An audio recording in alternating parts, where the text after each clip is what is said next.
Sandhya, you could ask others to join in. Yes. And we are streaming live on the auditorium. Okay. I can see Bindu and. Oh, Anjana, I'll quickly change. Sorry. We are streaming live on the auditorium. And we are streaming. Sorry.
Sandhya, are we good to start? Mr. Satish is not in.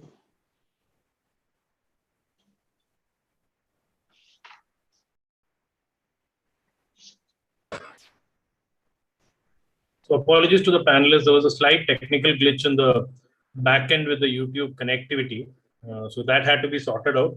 First event, so sorry for that. No problem. We go through this technical glitch on a regular basis. Yeah. We are actually using three different platforms to go live there. So even if there is one small error somewhere, it gets affected. So that's why.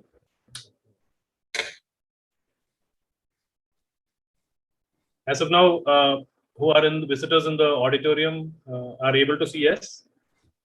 So we'll just take another minute to start so that all panelists are in.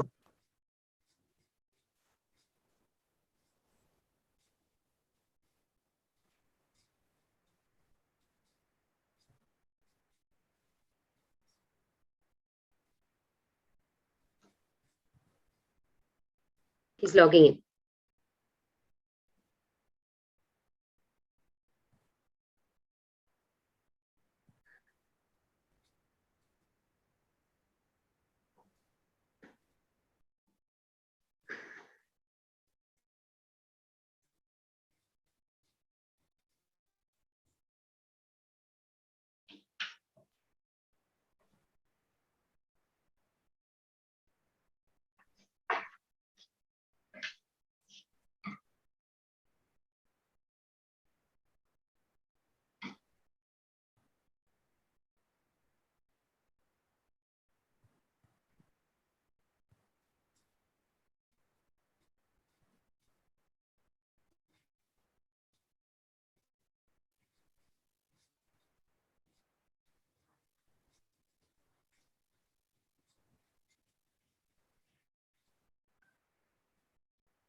Sandhya, I'm manning the auditorium also in the back end. So any questions coming up there, I'll get it posted for you.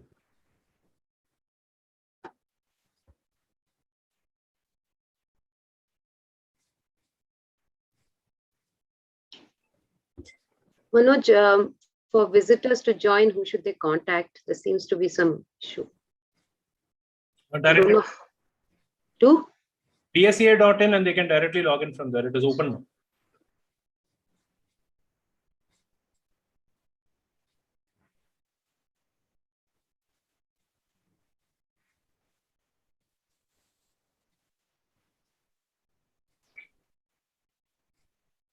Sandhya, Mr. Satish is also here. We are ready to start.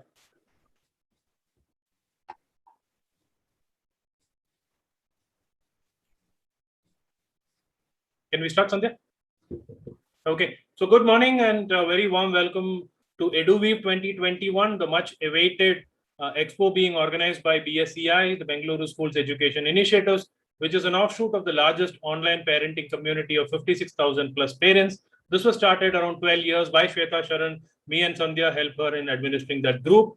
BSEI is an offshoot of that, which is our other entity which conducts these expos. This is the third one that we are conducting, and we are kickstarting the Expo today with a whole day of panel discussions, and we are so delighted to have all of you here as panelists, as well as the visitors who have joined us. A very warm welcome to EduWeave from me and Sandhya and the whole team of Bengaluru Schools, the 56,000 parents who represent Bangalore schools. So what is EduWeave all about? It is a platform. That's a vision that we have. We want to be a platform which brings in the 5 pillars of education together. So for us, the 5 pillars are educational institutions, educators, parents, students, and service providers. And over our last 12 years of being in education, we have not seen one single platform which brings in all these 5 elements or these 5 pillars together. And that's our vision. And that's what has taken us to the third Expo, the EduWeave. So thank you, all of you, for the continuous support that you have given us as sponsors, as patrons, as mentors, as well-wishers of the Bangalore schools community, as well as BSEI. And we look forward to 3 very interactive days in the Expo. A lot of stalls, 58 stalls, 18 panel discussions, 3 contests, selfie contest, quite a lot of stuff that is going to happen in the next 3 days. And we look forward to seeing all of you there. Without further ado, let me start off with the first event that we have, which is being moderated by our own Sandhya Vishwan, the director of Bangalore Schools Education Initiatives and co-admin of Bangalore Schools. Sandhya doesn't need too much of an introduction in the community, but I think as an official function, there is a introduction that I had committed I'll do for Sandhya, so I go in for that introduction. So Sandhya has been an educator with almost 20 years of experience. She's Montessori trained, she's an engineer, she's a psychologist, she's been there, done that in terms of education. She does parent consulting to help parents identify schools and boards for their children. And she's an expert in all the boards and our in-house expert, as you call it. She's been a homeschooling parent for both her children, and she's also the go-to expert regarding homeschooling in Bangalore or largely in India. So without too much of a delay, let me hand it over to Sandhya for taking this session forward on how to choose boards. Sandhya, over to you. Thank you so much, Manoj. That was just a little too much. We have other experts here who know much more about the boards. Before we take this further, good morning and a warm welcome to all the panelists as well as the audience watching this. And we will not waste much time. We will get into our show. So over the last few years, numerous education systems have come up in India in general and Bangalore in particular. And this has led to more confusion in the minds of parents on how to choose the right school or the board for their children. It's a very important decision, yet parents are forced to make that decision based on part fact, part rumor that they receive from friends, family, everybody around them. Today, we at BSEI aim to give you a fair idea of the various educational boards in India, and our experts will be talking about the salient features of the 5 popular boards that we have, 3 Indian boards and 2 international boards. We'll start with the board that is the largest open school in the world, the NIOS, the National Institute of Open Schooling. And I would like to introduce Mr. Satish to speak about NIOS. Mr. Satish has been the regional director of NIOS since 2017. He has been with NIOS since 2011 as academic officer, Mr. Satish is also specialized in working with children with disabilities and preparation of course curriculum and learning materials for vocational courses. Manoj, would you be able to play the video? We're going to discuss, right? If not played. The NIOS video.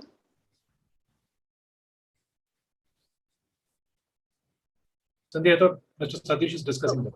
Okay. Mr. Satish? Yeah. Welcome.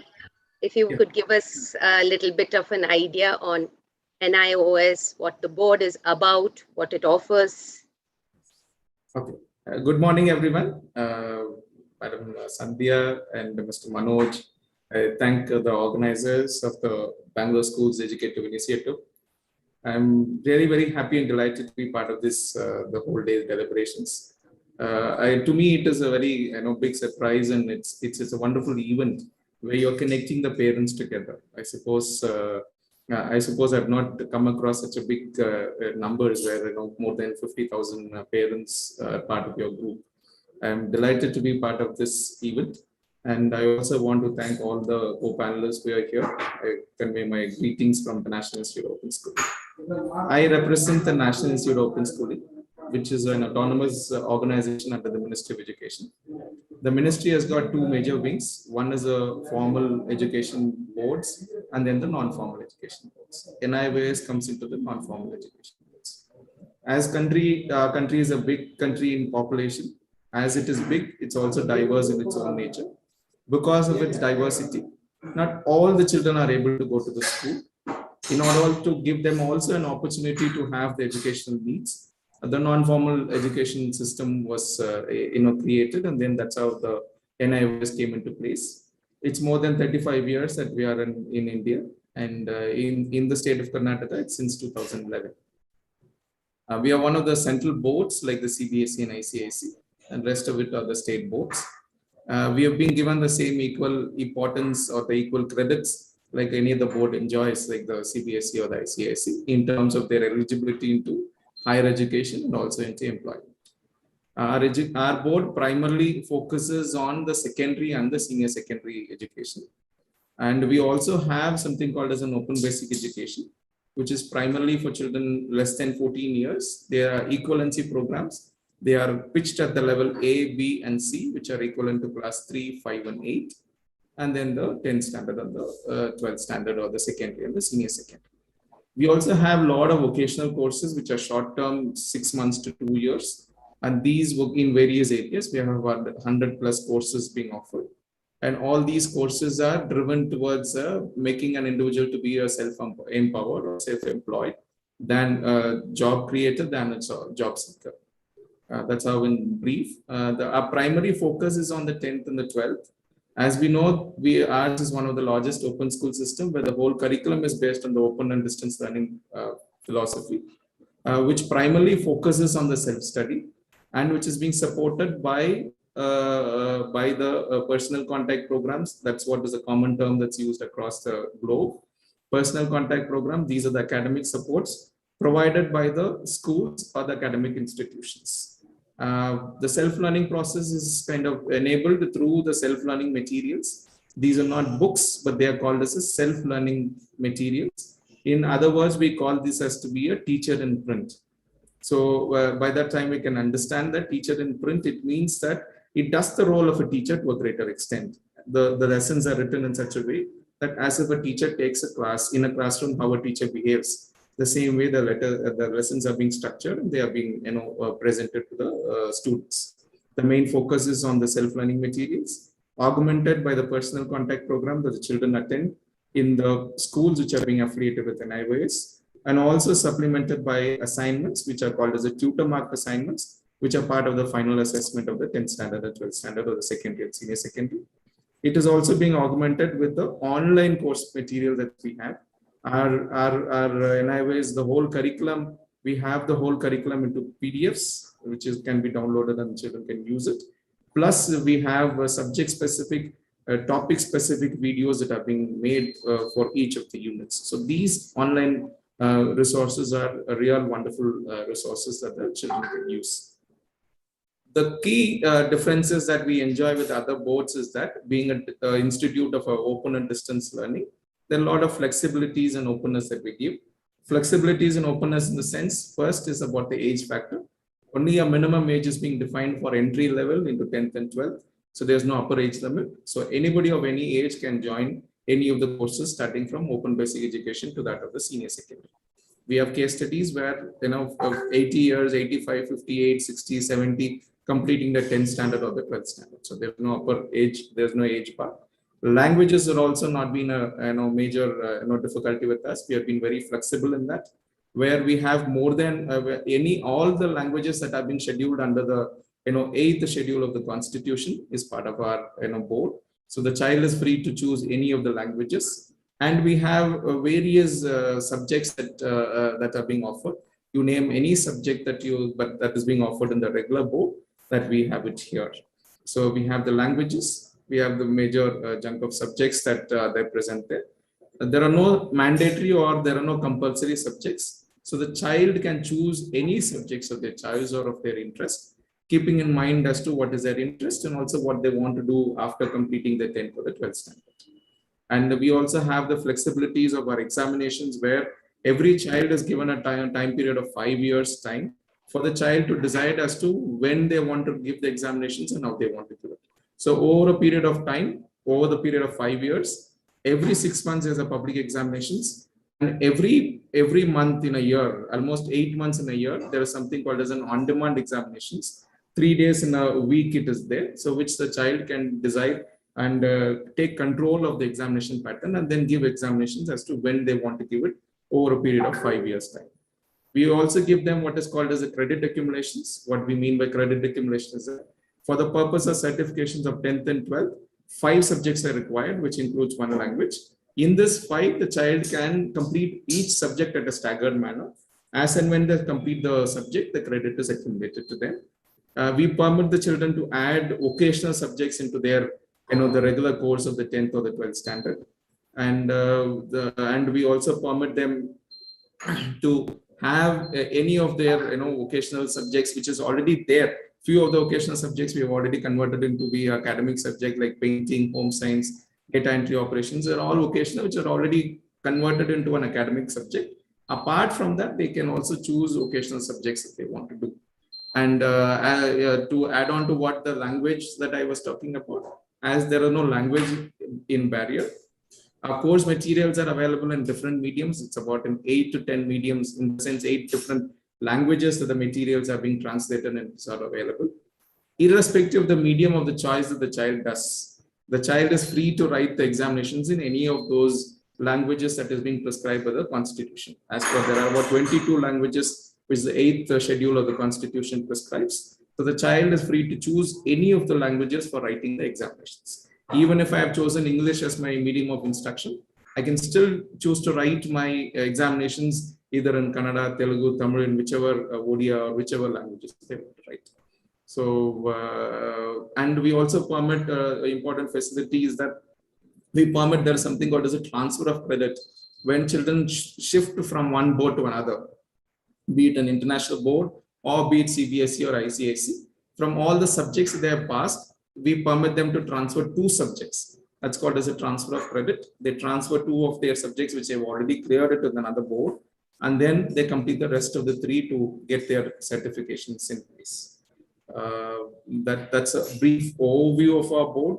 So as we go down discussions, we'll take if there are any specific questions related to it. Thank you.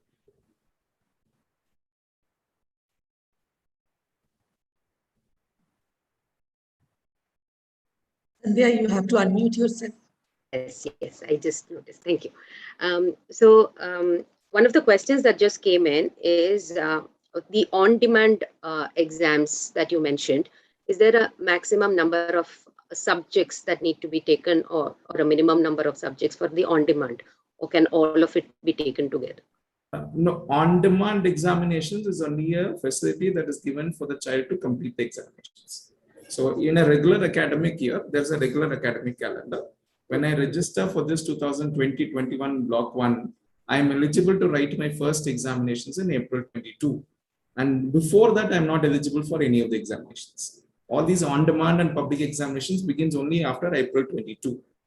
And April 22, the rest 5 years, there are no restrictions on number of attempts that I make, number of times that I appear. 3 days in a week, there are examinations. So I can choose where there are different centers also available for the on-demand examinations. So I choose the examination center as well. I choose the date of the examinations, like if I want to write it on the 5th August or the 10th August or the 16th August. And I also have the control of choosing a subject. Like on the 5th August, if I choose what subject I want to write. So like that, the child has got the full control of both the place, the date, and also the subject they want. So what my understanding is three subjects at one on-demand exam session can be taken. No. Any number of subjects. All 5 So can be. The examination in a week, only 3 days are there. So this week I can take two, and the next week too I can take it. Okay. That's a valid point. Okay, another common question that had also come up earlier is the NIOS only for children with special needs and children who cannot attend to school due to focusing on sports, arts, or something like that, or children with illnesses?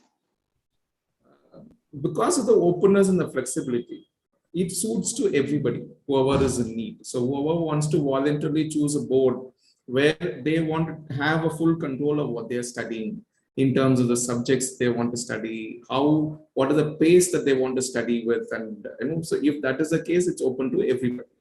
Because it's open and a lot of flexibilities are there, it helps to certain group of people. So such groups are those children with special needs, when they have learning disabilities, autism spectrum disease, mental retardation. It suits them well, and they tend to use this board very much. And it also helps those children who are into, want to develop their passion, like those who are into sports and music, where they want to spend about 8 hours in a day into their passion so that they can master that particular skill. So for them, this board, suits them very well. So because of the flexibility, it suits certain particular population. And it doesn't mean that, it's only meant for them. It's meant for everybody that we have. We have an annual admissions of about, 5 lakh admissions across the country. And in that, about 20% of them are high performers where they are aiming for the IITs and JEE examinations. The next 10% is about those who aim for the NEET and the medicine category. And the rest 70 to 80 are the mixed population where they tend to choose for different various reasons. And to add a point is that this never becomes end point of their study. So it takes, irrespective of whatever criteria, whatever background that they come with, whatever needs they have, it permits them to proceed forward either academically and also the career wise. So you answered a part of the next question because you said they will be able to take the competitive exams, the NEET and the IIT JEEs. So the question also was the eligibility to be able to take competitive exams. Any of the exams in India? What about abroad? Is NIOS recognized? In India, if you look at how the education system functions, there are certain control mechanisms that are in place. One of such is called as an Association of Indian Universities. So this is an association of Indian University which recognizes all the boards. So any board which is being recognized, be it a state board, be it a government-run board, or whatever board that we have it in the country, state boards and also the central boards, they are being recognized by these Association of Indian Universities. NIOS is also being recognized by it. The advantage or the benefit of having a recognition from them is that the mobility from one state to another is permitted. If you look at it, see, if we are in Karnataka now, look at the neighboring state of Tamil Nadu. Karnataka follows 6 subject policy with the 3 languages mandatory. If you look at the neighboring state of Tamil Nadu follows a different structure of at the basic education, where the 5 subjects is there, where only 2 languages are mandatory. So these disparities exist across the country with the different state boards. Once they are recognized by the Association of Indian Universities, they are being linked at their parameters, and all of them are being given the equal credit or the weightage. Because of that, NIOS is also being given such credit. So it permits mobility of students from one state to another, from one board to another board. That's one. This Indian Association of Indian Universities also gives benchmarks as the standards for children who come from abroad or who go to abroad. So if suppose if I'm in United States now, I've completed my 10th grade there, and if I want to come back and continue my 11th here in India, I always should get an equivalency from the Association of Indian University saying that the studies that they have done abroad is equivalent to that of the 10th curriculum prescribed by the Indian government. So that, because of once your board is recognized or authorized, it actually facilitates all these things. So because of that reason, children are always eligible to apply and go abroad, and that has never been a problem. And children have been moving across to multiple countries for academics and also for their career prospects. Okay. One last question for NIOS is, you mentioned the customized and the flexible, that they could homeschool or work from home. However, are there schools offering NIOS with flexible support?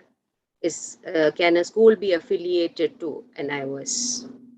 As on date, we have about across the state of Karnataka, we have about 140 schools we're being affiliated. They are on a voluntary basis, they are getting affiliated with NIOS, and they are designated to be the study centers, where these study centers provide those personal contact programs that is required for the student. So for a school, they need to be affiliated by one of the boards, be the state board or the CBSE or the ICSE. That's a mandatory prerequisite that we look for. If any school that is being recognized by one of the boards, either the state or the national board, they can always get affiliated with NIOS and continue to offer NIOS programs there. Thank you so much. That has been very insightful about one of our largest boards in India, and many of us are not aware of this point. Just one last question. Is NIOS available to Indian citizens outside the country? Outside the country, in few of the countries, we have study centers. In the Middle East, we have. At present, we have been having it since the past 10 years. The whole Middle East we have. Other than that, outside country, Nepal we have, but otherwise Middle East and the Nepal we have. We don't have it in anywhere on the Western or the European countries.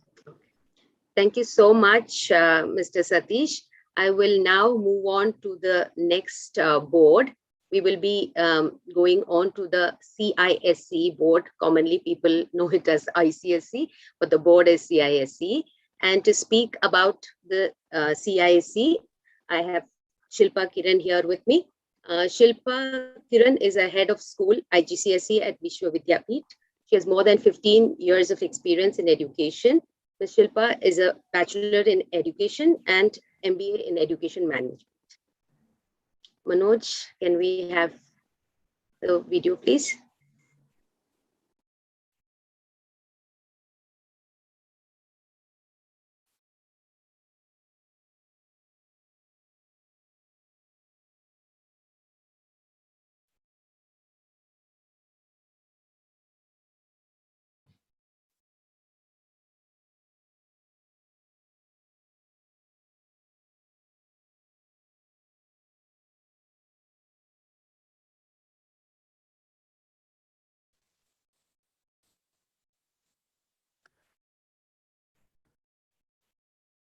I think the audio is not there. We are not able to hear.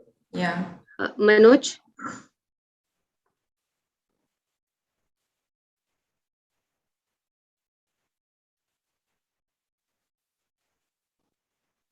Manoj, could you pause the video, please?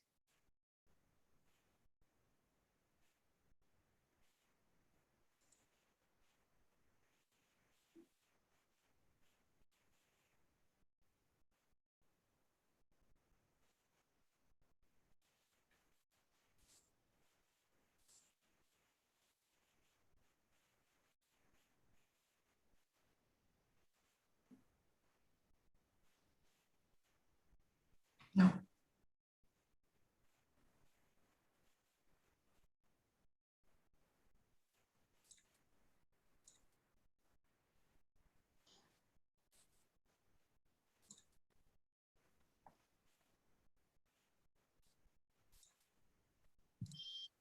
Sandhya, if you don't mind, shall I speak itself? I think should be. Leela. Yes, Shilpa, I think it is better that you speak. I'll have Manoj to please stop the video.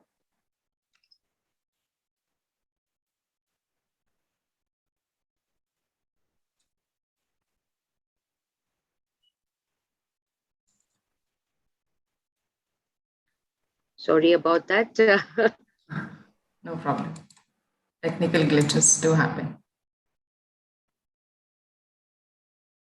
Okay, shall I start with it? Yes, please. Thank you for the introduction and thank you for the platform. CISE, the board actually stands for Council for the Indian School Certificate Examinations.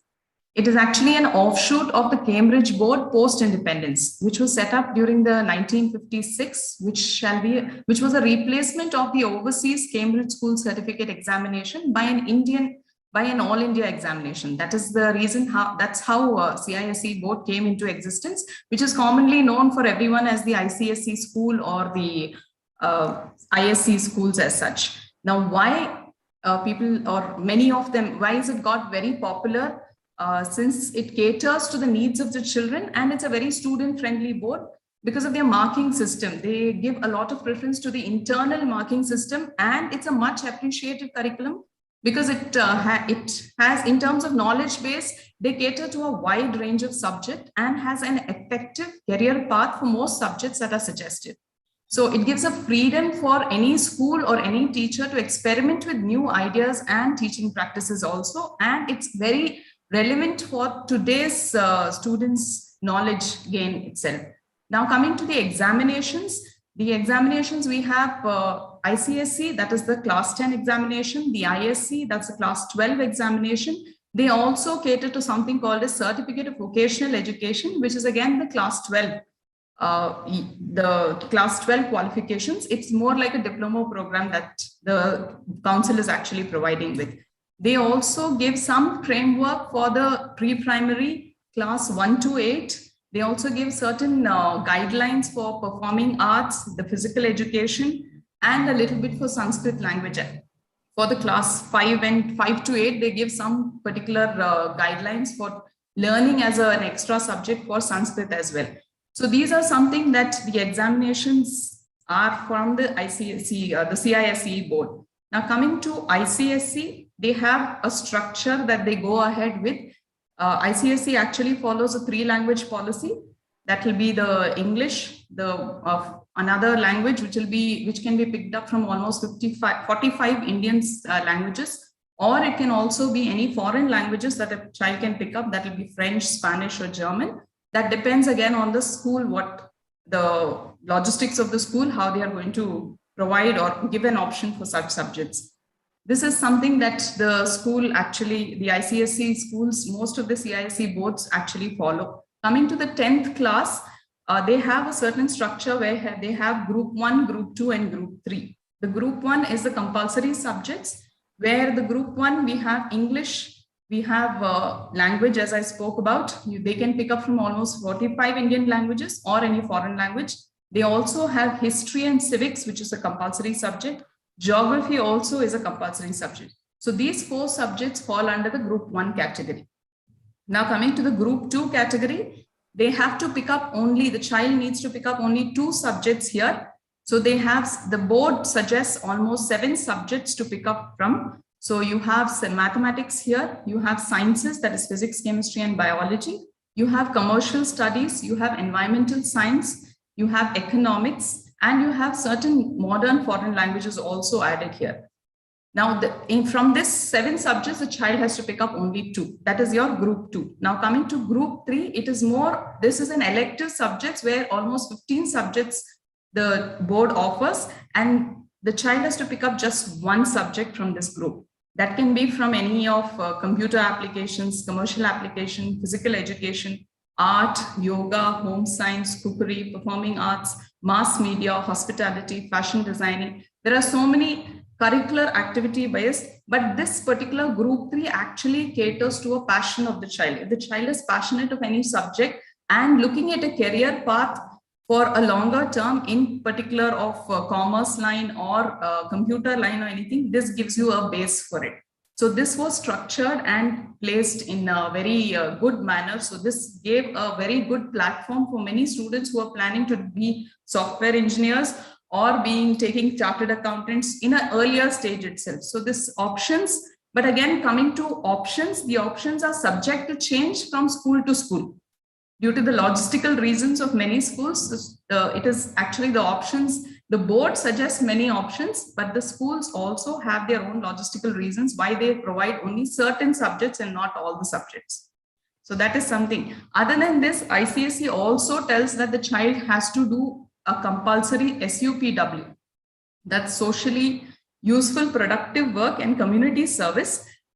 This is also a compulsion that the child has to complete a community service, keeping in mind that it's a very necessary skill for any child to come into a society after this particular juncture, because we are all social human beings. So this becomes the child who passes out of this should be a productive person to the society in the future. So this is something that they compel on, so which is a good thing. Now coming to ISC board, the ISC has, that's the 12th board or 12th examination. Now here the child will be having English as a compulsory subject and the child has to pick up either 4 or 5 subjects. They have a stream for sciences, commerce and arts. That is again, depending on schools, how they segregate these subjects and give it.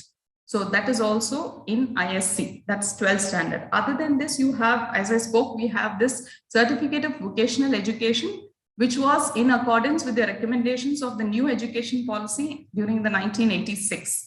This came into the existence so that it can give vocational training for most of these, like a diploma program, like for 2 years civil engineering course, graphic designing, hospitality management, mechanical engineering, print design, in all these. Other than this, this is some of the examinations that the board caters to. With this, the ICSE has become very popular for another reason of it gives concessions or exemptions to children with special needs. So they give like extra time or they give an exemption for a language paper, but this has to be backed with the substantial documents from the parent, from the heads of institution to the council. The council will check all these declamations which has come from the head of school and then endorse whether the child needs to have this exemption or extra time or anything. Being a student-friendly board, this is one of the best options that they actually came up with. So this is something that is about ICSE curriculum or CISE board as such. Okay, thank you, Ms. Shilpa. One question on the SUPW that you mentioned. Is that a compulsory thing? Does the child get a choice on what they can do for the community, or is it school specific and they have something? See, if the child does any community service by the child, by an individual child doing it also, it is actually counted as an SUPW. But usually what they do is as a group, they go into certain areas, they teach the children. So this is something that they do it as a group service. So usually schools will be tied up with certain government schools to do these things. Okay, so facilitated by this. Doing it by themselves also, the council will not object, neither the school objects at any point of time. Right. Okay, the one question that has come up is English mandatory as a language or should be the medium of instruction? Yes, it is the medium of instruction is English itself. So it is a mandation there and they give a lot of, it's globally recognized English language.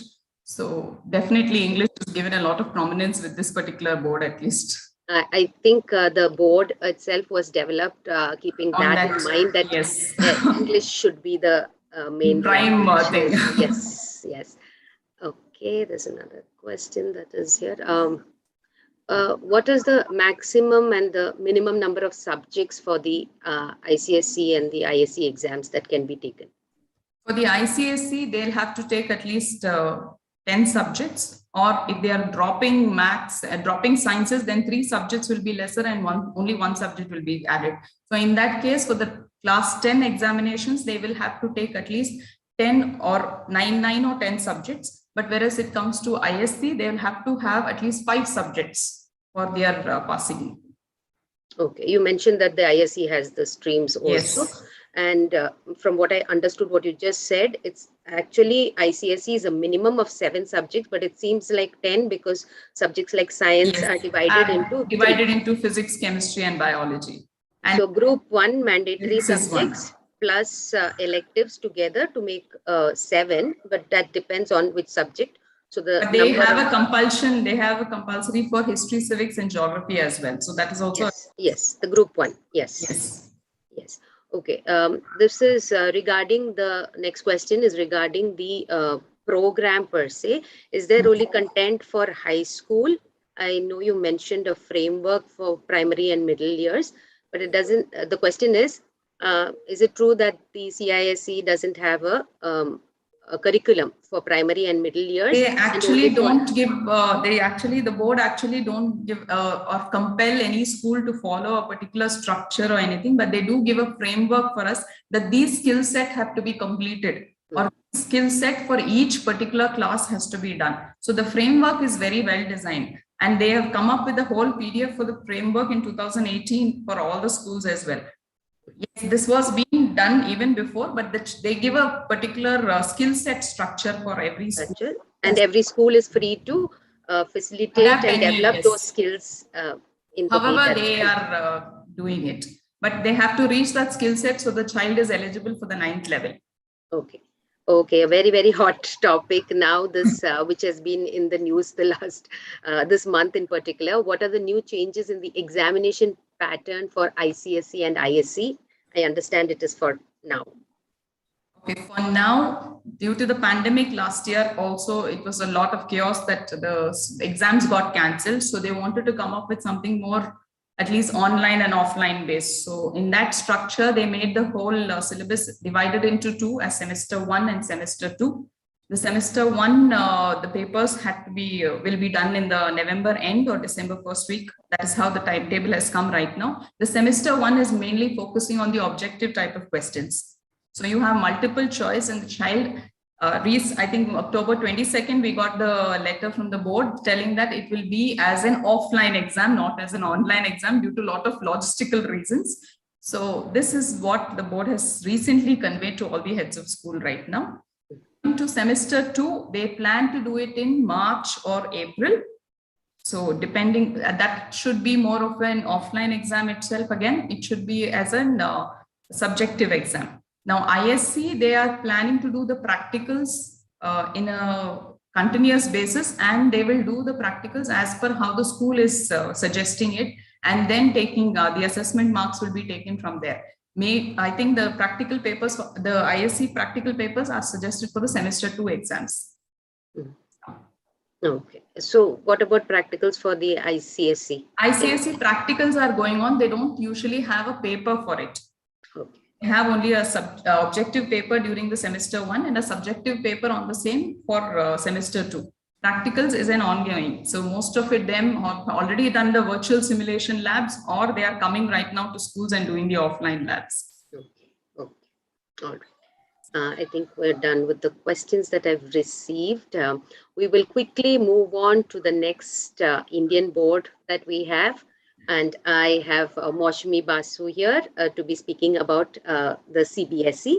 Mrs. Maushami Basu, principal of Srimati Kamalabai Educational Institution, is a passionate educationist with diverse achievements and interests. She's a postgraduate in English, honors graduate in physics, B.Ed, and a PG diploma in marketing management. In 2019, she was awarded Principal of the Year by Global Guru Foundation. Mrs. Basu has a rich and varied experience of over 25 years in schools in different boards all across India, having diverse responsibility levels. Over to you, Mrs. Maushami. Thank you so much, Sandhya. Manoj? Playing the video now? Yes. Good morning, everyone. Today, I'm here to speak about the Central Board of Secondary Education. Is the audio there, Sandhya? Yes. CBSC.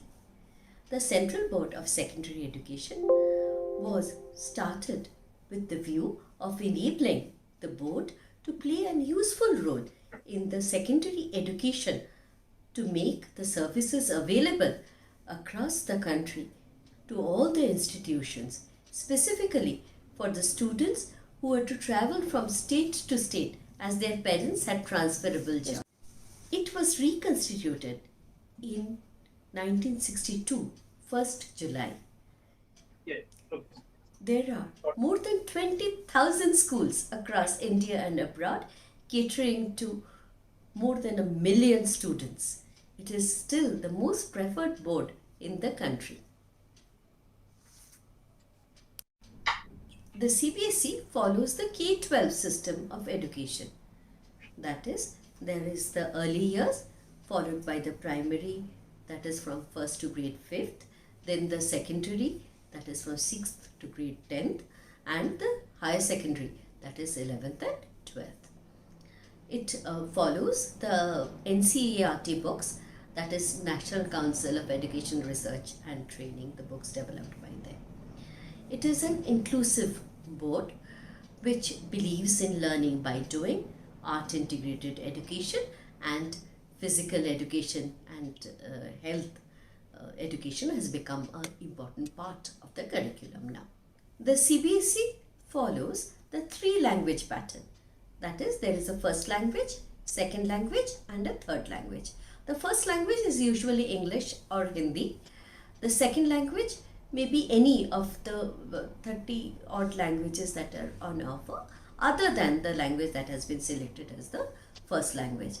The students of CBSE also have to qualify in a third language in its grade 8th.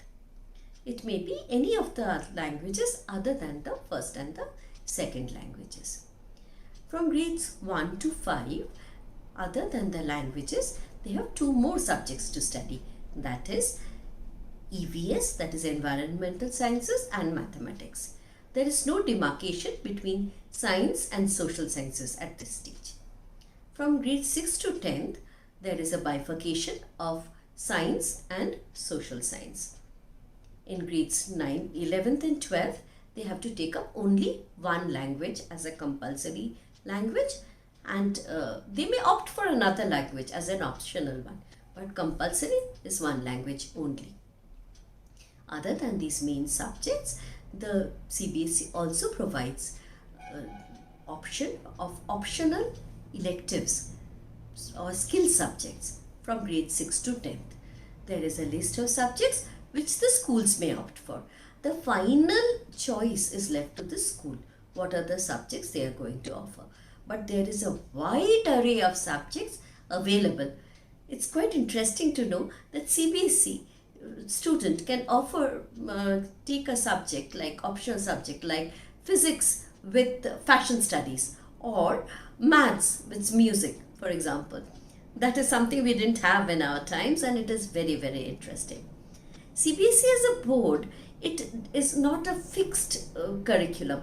They revamp and redesign their curriculum according to the needs of the hour. So they keep on changing. For example, now education is art integrated education, and health and physical education has become compulsory for all students who are in the secondary and the higher secondary classes.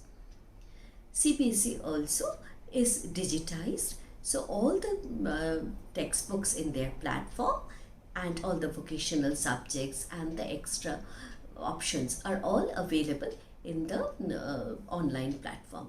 The eCBSE was launched to provide books on various subjects and classes, including academic, vocational, support material, the portal, and the mobile app Saransh, an online facility for comprehensive self-review, is also available for the students. The O-Lab is also a very interesting facility that has been provided by the CBSE long before the pandemic came into play. The online O-Lab is short for online lab. So the students of CBSE found it a very useful tool to practice their practicals. They have got simulations and everything ready over there, together with lot of MCQ questions that can come which help them give a proper support to the practical subjects. CBSE also provides an option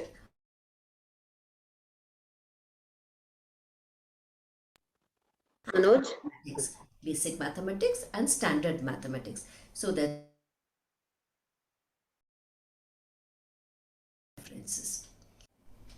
CBSE has also equipped the students with a system that works in collaboration with the counseling authorities and eminent psychiatrists to ensure equal opportunities to persons with special needs, and also sensitizing the teachers through special trainings.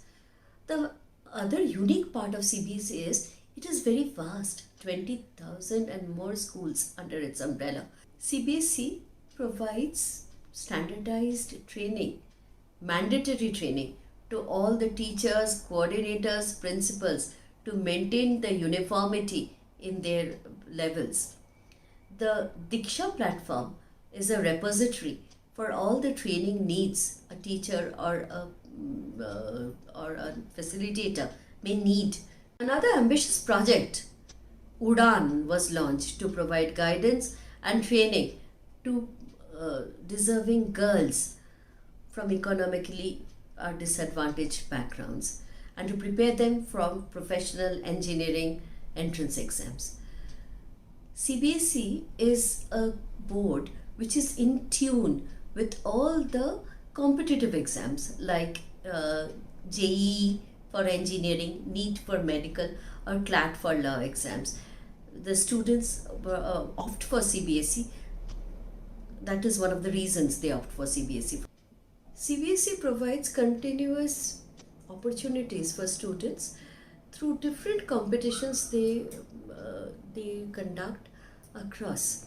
So all the students are motivated to participate in these competitions so that they can challenge themselves and also feel free to express themselves.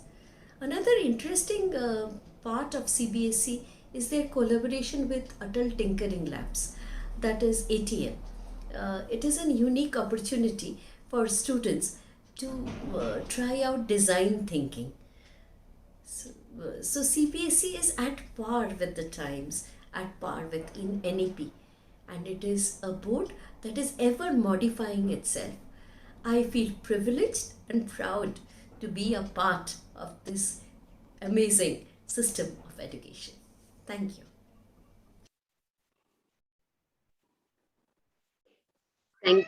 Thank you for that very insightful and detailed features of the CBSE board. We have the questions now.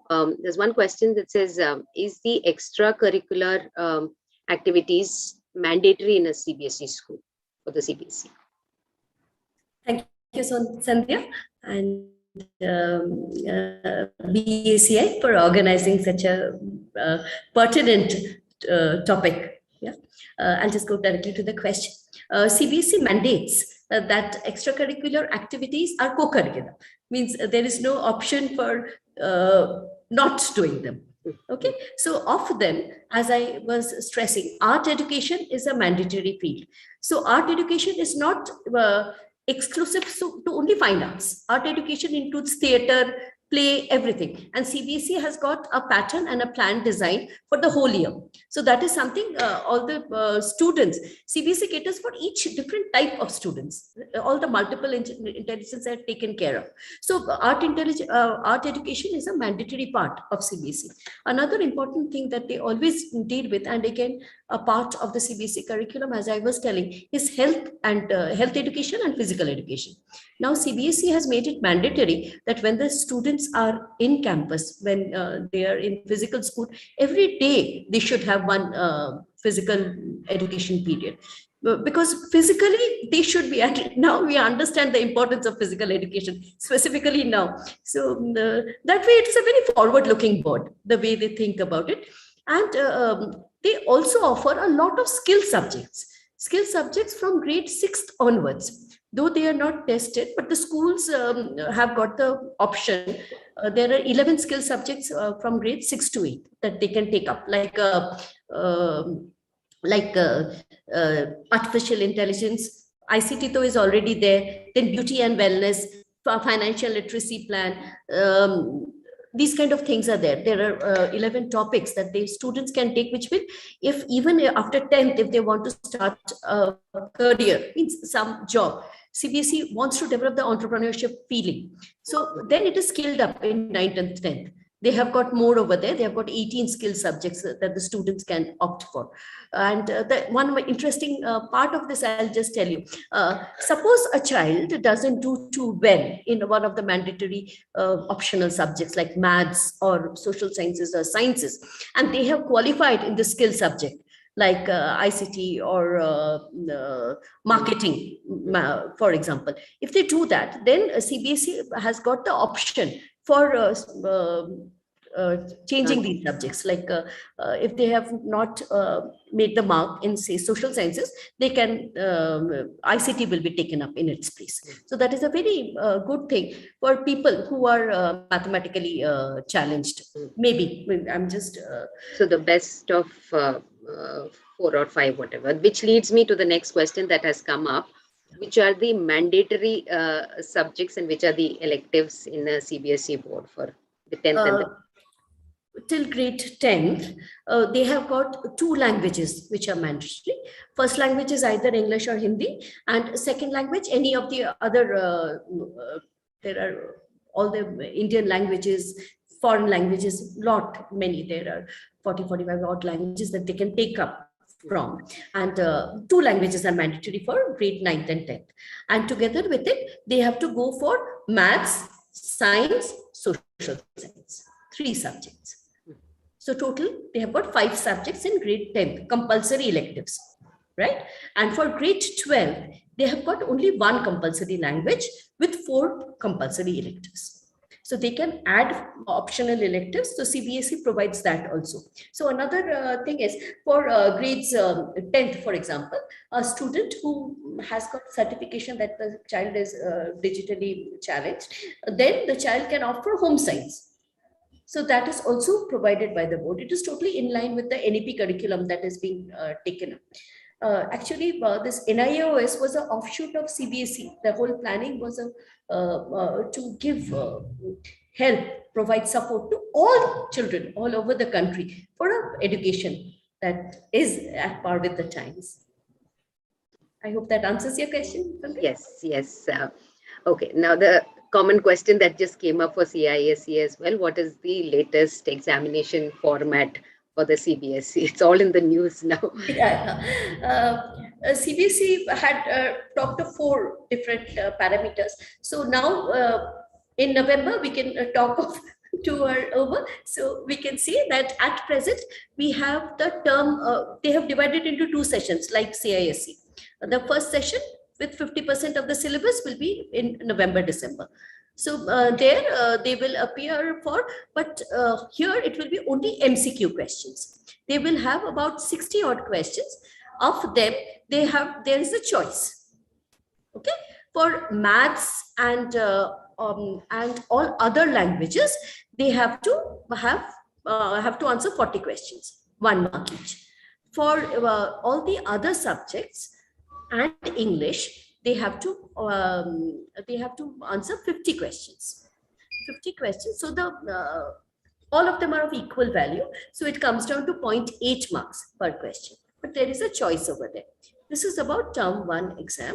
Term 2 exam, term 1 exam is of 90 minutes. And 20 minutes is of reading, but they'll have reading time. So some external person will come and observe the exam. I'll be there as a center observer. That is for term 1. Term 2, they have still kept open 2 choices. One, it will be a 2-hour paper. And it will be a subjective paper, a mix of all types of questions that will be there. Okay, and it will be only a semester pattern, like 50% of the course will be taken up in the second term. Okay, there is also a choice If the situation deteriorates or something happens, then it may be in the MCQ format also. This is only specific to this year. No. And the current situation. As the pandemic is changing, then the things will, as I said, CBSE is, they don't keep things fixed. They change according to the circumstances. So that is something they will take a look next year. Okay, that also came up as a question. I was wondering if I should ask here. A parent was asking if these changes come up quite often, like once in a couple of years, won't it affect the students because they're preparing in a certain way and suddenly there are... I like the question, Sandhya. But what CBSE looks at is preparing the students, making them learners for life. They don't want them to be parrots, that they mug up something and tomorrow they go for the real life situation and they get lost over there.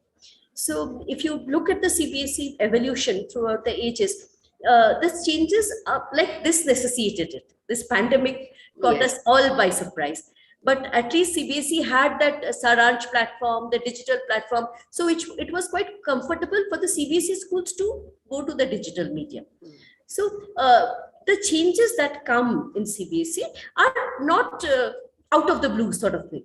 It is a gradual change. So we always, as the heads of institutions of different schools, we always encourage the learning of the students. And CBSE gives innumerable opportunities to the students for these competitions to take part in them so that they face, as I was talking, my pet, I love this tinkering labs, the digital spaces, the problem thinking.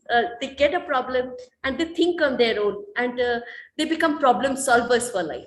Because this, what we thought, what we saw, like I love Tagore's quotation on this, that don't limit your children to your learning because they were born for another era.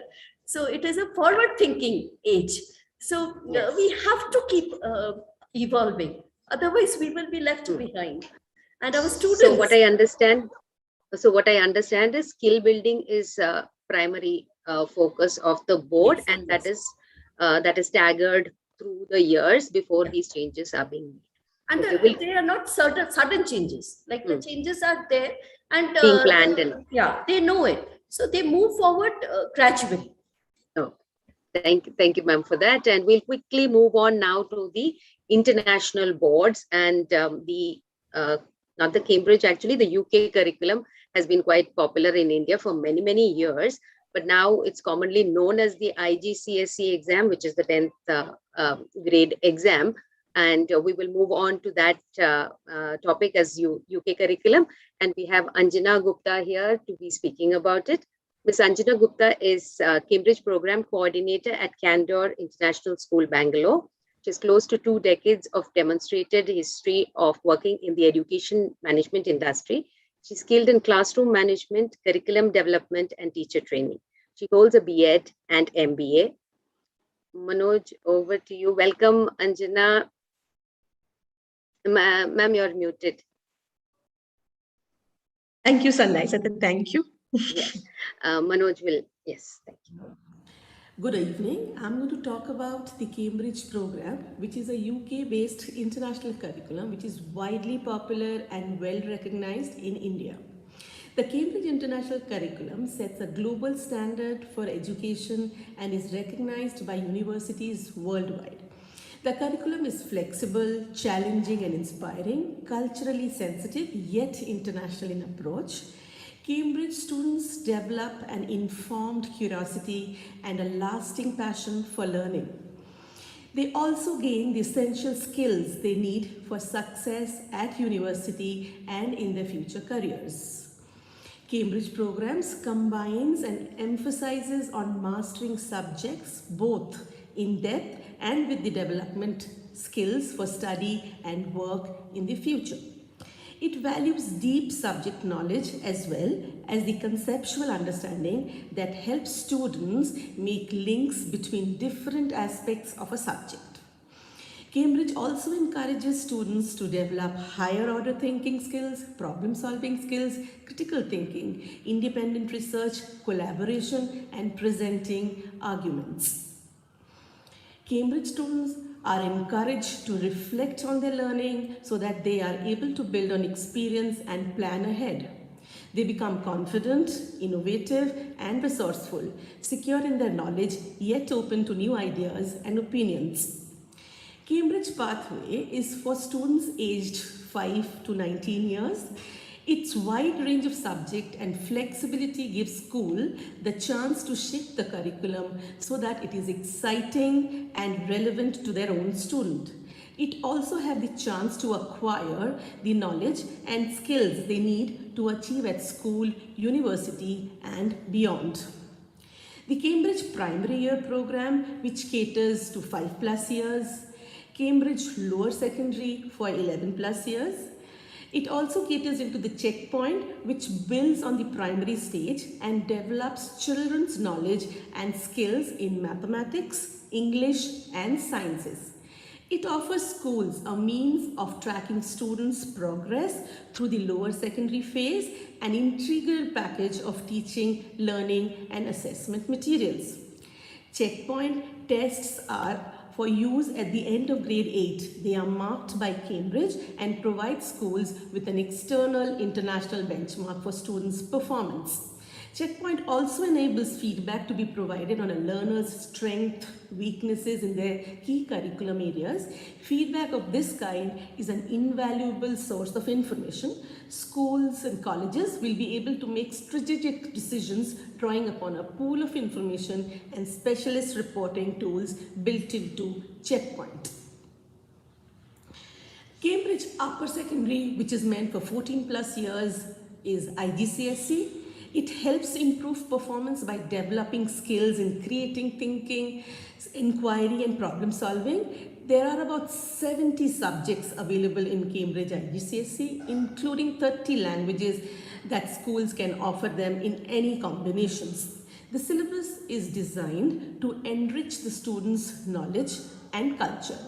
Exams are to test the students' understanding and ability to analyze and evaluate, not evaluate the ability to memorize.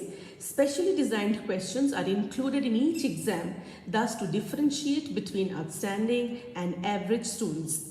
Each subject's exam is divided into different papers to help evaluate the students' abilities better. The Cambridge Advanced 16+ years, which is AS and A-level, it offers a choice of about 55 subjects and school can offer them in almost any combinations. Students can choose to specialize in a particular subject area or study a range of subjects.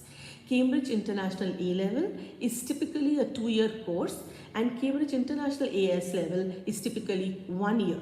Some subject can be started as the Cambridge International AS level and extended to Cambridge International A level. Cambridge AS and A level develops learners' knowledge, understanding, and skills in depth subjects, content, make them an independent thinker, and guide them to apply knowledge and understanding to new as well as familiar situations. It also helps them in thinking logically and presenting ordered and coherent arguments, making judgment, recommendations, and decisions.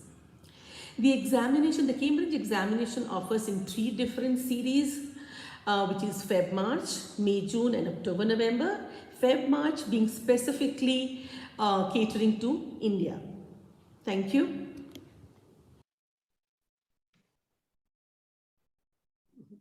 Thank you, Anjana ma'am, for that detailed explanation of the board. I have quite a few questions actually that has come up. The first question, considering that it is a foreign curriculum, would the subjects or topics be relevant to India? So yes, it is the subjects, the core subjects, basically the maths and sciences. The contents are similar, more or less similar, and much more detailed than the Indian universities. If you look into the history and the geography, history is basically the world history that they talk about, not so much specific about the Indian history. But some of the subject, they give you the option to choose a topic of your choice, which can be your nationalized base or Indian base. So that option is there for some. Okay, so it's more of a global curriculum. Yes. That I understand. is the IGCSE same as the GCSEs?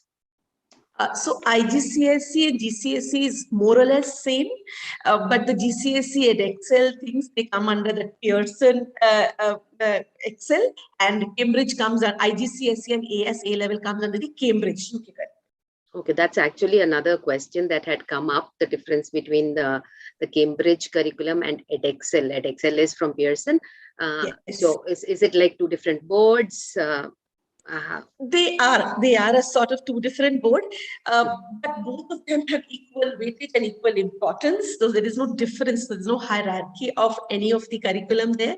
Some of the subjects in EdExcel has a deeper content, or some of the other subjects in Cambridge has a deeper concepts, because as we understand, the Cambridge concepts, the AS A-level and the are very content heavy. Okay, some of the concepts and the topics that are taught can be compared with the undergrad syllabus that we do in India and some of the topics that we do at abroad also. So they are very content heavy. Yes, so it is a deeper conceptual knowledge, more or less similar, both EdExcel and yes. Both are at equal levels, but I see that the Cambridge is more popular in India compared to the EdExcel, though that is also offered at some places. Yes.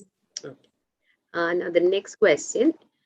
If a second language, okay, so this would also lead to from another question. So I will check that question first. We often hear about the regular IGCSE and something called the ICE. What? Okay. Regular IGCSE. Now, Cambridge does not restrict you or binds you within the syllabus or the subject choices that have. Cambridge, as I mentioned, they have 70 different subjects to offer with 30 different kinds of languages. Okay, so they do not specify. Cambridge doesn't specify that you have to take a math, or you have to take a science, or you have to take a history.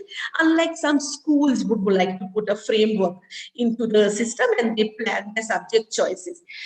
So just to let you know, Cambridge says that English plus 5 subjects, usually if you do that at IGCSE level, that is termed as pass.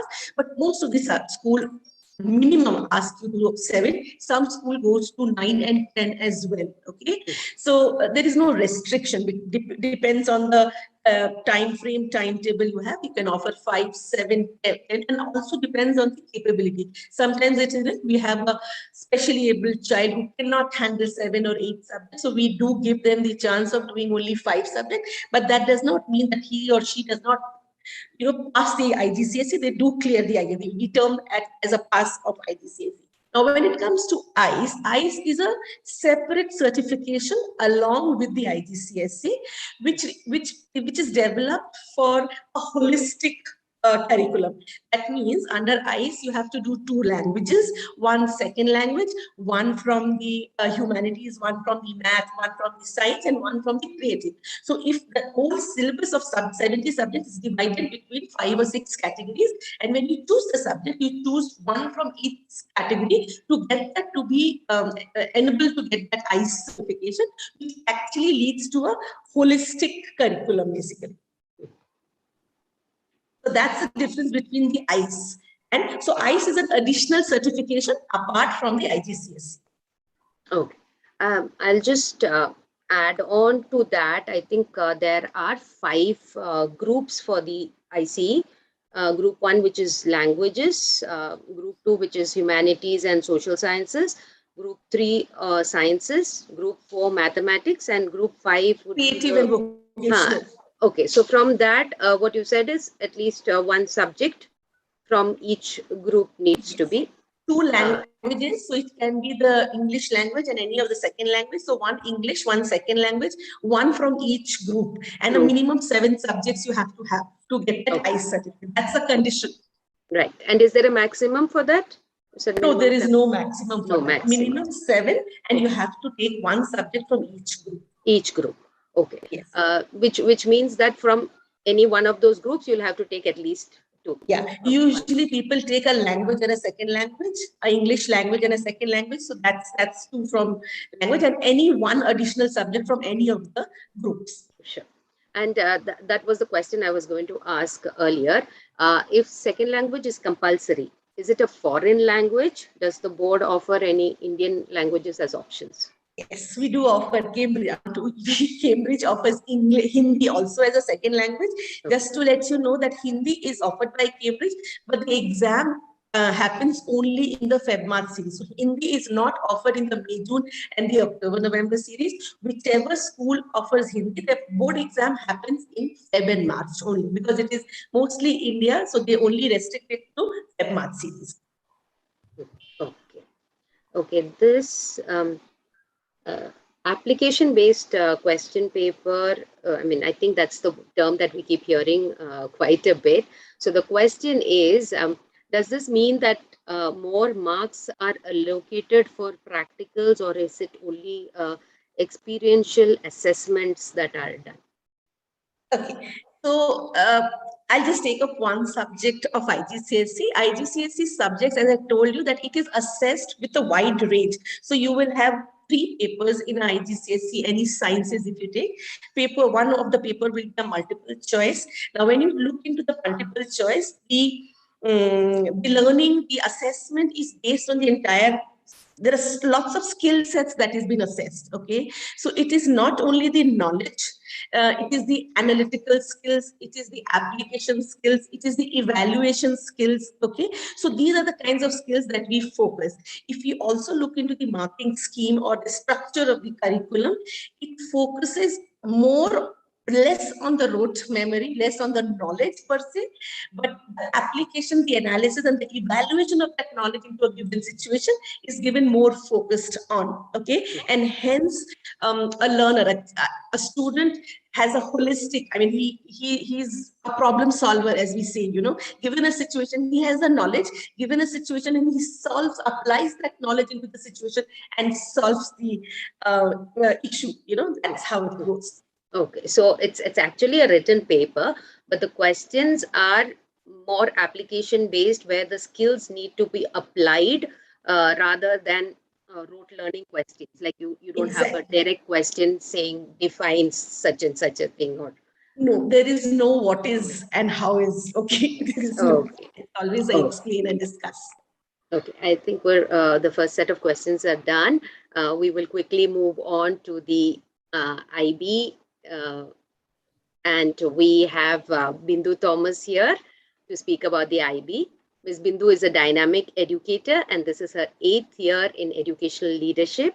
She played a key role in the successful implementation of the IB PYP program and was instrumental during the authorization and evaluation process of the PYP program at Oak Ridge International School. Manoj, could we have the IB videos, please? Welcome to all of you.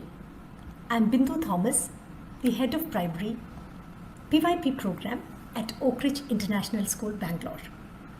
There is often a question about what is IB curriculum all about. The middle years program. Manoj?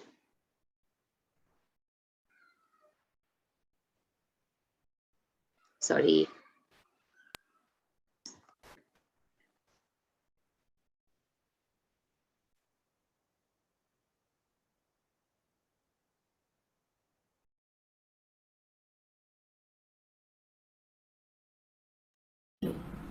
I'm Bindu Thomas, the head of primary PYP program at Oak Ridge International School, Bangalore. There is often a question about what is IB curriculum all about. I'm certain that by the end of this talk, you will have a clear understanding of the IB curriculum that is universal and so progressive in nature.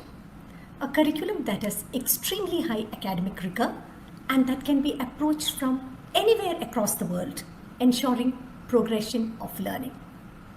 I would like you to think about what are the qualities, the uniqueness that you would like your child to have by the time they finish their primary and secondary education. How should they develop through their education? To the same question, the answers that I most often hear are: every parent wants their child to have a broad understanding of the world, keeping in mind the differences around. The IB mission very vividly talks about the most important aspect that each one of us have as an individual is to have a shared responsibility to make the world a better place. And that is exactly what we stand for. To give you a quick brief of the 3 IB programs, the IB programs cater from 3 years to 19 years of each group. PYP, that's the primary years program, which includes the early years program as well. We have the middle years program from grade 6 to 10, and the DP, that's our 11th and 12th, DP1, DP2. There's also a career-related program. These 3 programs encourage students to be knowledgeable, develop skills, be active, compassionate and lifelong learners. Now, how do we do that? If I have to talk specifically about PYP, PYP provides experiences that will allow to develop all the attributes of the learner profile that will help the students become well-rounded citizens by the time they graduate out of PYP. You will also be keen to know what exactly we teach in IB. Let me tell you, we have a very strong, very extensive curriculum. Every subject has an elaborate scope and sequence, and we very thoroughly follow that. We also integrate and bring in our local needs to the curriculum.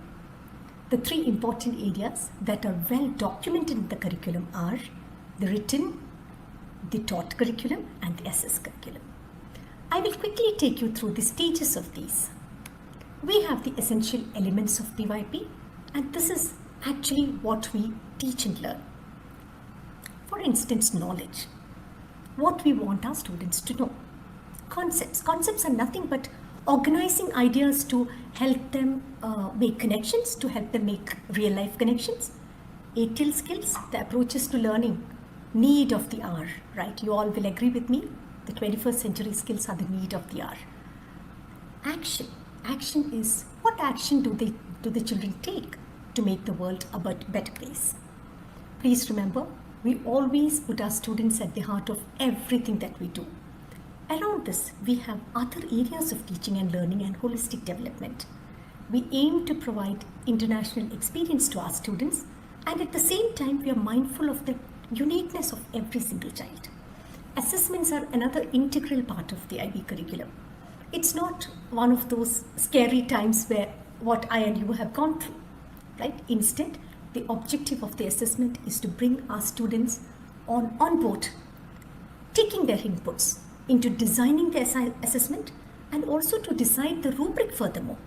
It helps to know where the child is and what the next step that the child should take to make himself or herself better. Varied methods of assessments are used, which are, appropriate to their learning. Different interesting tools and strategies are employed here because, we believe in student agency and we want every child to take ownership of his or her learning. The moment they are able to contribute to the assessment, they're able to enjoy their assessment, the children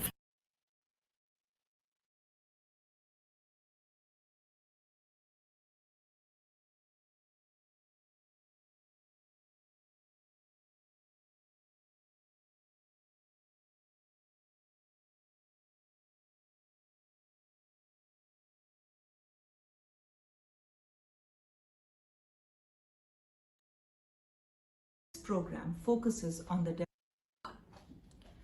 middle years program focuses on the development of a student of the age group of 11 to 16, that is grade 6 to grade 10. The program helps the student develop into self-directed, self-motivated learners who are independent and are able to lead themselves. It helps them develop a sense of worth, personal development, and also helps them develop an understanding of how to support the community in and around them. The MYP program is able to achieve this through its unique features. It is a very concept-based program. Being concept-based, it is able to teach the curriculum and help the students look at the bigger picture or the bigger idea, and also through the real life context, which is what is happening around you, what is the current situation.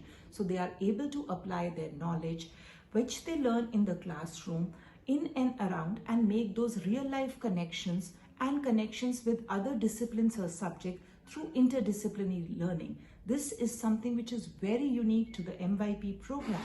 The MYP program also looks at approaches to teaching and learning and helps in the skill development of the children. The communication skills, the research skills, the creative and critical thinking skills, collaboration skills, and the social skills. These are extremely important.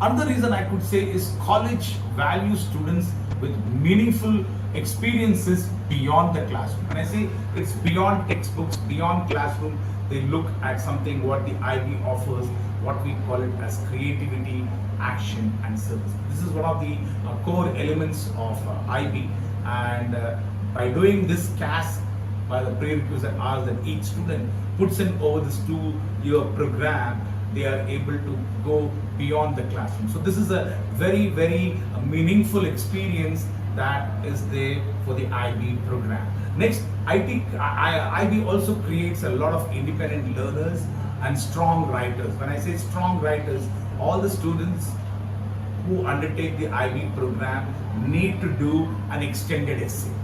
An extended essay is an in-depth research work of a student where a student does a 4,000 word essay, and I would say this is like a preparatory for the undergrad or even for other rigorous academic programs in colleges.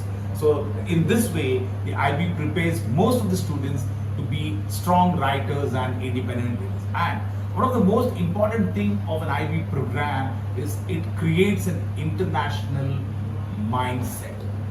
When I say international mindset, it prepares our students for the 21st century, basically learning skill. Today is a changing world, and the IB program is designed in such a way that you are ready for any change that takes place in the world. I would say something here I would say is the IB curriculum or the IB syllabus in all the subjects undergo a revision, keeping in tune with the latest programs that is there all over the world. Okay, then it assesses more than examination technique. Every subject has got a component which the student does. So it's not examination only. Apart from examinations, also a student can score marks. So this is a fantastic program by which students have some amount of marks in their hand and they're able to do it. And I would not say the last, but IB encourages a lot of critical thinking. When I say critical thinking, skills like analyzing. How do you analyze a particular issue? How do you analyze a particular problem? It looks at reflections. It looks at reflective thinking. It looks at reasoning. These are some of the skills that in the subjects. For example, in economics, IB has introduced something like concepts which run through all the program of scarcity, government interventions and all that. And one of the big indicators of IB is subjects are never taught in isolation. Okay, especially with one of the core component, you have the theory of knowledge. The students will have to know how knowledge is gained. Okay, how they reason out. What is the way of questioning? You question knowledge. You question topics like faith. So this brings about a great learning experience for any student that undertakes an IB program. And there are 10 more reasons for that. IB has given out as a learner profile where each student is in the 2-year program taught to be a risk taker, looking at time management skills, a balancer, a reflective, a principled person. So with all the skill sets that the IB equips you, you are molded into a much better student to face the university programs that the most rigorous universities offer. Okay, the IB program is so unique that all 3 parts are separate programs in itself that it is difficult to actually, comprise it in 10 minutes. I understand, and maybe we'll have to do a whole session with only IB. As you could see that when Ms. Bindu Thomas was speaking about the PYP, that alone takes up, so many components in it. And then comes the MYP program, which Richa Mehrotra was speaking about. And that has a separate set of components. And then comes the IBDP, which is again another program by itself, with one program skill sets leading to the next. So I suppose we'll have to do a next session, and I have some very technical questions on the MIP and DP. So I think we will skip that and go to the general questions. Maybe when we do the session on the IB alone, we'll be able to cover that with the experts from those programs. So quickly, the general question that I have for the IB is it recognized in India? Thank you, Sandhya. Thank you very much. And that video we had actually weaved it, but I'm not sure what exactly happened. Yeah, it led so I had to edit other. Some. Yes, I did edit some part of it, but there were some parts which were not edited properly. Even from the mid-sentence was the next transition. So that's okay. Short lack of time, I understand. So we'll just get on with this, and we'll probably do another only IB session. Right. All right. Yes. Can you repeat your question, Sandhya? The IB board, is it recognized in India? Very well. So I think this has been a talk since a long time. And, people, it's a very progressive curriculum, right? So people have been, this is a question that's on the go continuously. So yes, the IB program, the International Baccalaureate program, is highly recognized in India, and students study programs in India with an IB qualification. That's how it is known as, right? The acceptance of the curriculum is very high across the world. So when I talk about the IB program, the Indian universities have started accepting this, our curriculum. It depends on the time of the year, and I have that exact data also with me. So children can, depending on the need of the child or the wish of the child, they can choose the Indian universities or abroad. It's a very rigorous program. End of the day, I always call it as it's a way of learning. So it's a very rigorous program that helps children to cope up with the university expectations, both in and out of India. So we have many of our alumni who have joined the Indian universities. And, what happens actually, Sandhya, it's a very beautiful, transition that you see there. So these IB children, they stand out completely in terms of their skills, concepts, and knowledge. That's how it works. So they are very... Yes. Sorry, lack of time again. The quick question was, is it recognized in India? And it was for, yes, it is. Yes. So I'm assuming that it is recognized by the Association of Indian Universities, as Mr. Satish had mentioned earlier.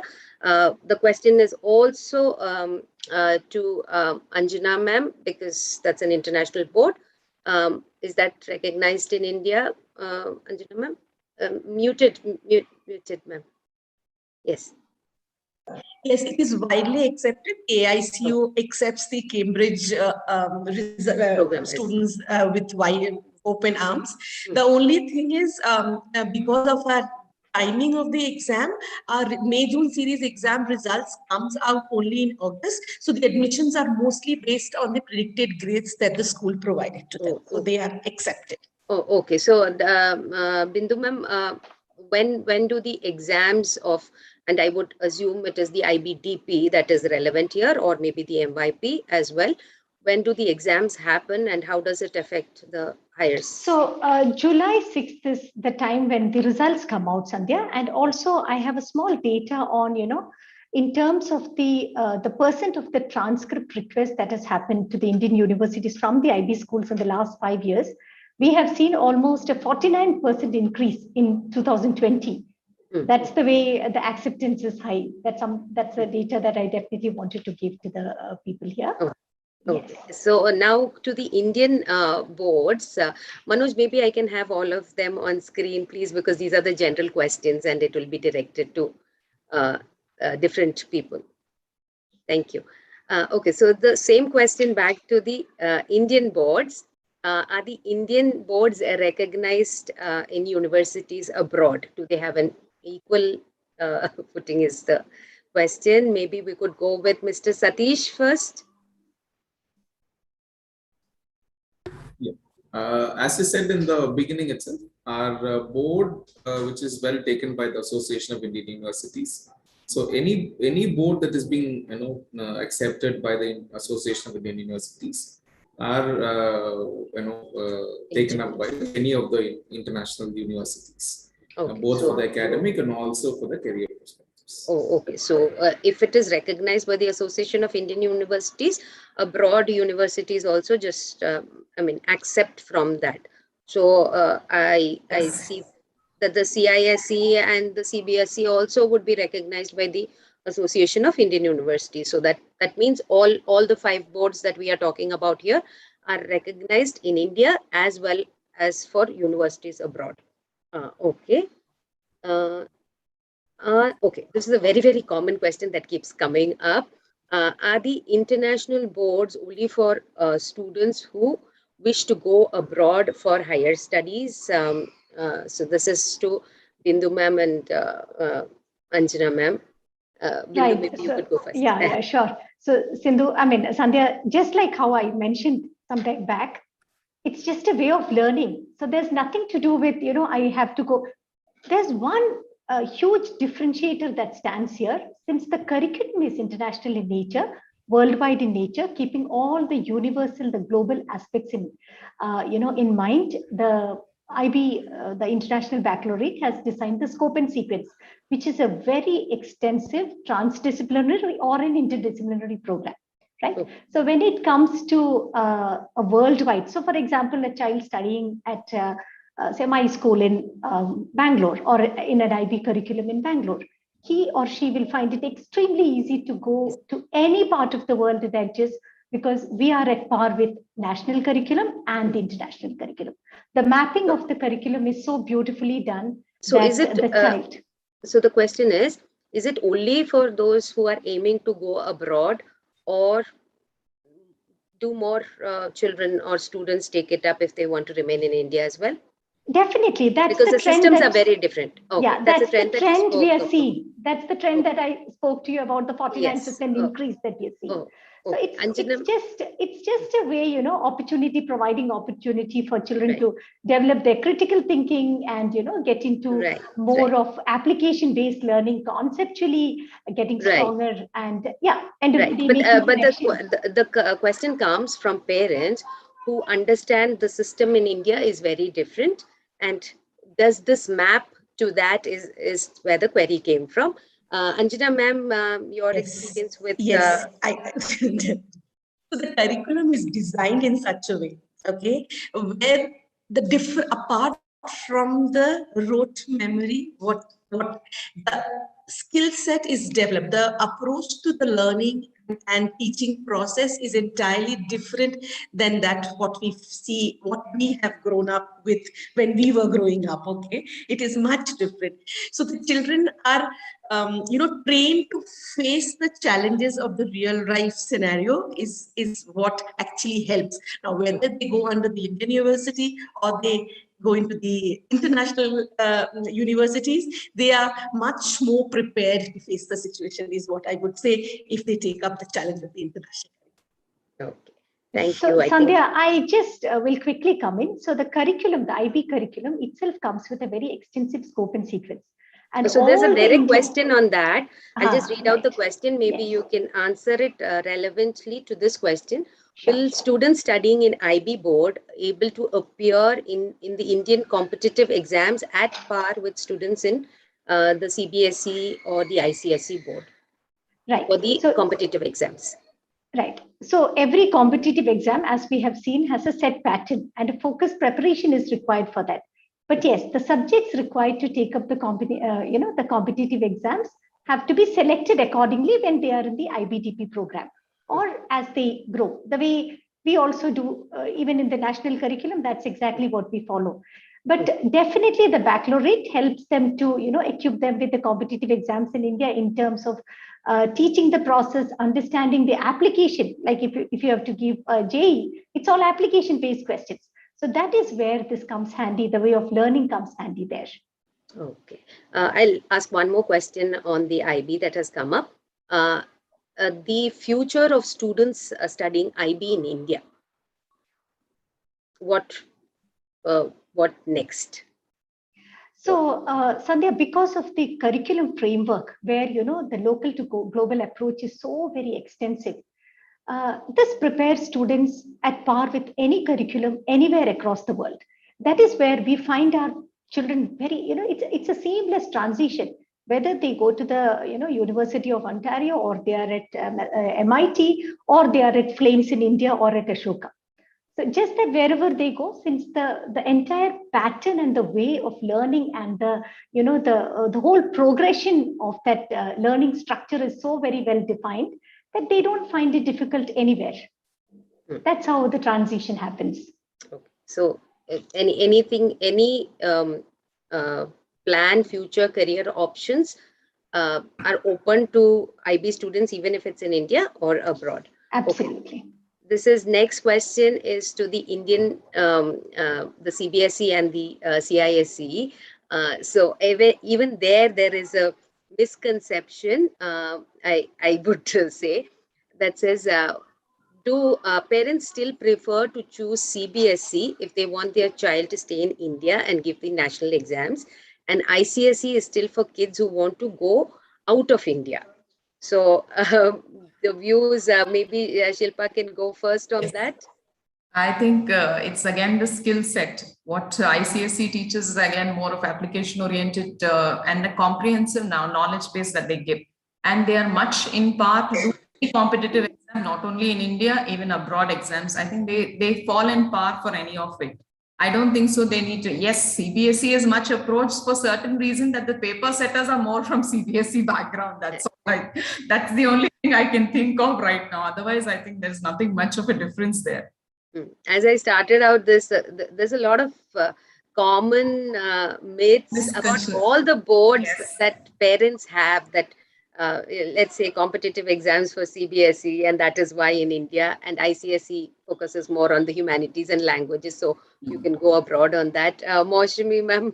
Yeah, I just wanted to really clear this doubt, because while I was going through the net, I found this common misconception that CBSE is science and maths heavy, whereas humanities is neglected over there. CBSE has laid equal importance to social sciences and sciences now. And especially in the higher secondary level, there is an integration and delineation. That is a very interesting, there is no clear demarcation between science, arts, and commerce streams. There is an intermixture available. Liberal arts can be taken up, means maths with, as I had mentioned. Together with it, CBSE pattern has also changed. They are going into a lot by learning by doing. So application skills have become a very important part of CBSE at present.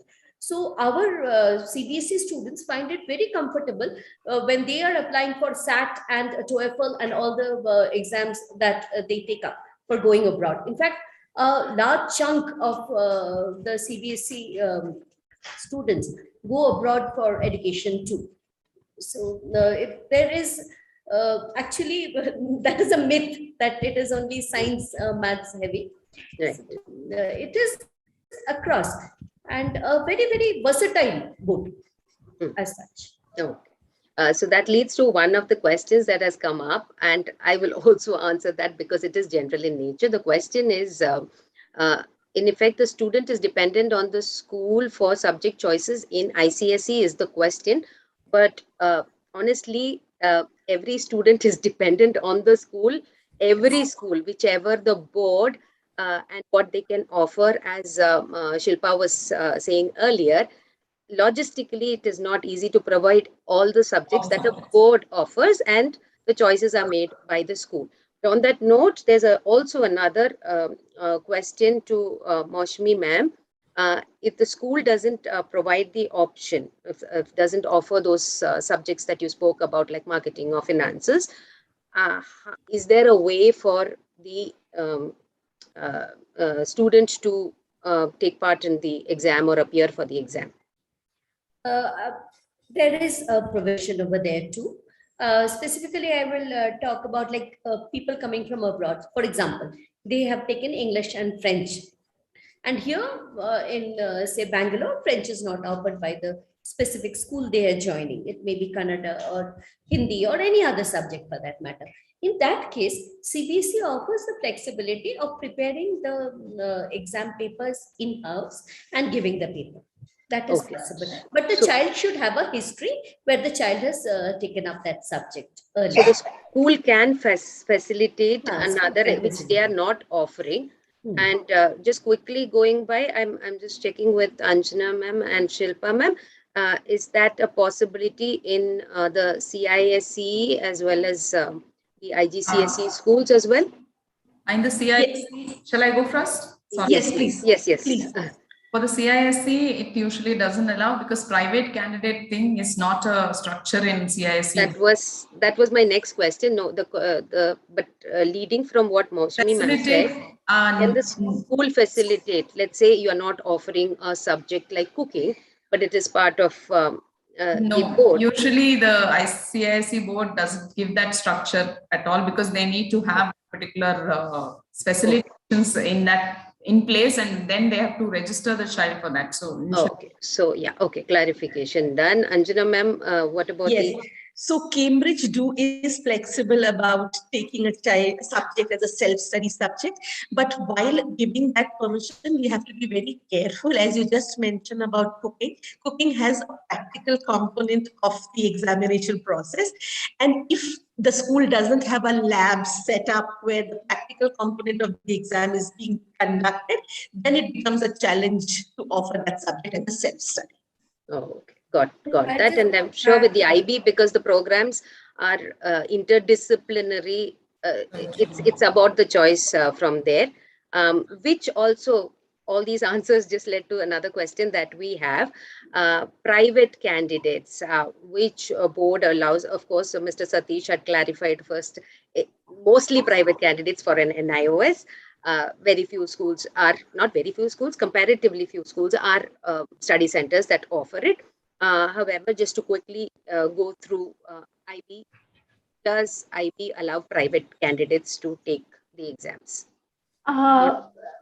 No, not really, Sandhya, because yes, there are few, reservations and concessions when it comes to the marking system, but the child has to undergo this rigorous process of learning, right? So that becomes difficult. Okay. What about Anjana ma'am? As I just mentioned, Sandhya, private candidates are allowed to write, like anybody can register at any center, but the practical aspect of the exam also has to be taken care of the center that they are registering, but they are open for private candidates. That you can homeschool and then go and write the board exams. That's a possibility, absolutely. Oh, CISE, Shilpa? No. Not at all. The CBSE? CBSE gives the option if the child has been studying in a CBSE school and for some reason the child has not been able to appear for the board exams, then the child can be taken up, but it is pretty much left to the school for the choice. And many times the students who have appeared for, they want improvement exams, like they have passed say 3-4 years back and they want to improve their scores. So they can appear, they can take help of a school and appear as a private candidate. That is possible in CBSE, but they should have some history of an educational journey in the CBSE itself. Yes. Or what if they were, let's say, in an IGCSE school in 9th grade and for whatever reason wants to. So it should be totally backed up by documentation and everything. and pretty much left to the school, they can take it up. But Okay. there are a Certain lot of conditions. here I will agree with Shilpa, a lot of logistic problems there. So depends on the school. Depends on the school and depends on the situation. Nothing beyond 10th, like 11th, 12th is again a fresh admission. So you can come from any board and migrate even from NIOS, you can come down for CBS for a regular course. But when subjects and the practicals and the logistic support is required. Okay, understand. Okay, we are definitely running out of time, and from this whole session, what I understand is that each board requires a separate, session of its own, and I think that's, that's what we should be doing, and I think BSEI will look into it to do separate sessions for each of the board. It's just too vast and so many questions are coming up. I have already 10 questions here which are general in nature and has to go to many of you. So soon I think BSEI will come up with separate sessions for each of the boards here. And thank you so much to all of you for taking up the time and spending a couple of hours here with us and trying to throw some light to each of the boards and unraveling or breaking the myths that people generally have about each of these boards, and looking forward to planning the next sessions with each one of you separately, because I definitely I know this justice has not been done to any of the boards that we have mentioned. Thank you. Just want to take just 1 minute just to. Yes. NIOS is just today, we've launched a new first of its kind called as a virtual open school. We have done it with the collaboration of the Microsoft team. And the whole program, starting from the registration till the examinations, including the practicals, are onto the Microsoft platform. And students can always, there are live classes that goes on regularly, scheduled, and then students take up. It is like any other learning platform, LMIS, that is available, which is very, very new for its kind at the school level. So I want all of you to kindly have a look at it. It's called as a virtual.nios.ac.in. It's worth looking at it. It's wonderful. And we probably may recommend to students in case if they want to look at for other resources as well. It had come up in the news recently, right? Earlier this month. And there were questions in the group. Yes. Including the examinations and the practicals have been taken up virtual open schools. I will be looking into it. It's very interesting to see how the practicals can be done virtually. Yes. Which also, yes. So thank you very much. And please, I will be getting in touch with each one of you to probably do a separate session on the board.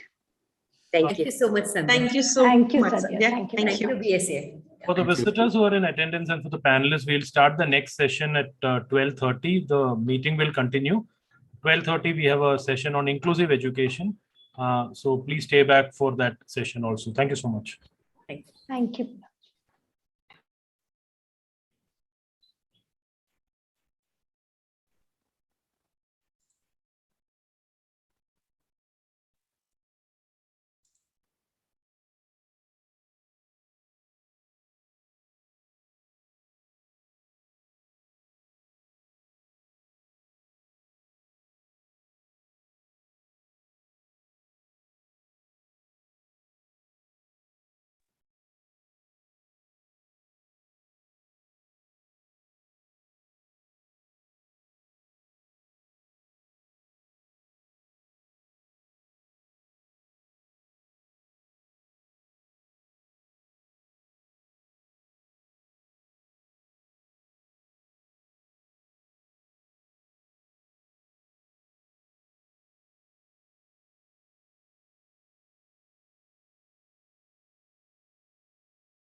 Hi, Papia, Manoj.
Hello, Shaman.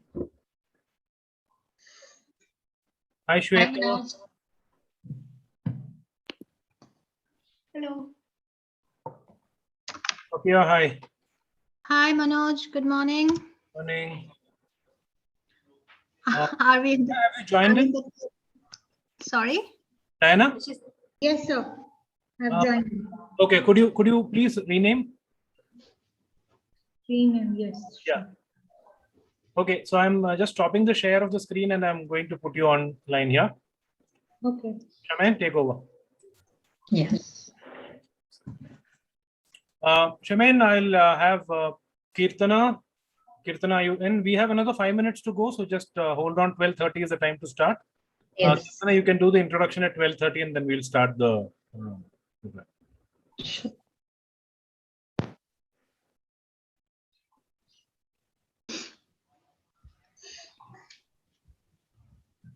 So, Kirtana, you will be taking it forward, right? With Yes, ma'am. that. I'll be starting with an intro. Yeah.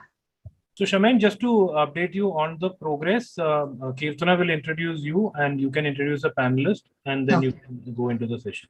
Okay. Okay. If you need anything in the backend, just let me know. We are online, but you can message me if you need any support. Sure.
Can you all hear me? Yes. Yeah.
Charmaine, good morning. Hi, Papia. Morning. Hi, Diana. Yeah. Hello, Hey, Diana. Hey, Shweta, how are you? Hi, Papia. Hi, Charmaine, and hi, Diana. So good evening, all. Good afternoon, all. Welcome to EduWeave Online Education Expo. We have the second panel discussion starting right now. Let me first hand it over to our student volunteer, Kirtana, to introduce the moderator for the day. Kirtana, over to you. Take it over from here. Kirtana, you're muted. Good morning to everybody here. We have our moderator, Dr. Charmaine Kenita. I'm going to give the intro of her. Dr. Charmaine Kenita is a medical professional, creative conceptualizer, and writer with an experience of over 10 plus years across education, IoT, robotics, manufacturing, retail, and hospitality. Her work brings together a unique combination of strategy, writing, creativity, and psychology to create written and visual content tailored to brands and institutions. Out-of-box content is an industry agnostic, end-to-end content and marketing agency based in Bangalore.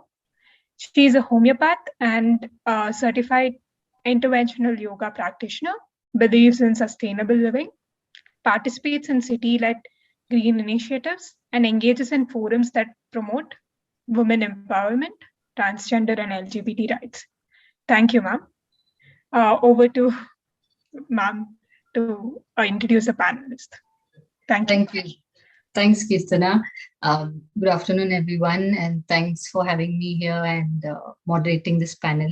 Such esteemed people, I would say, with this topic that is inclusive education, something I'm familiar with as a parent, but also as an outsider, and that's why we would explore it a bit more. So before we begin, I just like to introduce our panelists. So Shweta Sharan, she's a freelance journalist with bylines in the Hindu, Mint, Deccan Herald. She's written quite a bit on books, on education. She's a founder of Bangalore Schools, and she has a big community basically behind her.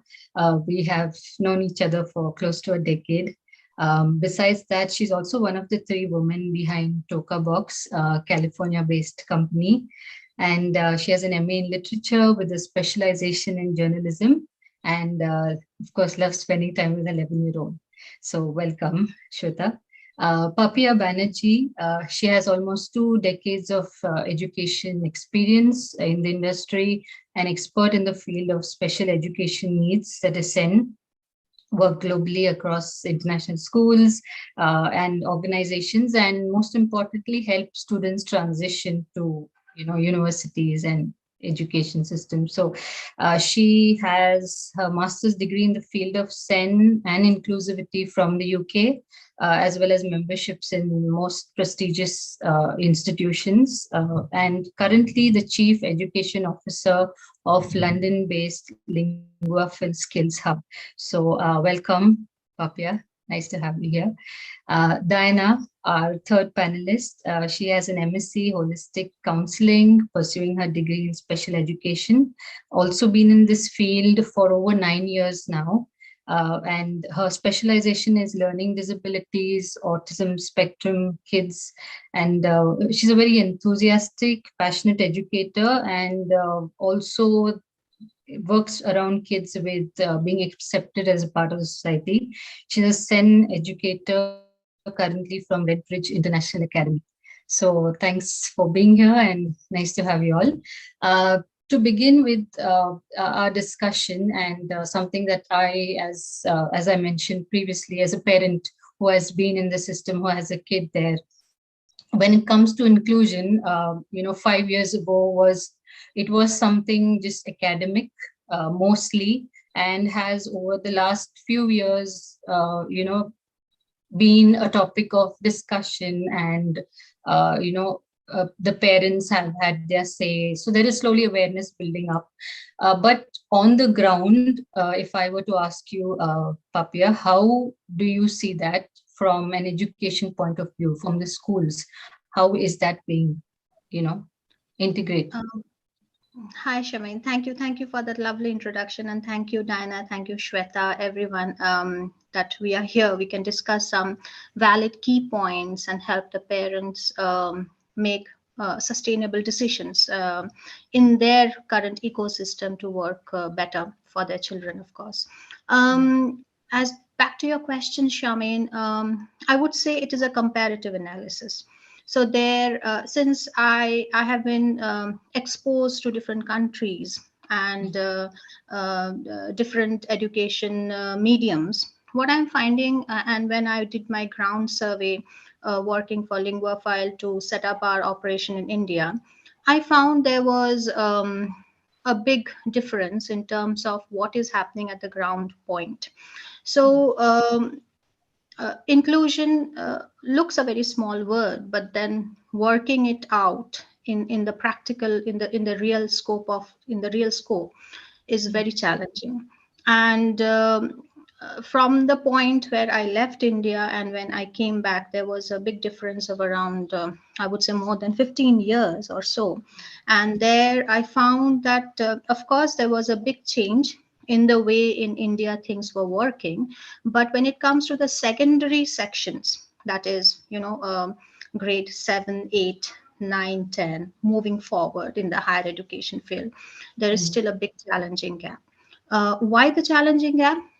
This is nothing to blame to the school or any education system. That is because as the studies become more specialized, as far we go into the courses, managing the students' pace of learning required, and the schools, structure, because they are bound by the timeline.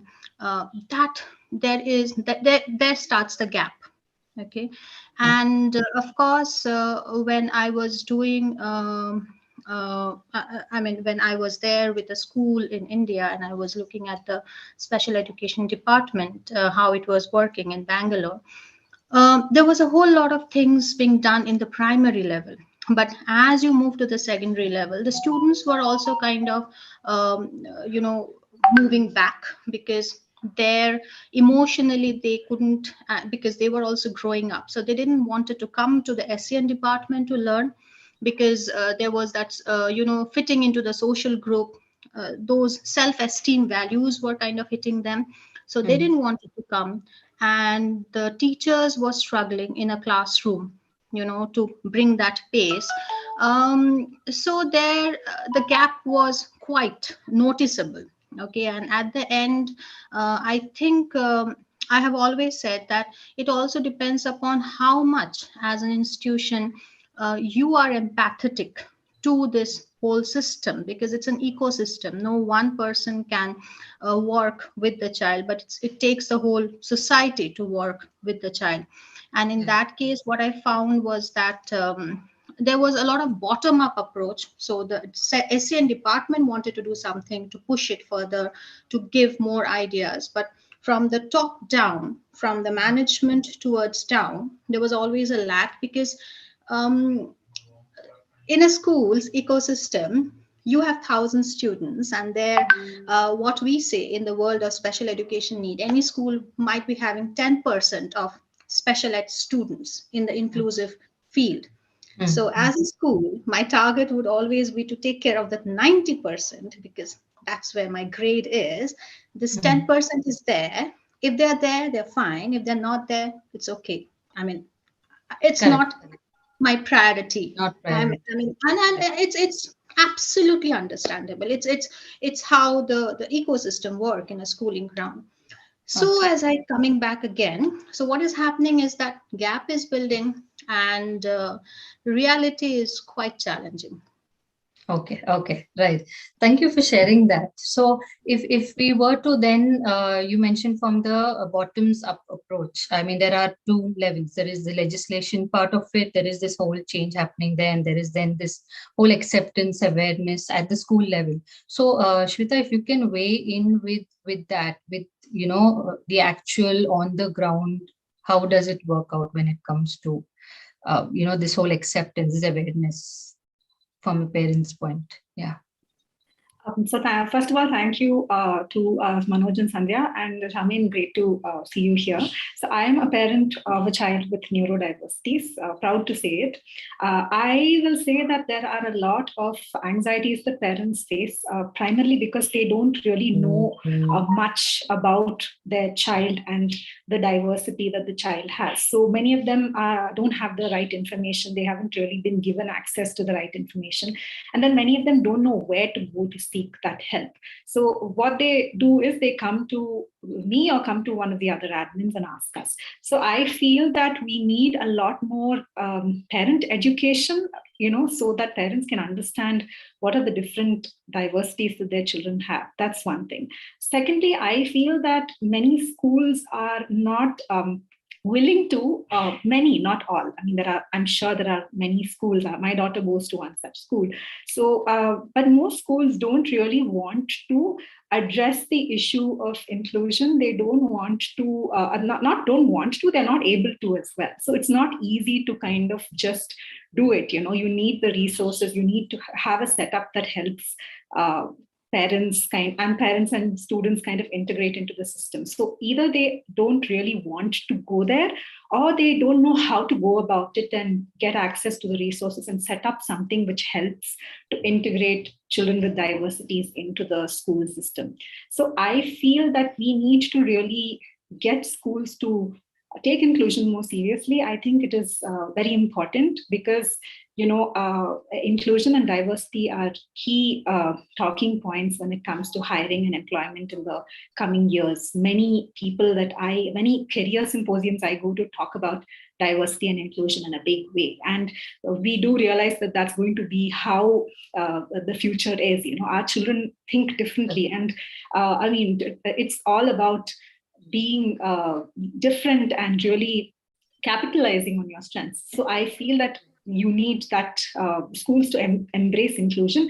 Thirdly, I feel that it also starts at home. It also needs to go permeate the society. We need to understand neurodiversity. All children, all people need to understand what autism is, or what dyslexia is. They need to understand that we all have differences and we are all on some kind of spectrum. We all have a difference. It's not that anyone is normal and not normal. So I feel that we need to expose people in the society to differences, because it starts there. You need other students to understand other kinds of students, to students who are different from themselves. So I think these are the problems that parents typically face. That the fear that, will my child be able to fit into that class, or how will the interactions go? So I think that it's not easy, as I said, for a school to get it right immediately, but I think they really should try. And it's important that as parents we really push for them to take inclusion seriously. Correct. So, but then what have you noticed any kind of change, say 5 years before and now, in terms of even the understanding of how to approach it? Because there is a lot of information and what every parent faces. So it's just that with the education, then they also have to factor in an additional set of factors to differentiate or decide. So is there some improvement in that? Can you point out some way forward? Absolutely. I think in Bangalore that there is. I don't know about other cities, because it varies from city to city to a large extent. I think because of a group like Bangalore Schools, there's so much of awareness among parents. Even parents I know who don't have neurodiverse children understand what autism is. I mean, they have that awareness. They understand what occupational therapy is. So I think that awareness is there, and we have a lot more schools with special needs set up with resource rooms today than we did in 2010 or 2012. We have many. So whenever a parent comes up to me and asks what is a school that has an inclusive setup in this area, I'm actually able to tell them 2 or 3 names and ask them to explore those setups. So I think that definitely it is improving. And as parents, I think parents are becoming much more in control of their journey. They are seeking resources on their own, trying to kind of play a big role in their child's progress. For instance, when my daughter was diagnosed, I was just thinking remediation is all about just getting her to sit and read and write and do math. But there's a lot more than that, I mean, occupational therapy helped us a lot. And so much more, there's so much more to it. And getting her to be more confident and, getting her to interact with more students. So I think definitely that the awareness is much more. And that's a really positive thing. That's nice. That's nice. So if I were to come to then this whole emotional aspect of even, handling these children, and Diana, this question is for you. So there is training required, right, for teachers, for educators also. So if we were to go into that sphere, and currently the trained teachers are very few and very less. So at which point then can, a child be a part of a regular setup in terms of the school? So if you can just shed some light on that part of it. Sure. Thank you for having me today.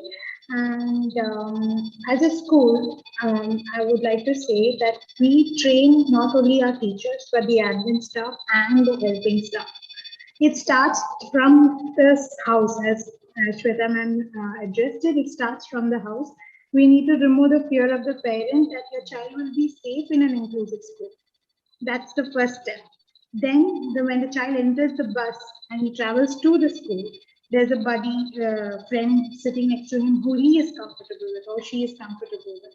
And the driver and the caretaker in the bus is also trained or sensitized that, okay, there are certain things that it would be nice if you could avoid those situations. Or if the child behaves or throws a tantrum, how is he supposed to handle that child? That information is given. Then when the child is entering the school, how he's addressed by the security people or whether it's the admin staff, that is done only through training and awareness. And I want to believe that there are a lot of schools which do this already, but at Redbridge we do the training on and off because there are sometimes they also don't know how to address a certain situation with a certain child. So when we do not address those situations is where we have confusions or there is a disturbance between the child and how to deal with it. Then when they come to the class, the teacher, of course, is trained. I think all my teachers are already sensitized through different trainings throughout the year. But more than that, how a chapter can be taught, not only keeping normal children in mind, but keeping the special child also in mind. How that approach can be done.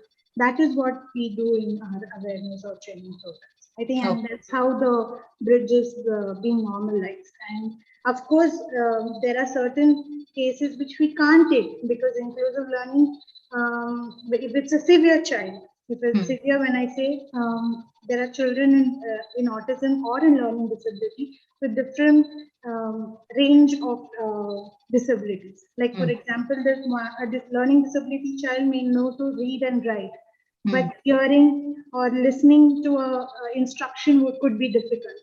So severity based also there can be the difficulties for the child to learn. For those children, we take them into SEN classes and we teach them one-to-one. But we try our best to keep them included in all the activities. Okay.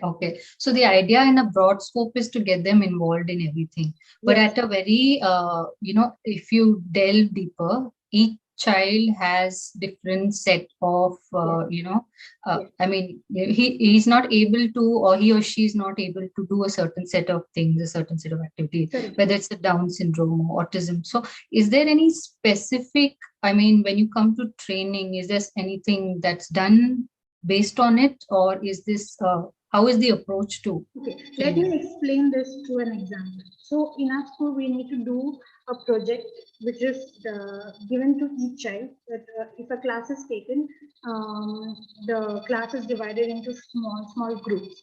Now, this class may have special children, may not have special children. But if the child has, if the special child is there as a part of that group, then he or she is given activity which he can handle. For example, now if I give him a project on water, maybe he's good in drawing, or maybe he's good in presenting it or saying the matter. So the other children would do the writing part of it and give him a presentation. But when it's time to present the project, he would be the one who would present the project. So by understanding the child's ability and working on his strengths, we give him the activity, but he's still part of the group. He doesn't feel that he is not part of it. He's not part of it. If that was the case, then, and Papia, this question is to you, that this whole setup of training, of looking after, is quite, as a school, it is quite there is commercials involved. There is that whole constraints with regards to how much of a training and what can be done with the existing setup. So in that case, how can we find a way, a middle path to have kids of with various, say, abilities on there, and how do teachers then manage the kids? So is there an insight into that? Right. So, Charmaine, you are very correct. I mean, when we have done a program, masters in special education needs, it took us 6 months only to do dyslexia. Okay. 6 months only for dyslexia, because just to understand dyslexia, go to the literatures, theories, there are different ways of assessments. I'm not here talking about the psychic, the standardized assessments. As a teacher, what are the things you have to do? We call that miscue analysis. We call that, that structure, because everything has to do with the environment. There are three factors which are working: the cognition, the behavior, and the emotional side. So we are looking at a huge model. So definitely in a teaching classroom or in a school, training the teachers, what every school does is they are just teaching them identification, that in your class, if these are the cases, these are the slow learners, so this is the way you go. But the problem is, I have been a part of many such trainings. When the teachers are doing those workshops, I find them very active. They point out, if this is a child, you should do this, this, this. But when that same teacher returns back to the classroom, things turn different.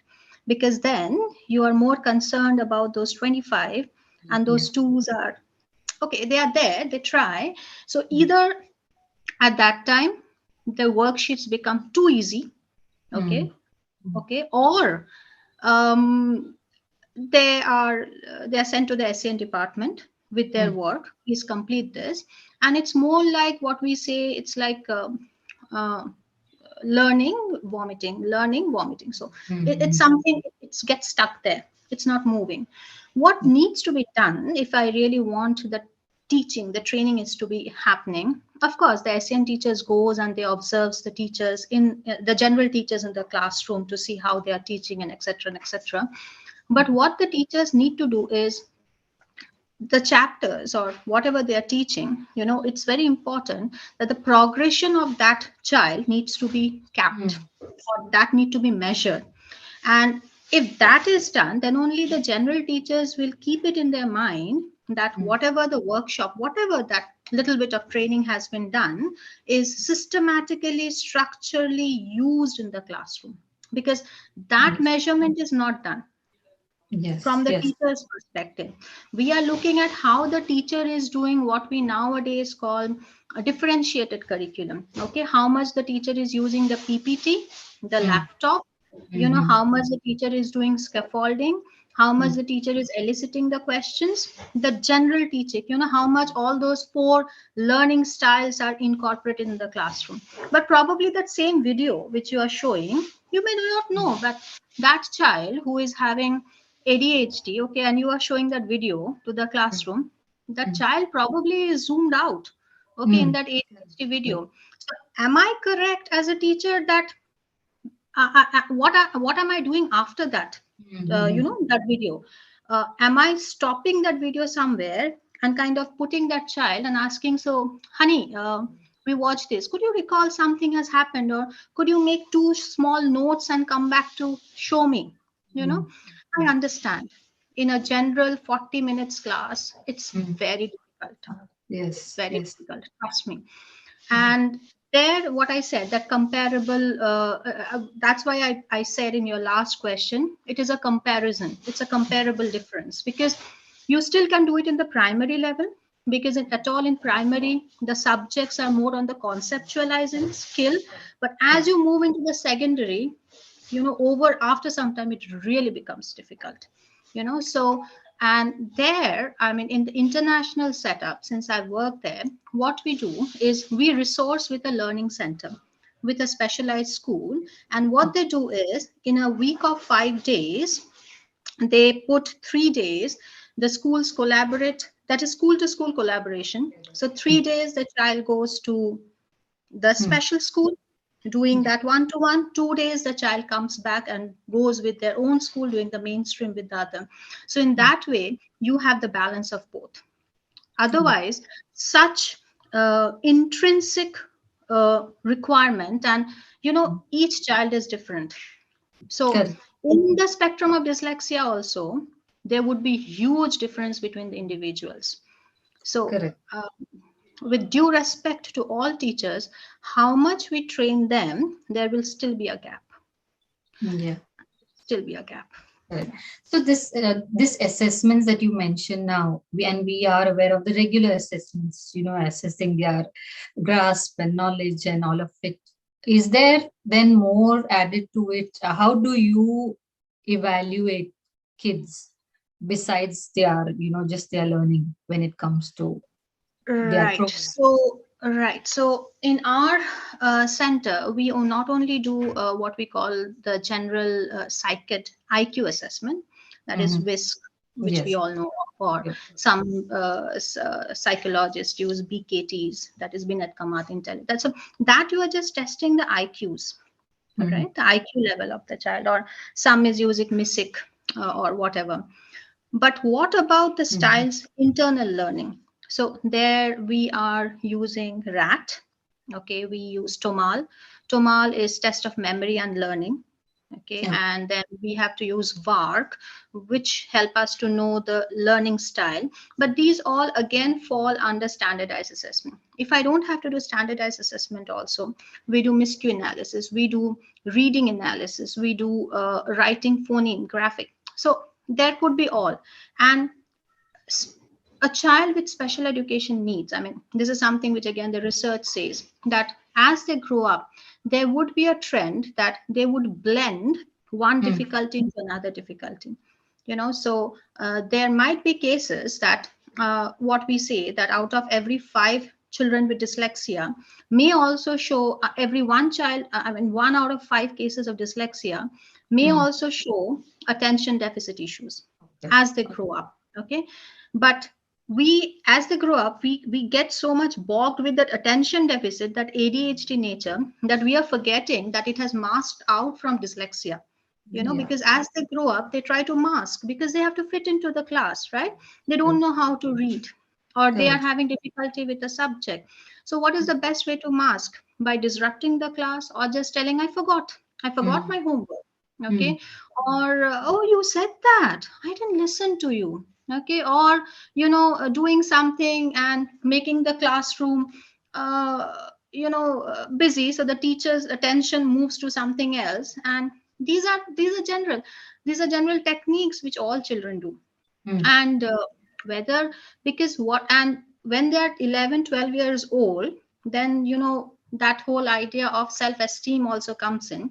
So I don't want to lose a face in front of my friend by telling that actually I can't spell those words. So it will be there. And that's why these children needs to have that movement, and especially with subjects, that is another important thing, Shamin.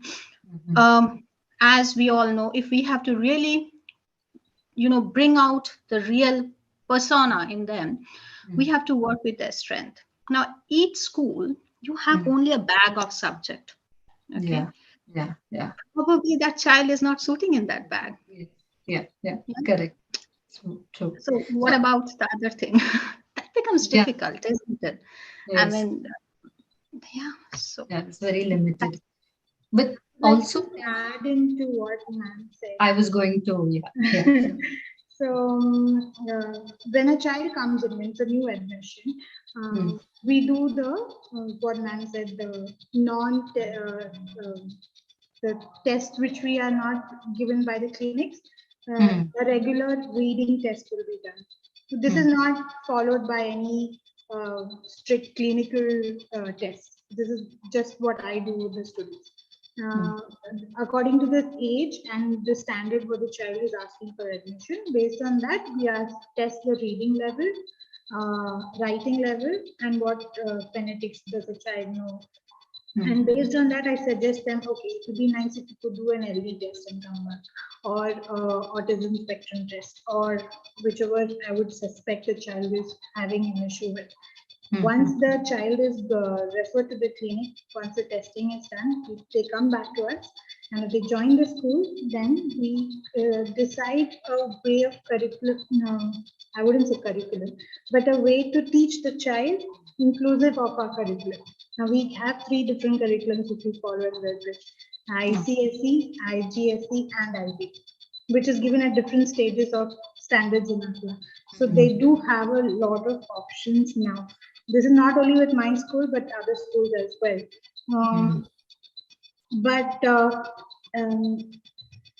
The most popular one is IGNU, where they feel that, okay, a child is allowed to only go to IGNU is only because he's a special child. No, I want to tell parents that no, your children should be encouraged to take other subjects as well, because they surprise you.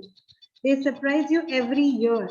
Because as ma'am said, the IQ level of the child is growing because of the experience and exposure what the child is given. So let's not just go to a school because the subjects are easy or the curriculum will be easy for my child. Let's work towards the strengths of the child. Let us understand and recognize them and work with that, not based on their weaknesses.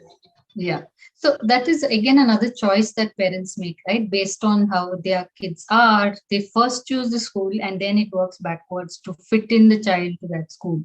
So then my next question comes is, by giving kids this kind of, boxes, of course it is helping us, with regards to the education and making things accessible, available to them. But also, are we then creating this kind of divide between, kids that are neurodiverse and neurotypical? I mean, from a educator's point of view, from in general community point of view. I think by default that is there, because we are trained to take care of their children. As ma'am said, we have been training ourselves from, at least I am part of psychology from 11th grade. So, and to be more honest, I myself was a special child. So I can understand their difficulties and I can relate to them at a very emotional and physical level. And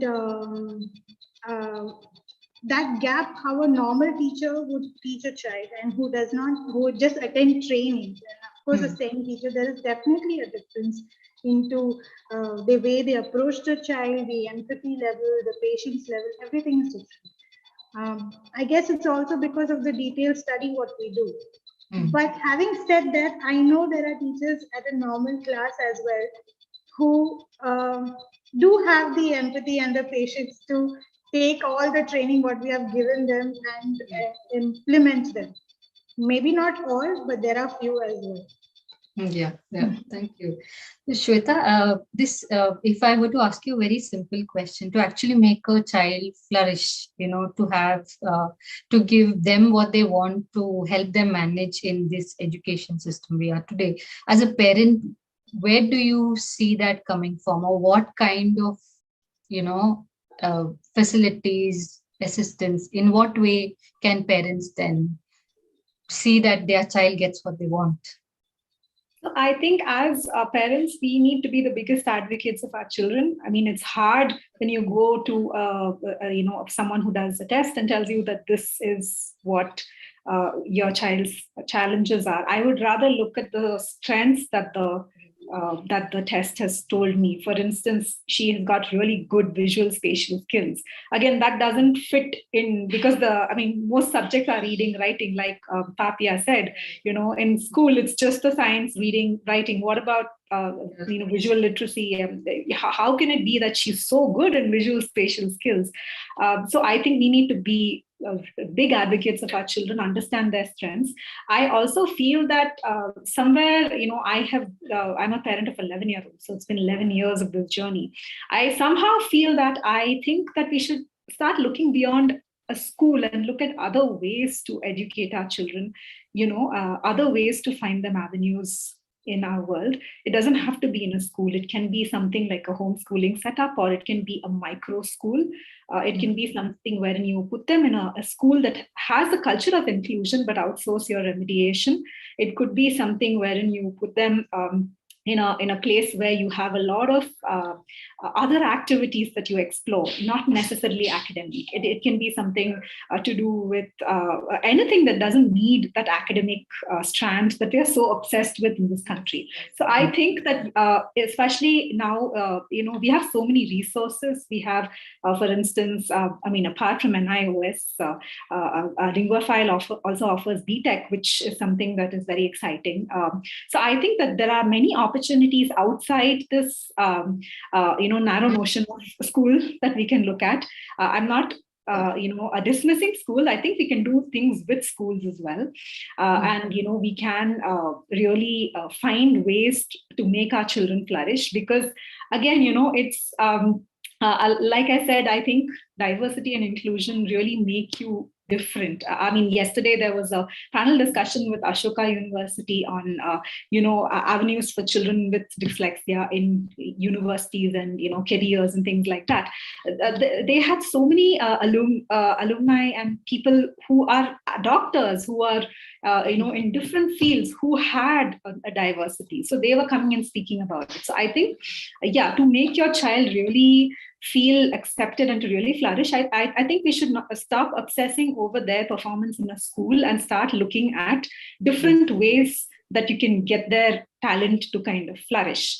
And Charmaine, like I did say that things have changed since the last 10 years, but I think there's still a lot of room for improvement. It's still not perfect. That's what I have to say. We need to really work towards inclusion in a big way. But I do feel that we can look at other avenues that you can make, children sort of flourish, not necessarily in a school. You can look at other things that you can do.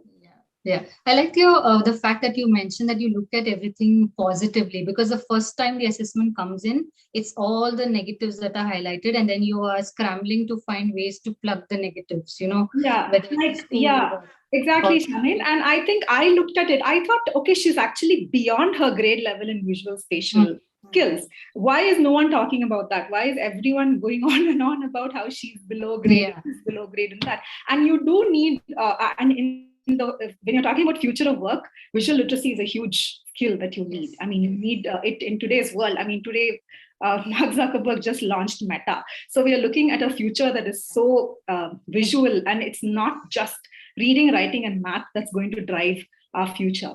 So I think that is important as well. And somewhere I was reading that the person who developed the IQ test did it so that it's an indicator to teachers as to where they should improve, and not where the child lacks. Yeah. I was really surprised. I read that in the Carol Dweck's book on growth mindset. So when I read that, I was really surprised. I thought, okay, an IQ is a static thing that, and then I should feel really upset that my child's IQ is low or high.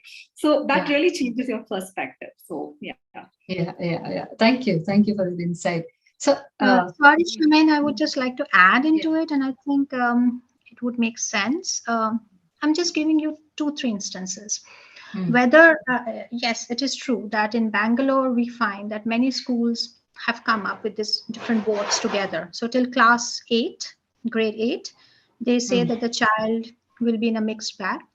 So there are portions of ICSE being taught, there are portions of IGCSE being taught, and after at the grade 9, the parent has orientation, and then the children are branched out, as IGCSE, ICSE, IBM. As a psychotherapist, as a clinical psychologist, and as a special educator, I think it's a very wrong idea.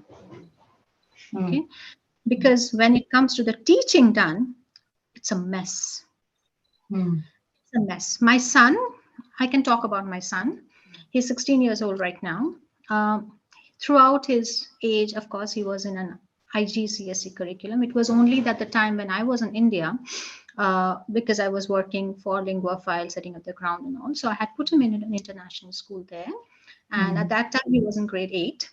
And so there were portions where he was being taught from IGCSE, style of learning, writing. Science was also kind of taught. History was again going to ICSE history. And my son was frustrated because when it comes to the paper, each teacher had different expectation. Okay, so some wanted the answer to be in IGCSE style, some wanted the answer to be in ICSE style. It was a hodgepodge, and the way they were taught in the class, the way it was like what the expectation in the class was, it was taught in a very, very GCSE standard level, learning style, blah, blah, blah. And in the answers, if you don't write the definition, you will not get marks. So again, in GCSE, we do not work with definition. We are not bothered about definition. We are more bothered about application. Okay, so two different world of studies. Imagine a child with dyslexia, working memory is an issue in the beginning only, and you are expecting so much. Okay, and then you have to learn first language, second language. Okay, this is must, that is not there, this is that. Come on, the child is having dyslexia. Language is an issue, and you are expecting so much of English literature, English language, then Spanish, French, German. Okay, understood. The parents want the children, and sometimes the children also want to learn, but at what level? That's the question, right? It doesn't work right. And whether I'm having a mix of IGCSE, IB, or ICSE board, or CBSE, ICSE, it's not the question. The question is how many subjects you have. Okay, very simple.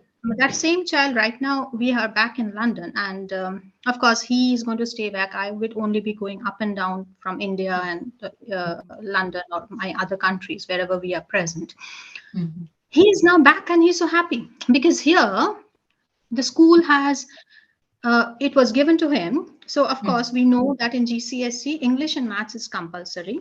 And in English and Maths also, for example, there are tiers. Okay, so everybody doesn't have to the same tiers.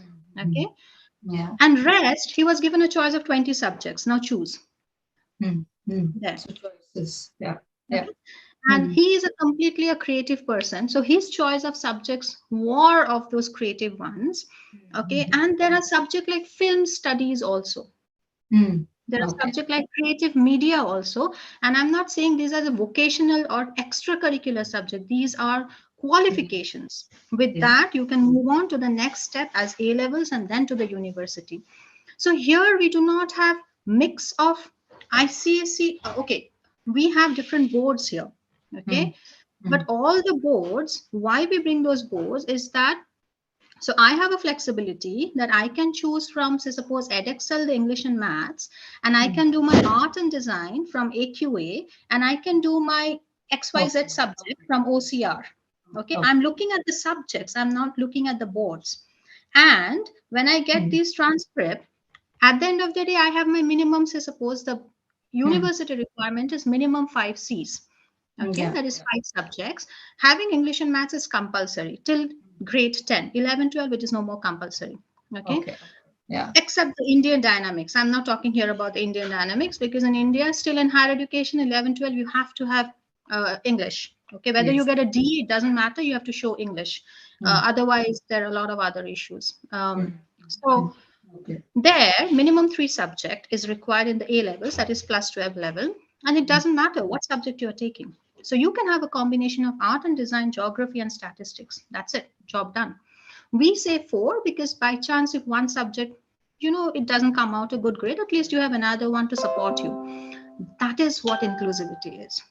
Okay. Still now, in inclusivity also, so inclusivity is not only about teachers accepting it. It is about a lot of other dynamics, about how the higher education is accepting what you are, how you are. What are the subjects you're giving? Again, you're playing with the strength, if I'm only talking about the strength, right? Yes. So I'm here going beyond English, maths, geography, history, and all those academic blah, blah, blah. Okay, I'm going to subject like food science, food tech. Okay, I'm giving a qualification there. And this is a qualification, not a vocational course. You are having a proper mark sheet, which is like your asset throughout your life. Okay, with which you can go into an employment. That's what matters. So it's a big stake. It's a big stake. And if I were to just add, sorry to interrupt, but it puts a lot of onus on parents, on the kid, on that, right? And currently, if you don't have the setup, the education setup, then you are just putting them there and then probably carrying them the way forward till they graduate. So how then, if I were to say in the Indian education system, in the Indian context, how do we work around that, given our this is something which the big stakeholders, like I'm pretty sure here, most of these schools, the international schools that are there, I'm talking about Mumbai, Bangalore, Hyderabad, the big stakeholders, right? Chennai. The top management has to go and fight it out with the government. It is not the teachers, not the parents. Of course, parents have to put their petition. Okay. I mean, there is a lot to talk about. I mean, we will run short of the time, right? We are talking about NEP, National Education Policy, and I have gone through that policy, the new one. Okay, there was a chapter 5 is about special education. I remember so well. But what about learning disability? Okay, so there was a whole lot of point put about physical disability, blah, blah, blah, children under poverty line, what you should do, what you not should do. But what about learning disability, where you are making languages compulsory? Come on. So are you really looking at learning disability? Have you ever in that policy put up in higher education what happens? So how many children, say suppose in University of Mumbai, University of Chennai, in a general BA or BCom classroom, I just want the simple data. We have a data in all the Western world, right? Where we know the inclusivities in the university. And there are children with autism who are running in the regular classroom with the university. So I'm with Birkbeck University because of psychotherapy. And I know there were cohorts there with me who were having dyslexia. And I have seen how they are supported, how note taking, how you have to write, assistive technology was given to them. And there was no judgment, no bias. It was such a natural classroom. We all worked together. And say, suppose there are probably in that cohort, I had 4 people who were having dyslexia. So as I said to you, it has to be, bottom down, right? So this top managements have to go and say that it's not the policy. What happens in the ground level? Talk about ground level. Are you ready that in ICSE I have art and design and CBSE English is very easy? Can I run these 2 boards together? My child will get a mark sheet from ICSE in X subject, CBSE in another 2 subject. And will they be accepted with those mark sheet in the university? Talk about that. That's inclusivity. And that's the lack. Okay, makes sense. So Dinah, if I were to continue from Papia's conversation about this whole, yes, the legislations, all of the changes made, but from the emotional need of kids, of how, at the end of the day, they are the ones at the center of it and we are the decision makers around. How do you feel, do we proceed with if there was to make any breakthrough going forth in the way education? In terms of parents, no?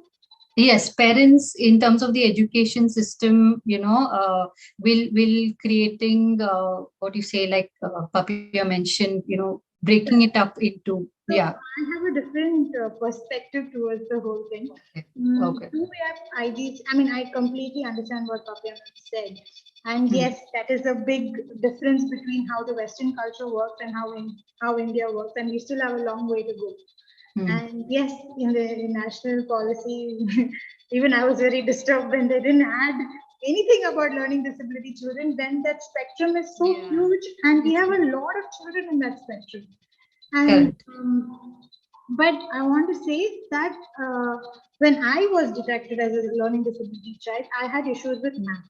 Math was my biggest enemy. Math never went inside my head, and it's still there. But up till the 10th, I faced it, and I scraped through it, and I went to my 11th and 12th, and I dropped math. And that happened, and after that, I could study way better, and I think I'm doing fine right now. But IGC and IB do have special policies for children who have difficulties in learning. I don't know how far it has helped many of them, but I know that exists, and it is helping children to, even learning disability children, to take part and do the process. Meaning complete that curriculum and go to other universities, especially abroad universities. Okay. But the way we deal with it, yes, there is a lot of gap between the Indian culture and the Western, where they have reached, which we have to still bridge. That I completely agree. But the children are able to complete these policies, I mean, these curriculums as well. And in terms of parents, I would only say that, you need to choose, how Shweta ma'am said, you need to understand what your child's strengths are, what they like. That discovery itself is a process. You can't sit with, okay, let's study maths today and let's see how good you're at. It won't work out, because we need to understand each child learns also very differently. There are auditory learners, there are visual learners, there are kinesthetic learners. We have to understand, recognize that, and understand the child in terms of a very minute level, which you can, of course, take help from special educators. You can go to clinics and understand your child better. And from there, you choose which school and which subjects will be helpful for your child. And I think that's the best way to approach, at least with our current system, what we have, that's the best way to approach as to which school your child will be perfect. Okay, thank you. And Shweta, if I were to ask you that, there are schools for special education, there are schools that are trying to, who have the inclusive education in them. So when it comes to the actual tangible day-to-day level, does it make sense to have or to teach everybody together, or to have common spaces where kids meet? Because it's also a lot about empathy. It's more than, because there's a lot of bullying, there is a lot of subtle other, there is a friend of mine, Gayatri, another, who runs a special education school, was mentioning about there are separate entrance ways for kids, who, so that they should not mix. There are schools like that. So my understanding, or my want to know, is how can this, which space, common space, then they can meet, where empathy comes into the picture, where this whole, it's spoken of without any kind of labels attached. When does that happen in a school? I think that, a culture of inclusion is something that the school should take seriously. So I can give an example of the school my child goes to. So they know the teachers are sensitized. I think Diana ma'am was also talking about this. The teachers are sensitized about the children, and are also and so are the other children. So if there's a situation where the other child doesn't understand what my daughter is saying and says something which he or she didn't intend to say, the teacher takes the child, both children aside, individually, and tries to, sensitize one to my daughter's diversities, and sort of also tell my daughter, like, try and make her understand. So I feel that all stakeholders should be on the, should understand inclusion, should understand it's a culture. It's not just about, having a fabulous resource room when you are not able to sort of understand what inclusion is. And I don't think that we should stop fighting for inclusion just because, you know, there are some people and there are some mindsets. We should in fact try and change that. So I think we should keep fighting that, you know, we don't, we need to tell schools that there's no way that there should be a separate entrance. Like you mentioned, I mean, you gave that example. You need to keep fighting for it. And so I think that that comes with a lot of user education, a lot of parent education, stakeholder education. And that has to, I mean, I think that it just has to happen. And again, you know, like I can give an example of a book I read recently. It's about Diwali. It doesn't really say that this child has a diversity. It just, the illustrations show children with different, with many differences. So there's no explicit labels that are given, but the child is internalizing the idea that the world is a very full of different people. So I think we should aim at doing that. And we should just get more people to, understand it, instead of just saying that, hey, it's not working out, I should opt for a special school. I mean, it's not that a special school is, a wrong thing. I mean, many people opt for it because they want, a lot of remediation, and they feel more that it suits them better. The programs there suit them better. But I still feel inclusion is really important. And I think that that we need to really fight for it in schools, for sure. And I know that every day I have a parent asking me, I mean, I am not able to get my child into a school. They don't offer this support. They don't offer this. I don't know what to do. And it's kind of hard. It's heartbreaking to hear that, that because we all want our children to be part of this world. So I think we should keep fighting the good fight, instead of just saying that, since schools are not understanding inclusion, let's just either put them, just either homeschool them or put them in a special school. So that's what I think. Yeah. I just want to add here one thing, is that sensitization, it does happen in the schools, true. A lot of sensitization within the school folk, but as we said, all stakeholders are equally, should be put into awareness. I would request all the schools, so-called the schools who have such inclusive platform, that it is very important that you bring the whole audience, that is all the parents in, and sensitize them. Because how much, it's again that culture, right? So the environment. So how much the school teacher sometimes, wants to work with a typical child and another average learner, bringing them together, trying to mend their ways.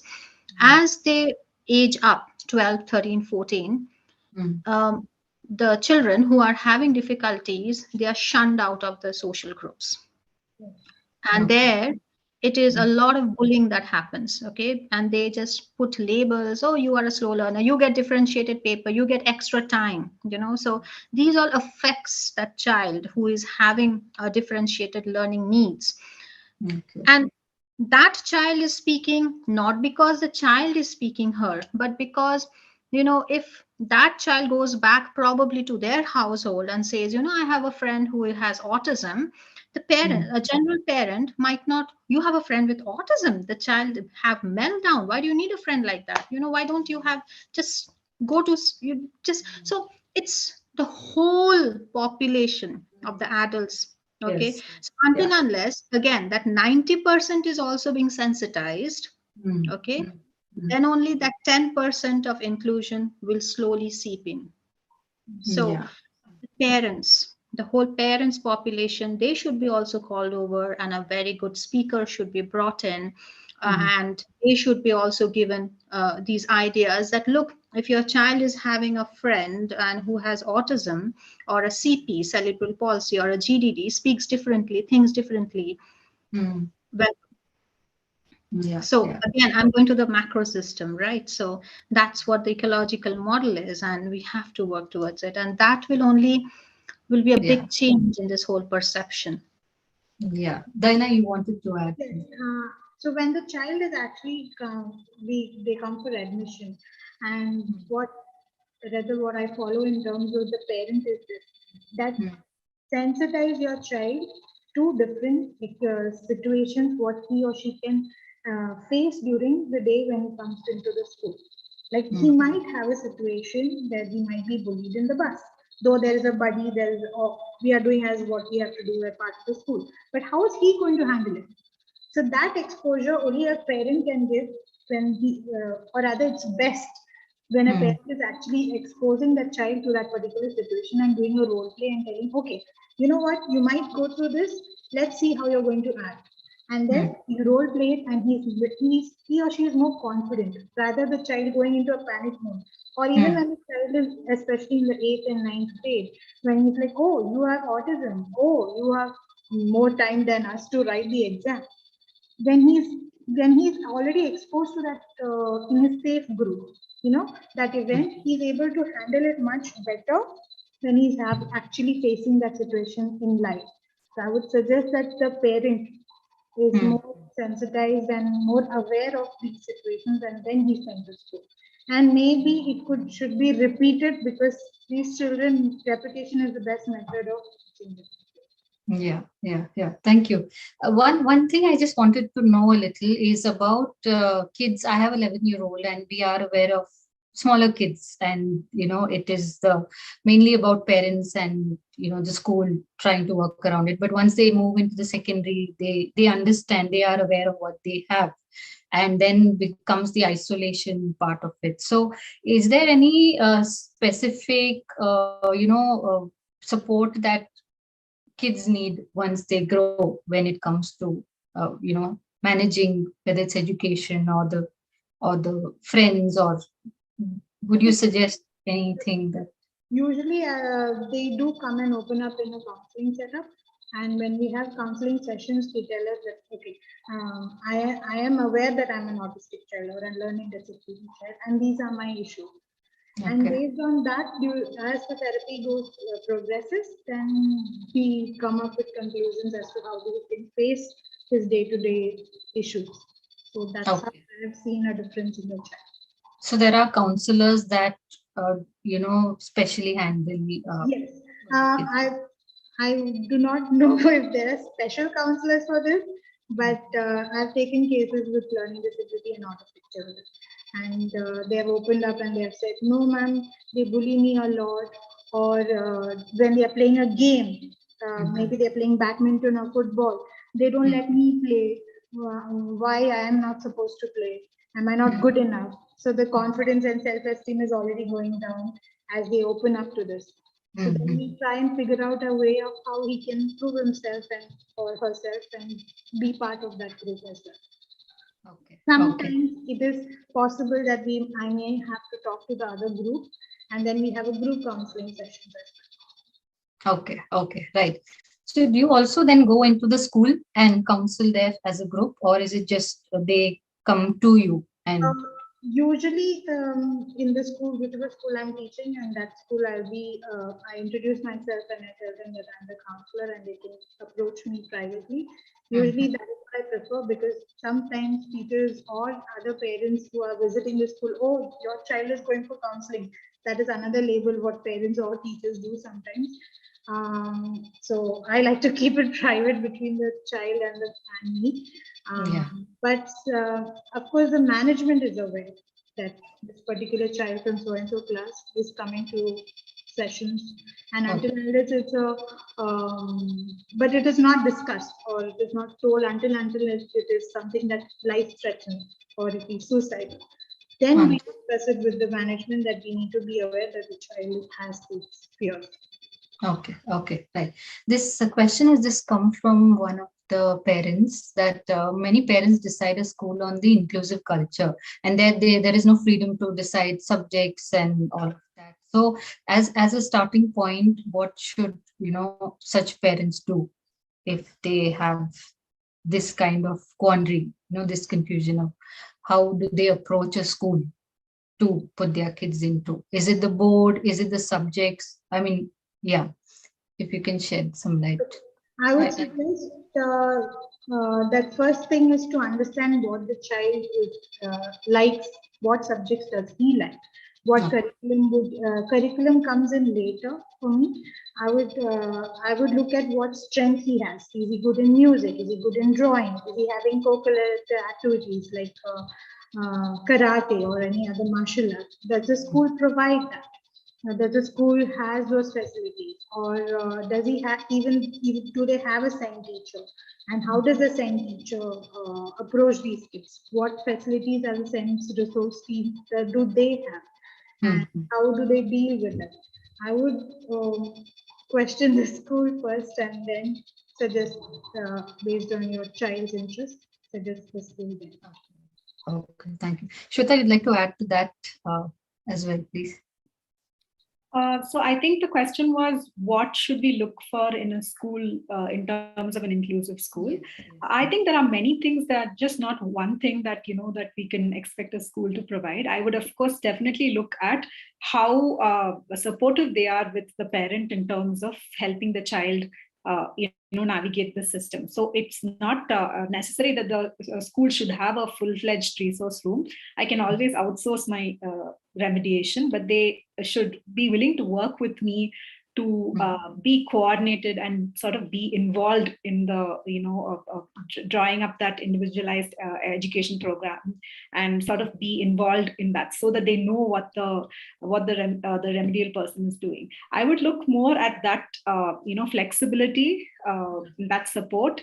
I would also look at, again, schools that have different alternative pathways for students in the higher grades, so that they are not pressured to study subjects that they don't have a natural interest in. And yeah, so I would primarily look at that. If the school has a remedial setup, that's great, because as parents, we take our children to so many therapies after school. It is very tiring, and they don't have the time to do things that they really enjoy. Just having therapy day in and day out and having classes. They should just be willing to play outside. They should have the time to play outside or do something they like or take up something they like. So an ideal situation would be a school that has that support in-house, so that the child can have a free time.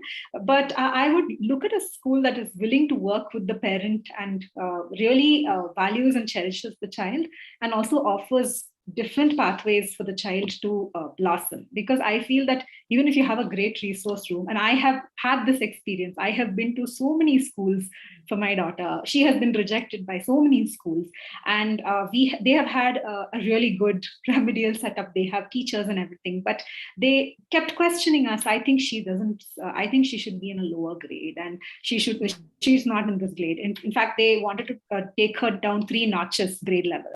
But I said, no, I think that she needs to interact with children her own age, because it comes, that also a skill, right? Like, you learn so much. So I would look at a school that really supports the child and the parent and really is willing to work with them.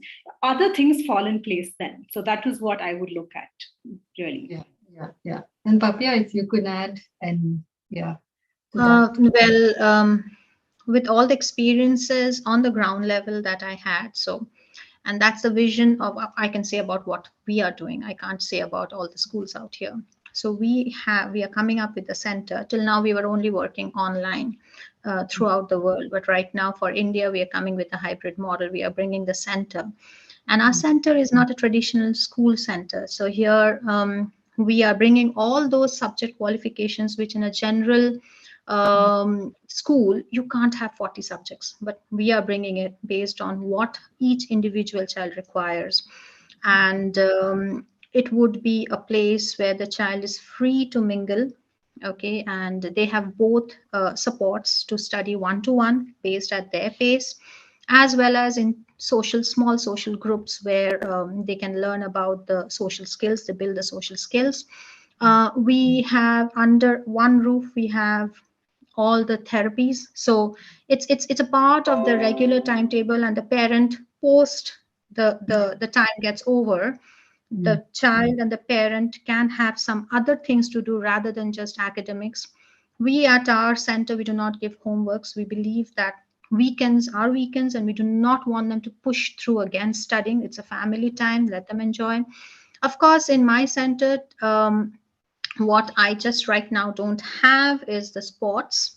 That is the area where we do not have, but we are collaborating with the other school where we can get that sports also, getting up.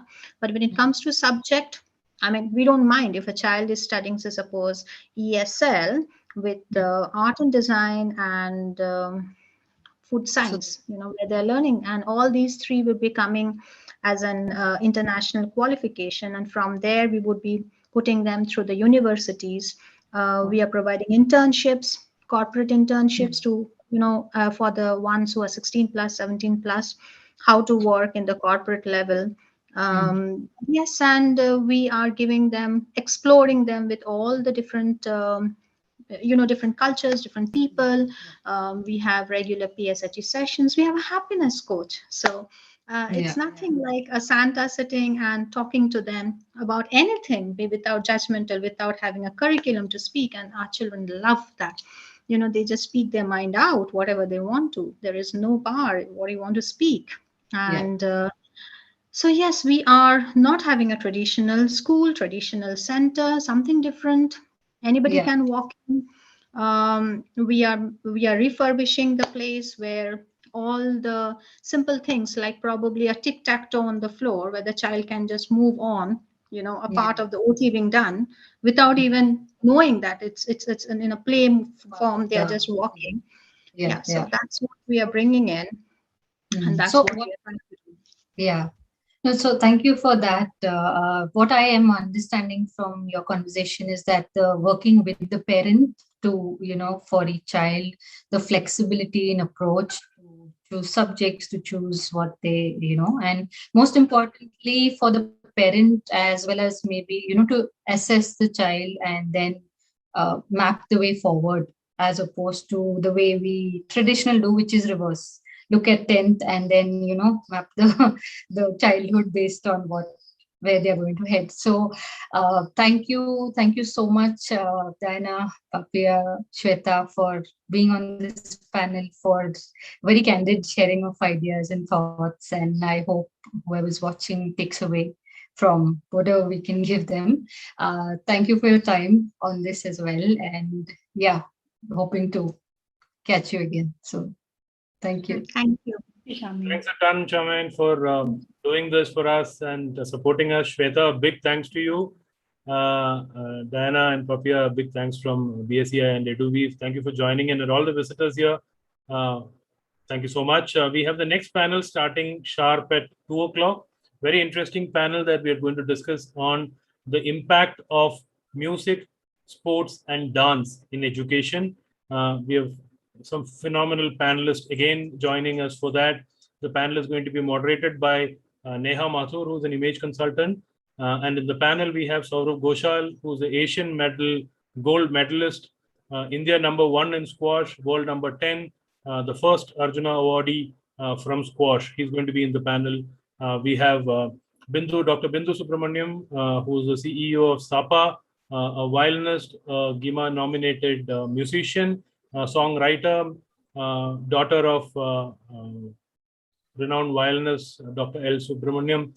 And we also have Rekha Raju. Dr. Rekha Raju is a chartered accountant who went on to do her PhD and then pursued her passion in dance. So she's a renowned Mohiniyattam exponent who travels across the world for Mohiniyattam. So these are the panelists that are going to join us at 2 o'clock. So let's have a quick lunch and join back at 2 for the next panel discussion. Thank you so much, Charmaine, for hosting this panel. Wonderfully done. Thank you so much. Thank you, EduWeave. Thank you. Thank you, Manoj. Thank you, Sandhya. Thank you. Thank you.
Hello. Hi, Saurav. Welcome. Hi. Quick question. Do we need the phone on portrait or landscape mode? Portrait is better. Portrait is better. Is this fine? Yep. Looks good.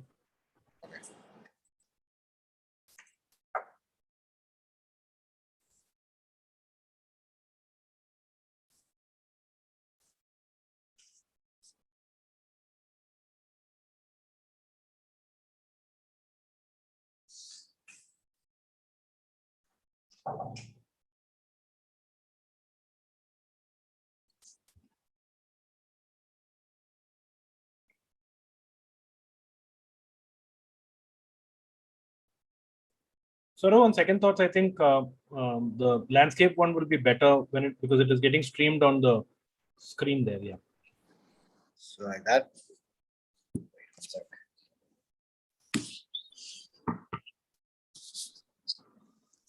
Is this better?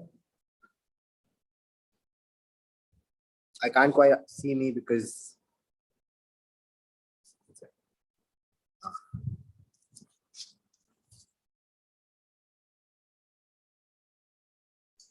It's better now, sir.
Hi, Neha.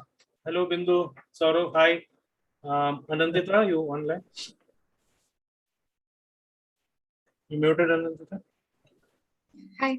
So welcome, good afternoon and a very warm welcome to EduWeave Online Education Expo. Just a quick introduction. This is the third expo that we are conducting as part of the Bengaluru Schools Education Initiatives, BSEI. We are an offshoot of the largest online parenting community, which is called Bangalore Schools, which was formed around 9 years back. So here we try to connect with connect the five pillars of education together. These are the educational institutions, parents, educators, students, and service providers. And one of the things that we do always is to ensure that we have quite a lot of discussions that happen around the topic of education, parenting, and those kind of things. So this is one of the very interesting topics that we have for this year's Expo, where we are going to discuss the impact of music, sports, and dance in education. So let me hand it over to our student volunteer, Anantita, who will start with the introduction of the moderator, and then we will take it from there. Over to you, Ananthi. Thank you. Neha Mathur is the first entrepreneur from a family of lawyers and salaried professionals. She started her entrepreneurial journey as a product photographer and then switched gears. She followed her passion and founded the missing piece. As an image consultant, she helps people discover their personal brand by being their true inner self. Neha has a keen sense of style and is a trained Kathak dancer and a product photographer. She's very passionate about fitness and is an avid CrossFitter. She recently completed the Oxfam Trail Walker, a 100 kilometers walk with her teammates. Welcome, Neha. Thank you so much, Anandita, for that lovely introduction. And let's get started right away. I would like to first introduce the panelists that we have here today. Let me start with Bindu. Right, so Bindu Subramaniam is a singer, songwriter, entrepreneur, author, and music educator. Bindu has been described as a third-generation prodigy. Bindu first performed on stage in Norway when she was just 12 years old with the Oslo Philharmonic Orchestra and global soloist for a composition called Astral Symphony, written by her father, Dr. L. Subramaniam. Bindu heads Subramaniam Academy of Performing Arts. She has a master's degree in law from the University of London, a master's certificate in songwriting and music business from Berkeley Music, a diploma in Montessori education, and a PhD in music education. Wow, that's quite a distinguished introduction there. Welcome to the panel, Bindu. Thank you so much for having me, Neha. I have too many degrees because I'm scared to do actual work. Nice. All right, so let me introduce our next panelist here, Saurav. Saurav Ghoshal is an Asian Games gold medalist in squash and Arjuna Award winner, the first squash player from the country to get the award. He is ranked #1 in India and #10 in the world. He was the first ever Indian to win the British Junior Open title. He also is the first Indian to reach the quarterfinals of the World Squash Championship. Welcome to the panel, Saurav. Thank you for giving us your time. No, thanks a lot for having me. I don't think my resume kind of matches up to Bindu's in terms of the degrees, but hopefully I'll get there one day.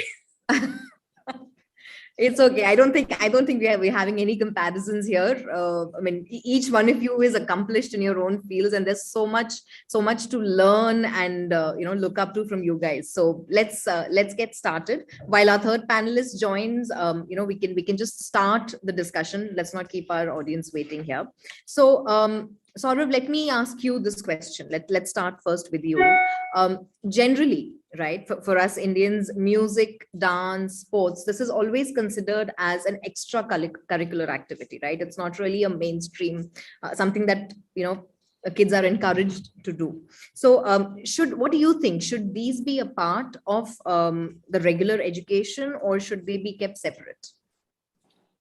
I think to begin with, I think you've hit the nail on its head. I think considering our mentality as a country in the past, we've always considered these streams, so to say, as something that we supplement our education with.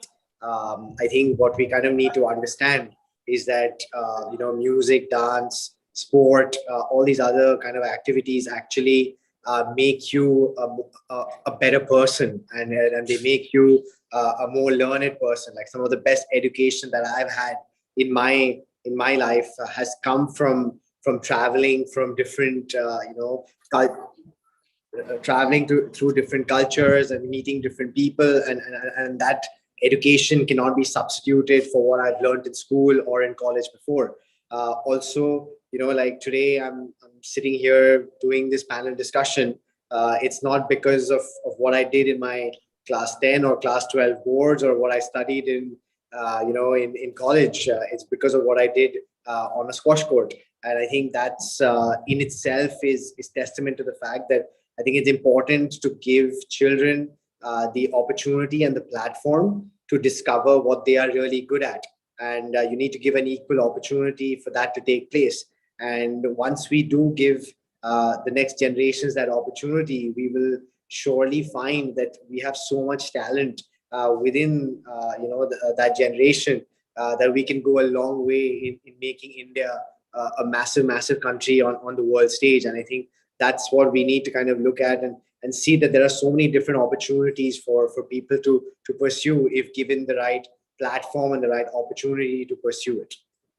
Lovely, lovely. Yeah, I think I do resonate with that, show the opportunities, let the kids see what is out there and let them make the choice and whatever they're interested in, and then encourage them.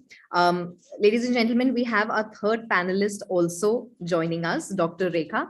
Let me just introduce her real quick for everyone here. So Rekha Raju has a PhD in Mohiniyattam. She is also a chartered accountant and has an MBA degree. An A-graded artist at the Doordarshan and an empaneled artist of the ICCR, Rekha has traveled across the world to spread Mohiniyattam. She is the artistic director of her academy, Nritya Dhama Temple of Fine Arts, where she trains more than 400 students in Mohiniyattam, Bharatnatyam, Mridangam, yoga, and Carnatic vocals. She has given more than 50 lecture demonstrations at universities all over the world. Wow, welcome to the panel, Dr. Rekha. Thank you so much. Thank you so much for those words, and I look forward for this wonderful discussion, which is, where there's so much of embodiment of co-curricular activities, as people call. Yes, that's what we just started the discussion with. So, Bindu, let me ask the next question to you, right? Again, education equals exams, academics. It's as simple as that. So what should the students who are really proficient at, say, music or dance or sports, what should they really focus on? What should their priority be? So I think there are a couple of things there. One, this idea of education being exams is something that I know all of us are against in some sense, because it seems unfair at this point, to say the least. But what I do think is important is for us to be able to benchmark ourselves.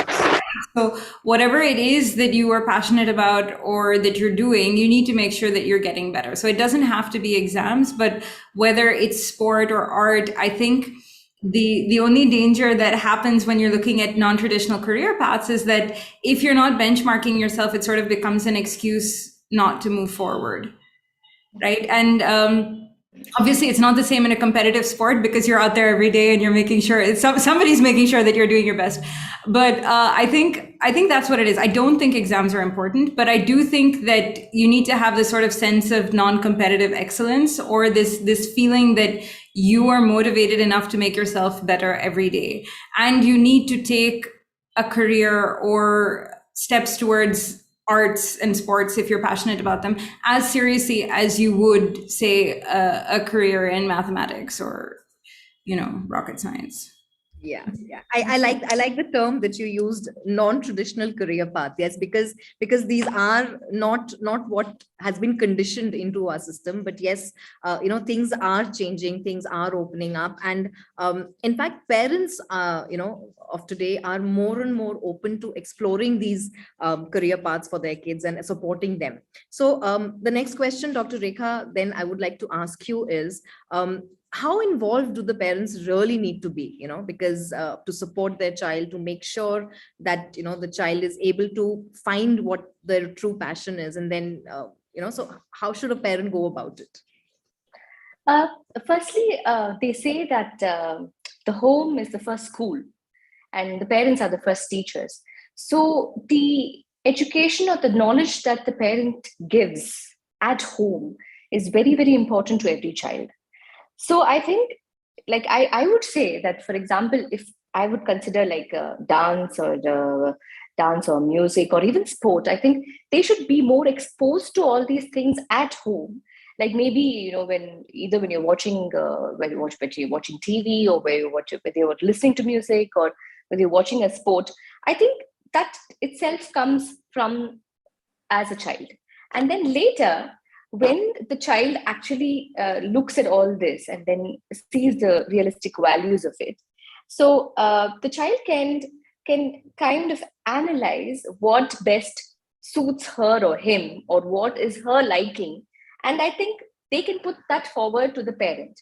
So first of all, it's a parent's responsibility to get this into the heart of the child, and then later, when the child expresses her or his opinion towards it, not to kind of discourage them or demotivate them, and then promote that. So maybe they can first of all, try. For example, I'm just saying that there are kids who look at maybe a TV show or something that is maybe a cricket or squash or tennis, and they say, okay, I want to join those classes. Initially, maybe it is just that kind of the glamour that it has maybe interests the child, but then later when the child actually knows the hardships of it or the amount of hard work that needs to put in, then the child can decide if he or she is capable of doing it with the education system that the parent provide. But what happens is, most of all, when the child expresses her interest towards maybe I will say dance, the first thing the parent says is, first you concentrate on your studies, and then you will see if you are actually good at it. But in turn, I would say that you concentrate on this, and this will definitely have an impact on studies. So that is the way the parent has to put forth each and every opinion of theirs.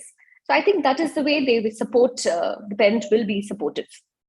Okay, brilliant. Yeah, I think, and right from what you've said, right, that it starts at home. We as parents need to expose our kids to all the opportunities, everything that that they possibly can do, and then whatever they show their interest in, then kind of nurture that and encourage them to do that.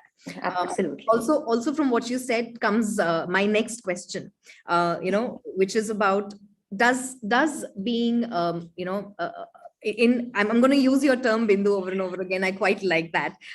Choosing a non-traditional career path, right? Does this also help the students or the children in other aspects of their life, right? Like you said, it may support them in their academics. What is the impact of something like this that the child can have? So I would like to know a little bit about that. Saurav, would you like to take that? Yeah, I think for sure. I think it's something which kind of sets you apart from the rest, because, like you said, it's non-traditional. So by the very definition, you're not going to have everyone doing it. So because of that, you're already putting yourself away from the so-called herd that is there, or the rat race that is there to get to a certain point. I mean, I've always had this thing of maybe following something that Bindu would have done probably is I've always wanted to do an MBA, and I never ended up doing it because I just didn't have enough time from my squash and taking time out of my career. But I remember going into places like Wharton and Stanford in America, and I did like a one-day class and things like that, and try to understand how easy or difficult it would be to get in for an MBA course. And the first thing that I told them was, I don't have any work experience. I've never worked in my life, because all I've done is play squash, and that's been my profession ever since I've been like 16 or 17 years old.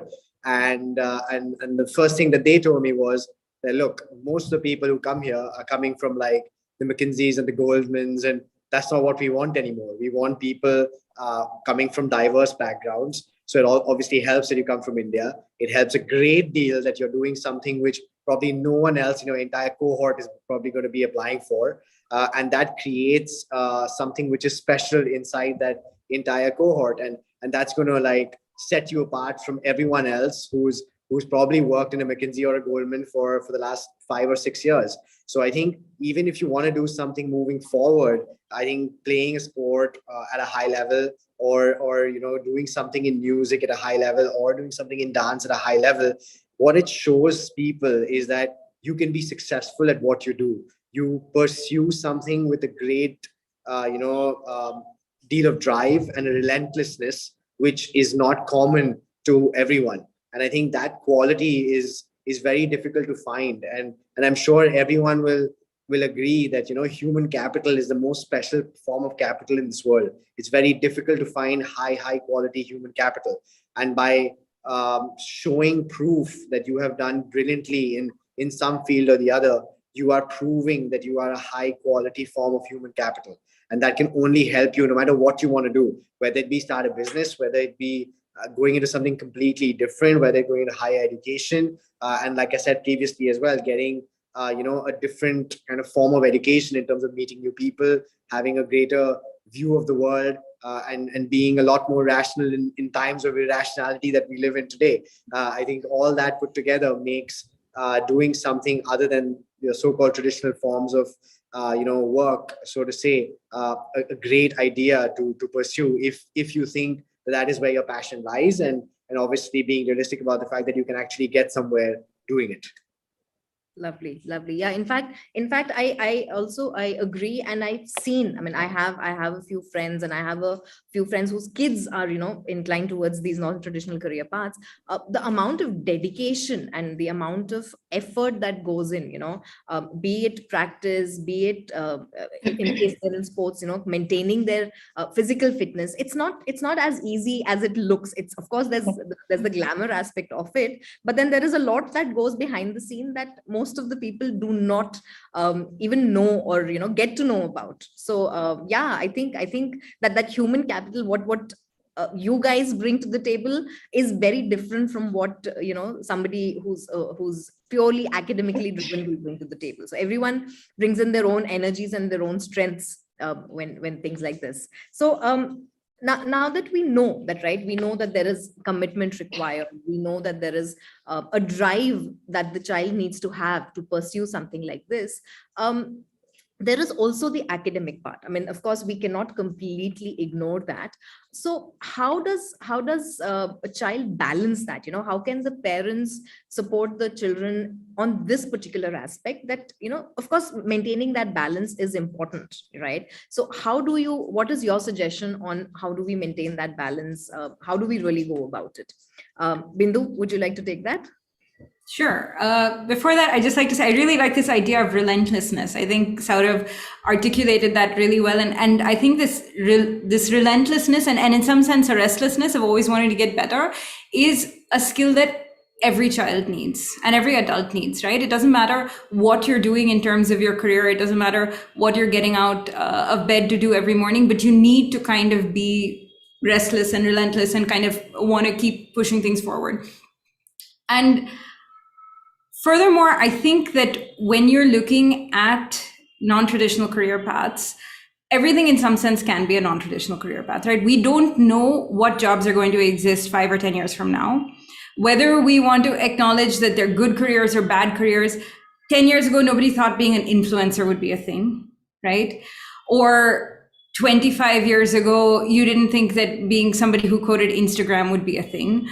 We're looking at intersections of science and music. We're looking at intersections of, so many different subject areas and super specialization. So I think this idea of academic preparation for a career path is outmoded because we don't know what the careers are going to be.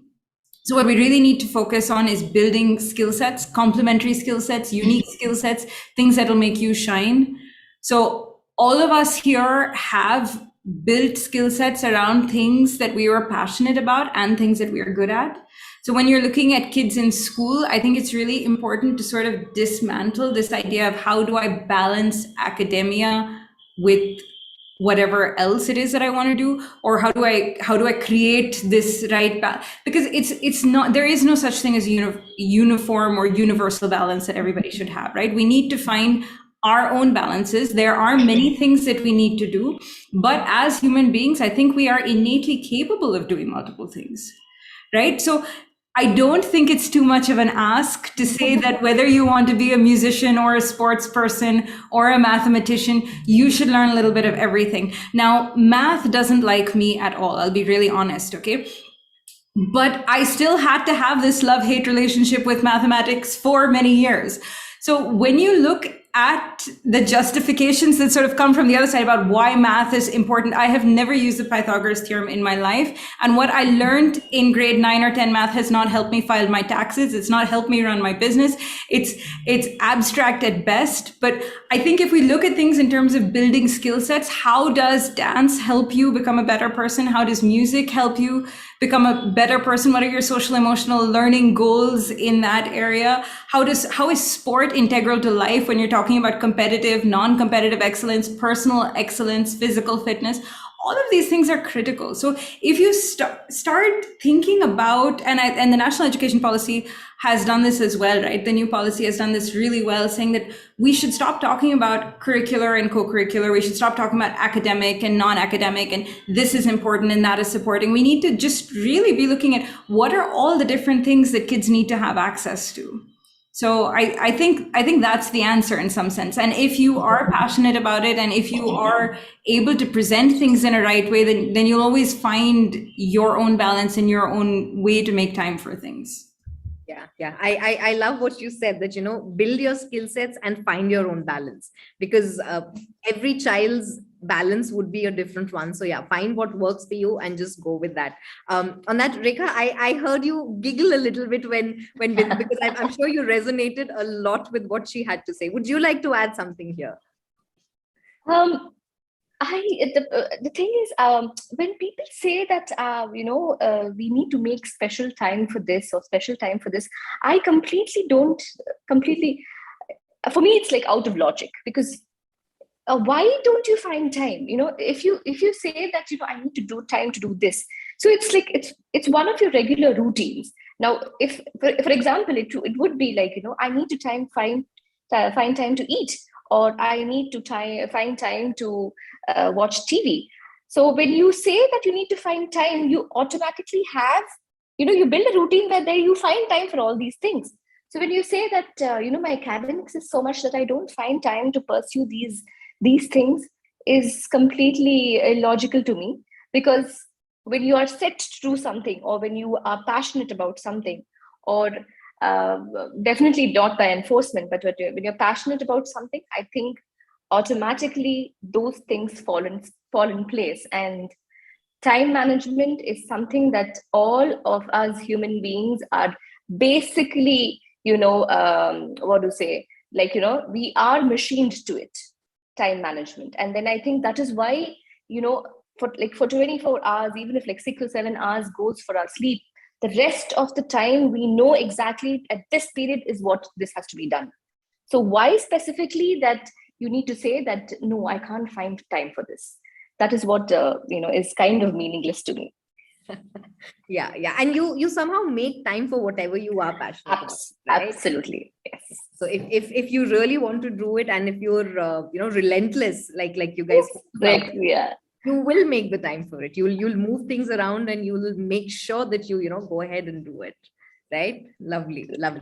All right. So there are a lot of students who do engage in these activities, be it sport, be it music, be it dance, as part of what is being offered at school, but they're probably not as serious about it, right? I mean, they're just looking at it as an added credit, so to speak, for their portfolio, for their maybe for their further education, or just something that, maybe some schools even have it as a compulsory thing, right? That you have to do this. Now, does doing or participating in these activities also help them somewhere, get maybe admissions in universities abroad?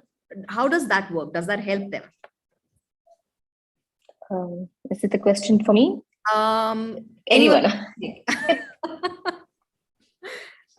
Sure, Rekha, why don't you go? Yeah. Okay, so see, basically, I have been training students abroad, and definitely, I think dance or music or sport they have a different set of accreditation for this, and it makes it an important factor in their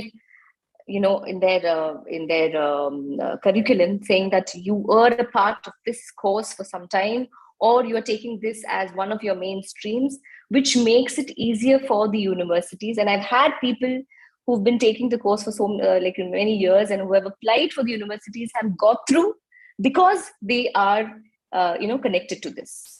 So I would definitely say that it does mark a very integral part of your curriculum. And talking about my life experience, I think what happened was, immediately when I finished my 12th, And I was on a tour to, like, I don't remember exactly. So I, in fact, you know, the college admissions and all were done. And I came in and, you know, in fact, got admitted late because I was on tour. And the only factor that the principal of Mount Carmel College gave me admission was because I was into dance. If probably I was not into some other, you know, activity, I wouldn't have gotten admission, because I joined in, like, I think I joined like end of September or something like that, which, like, most of the courses like already started.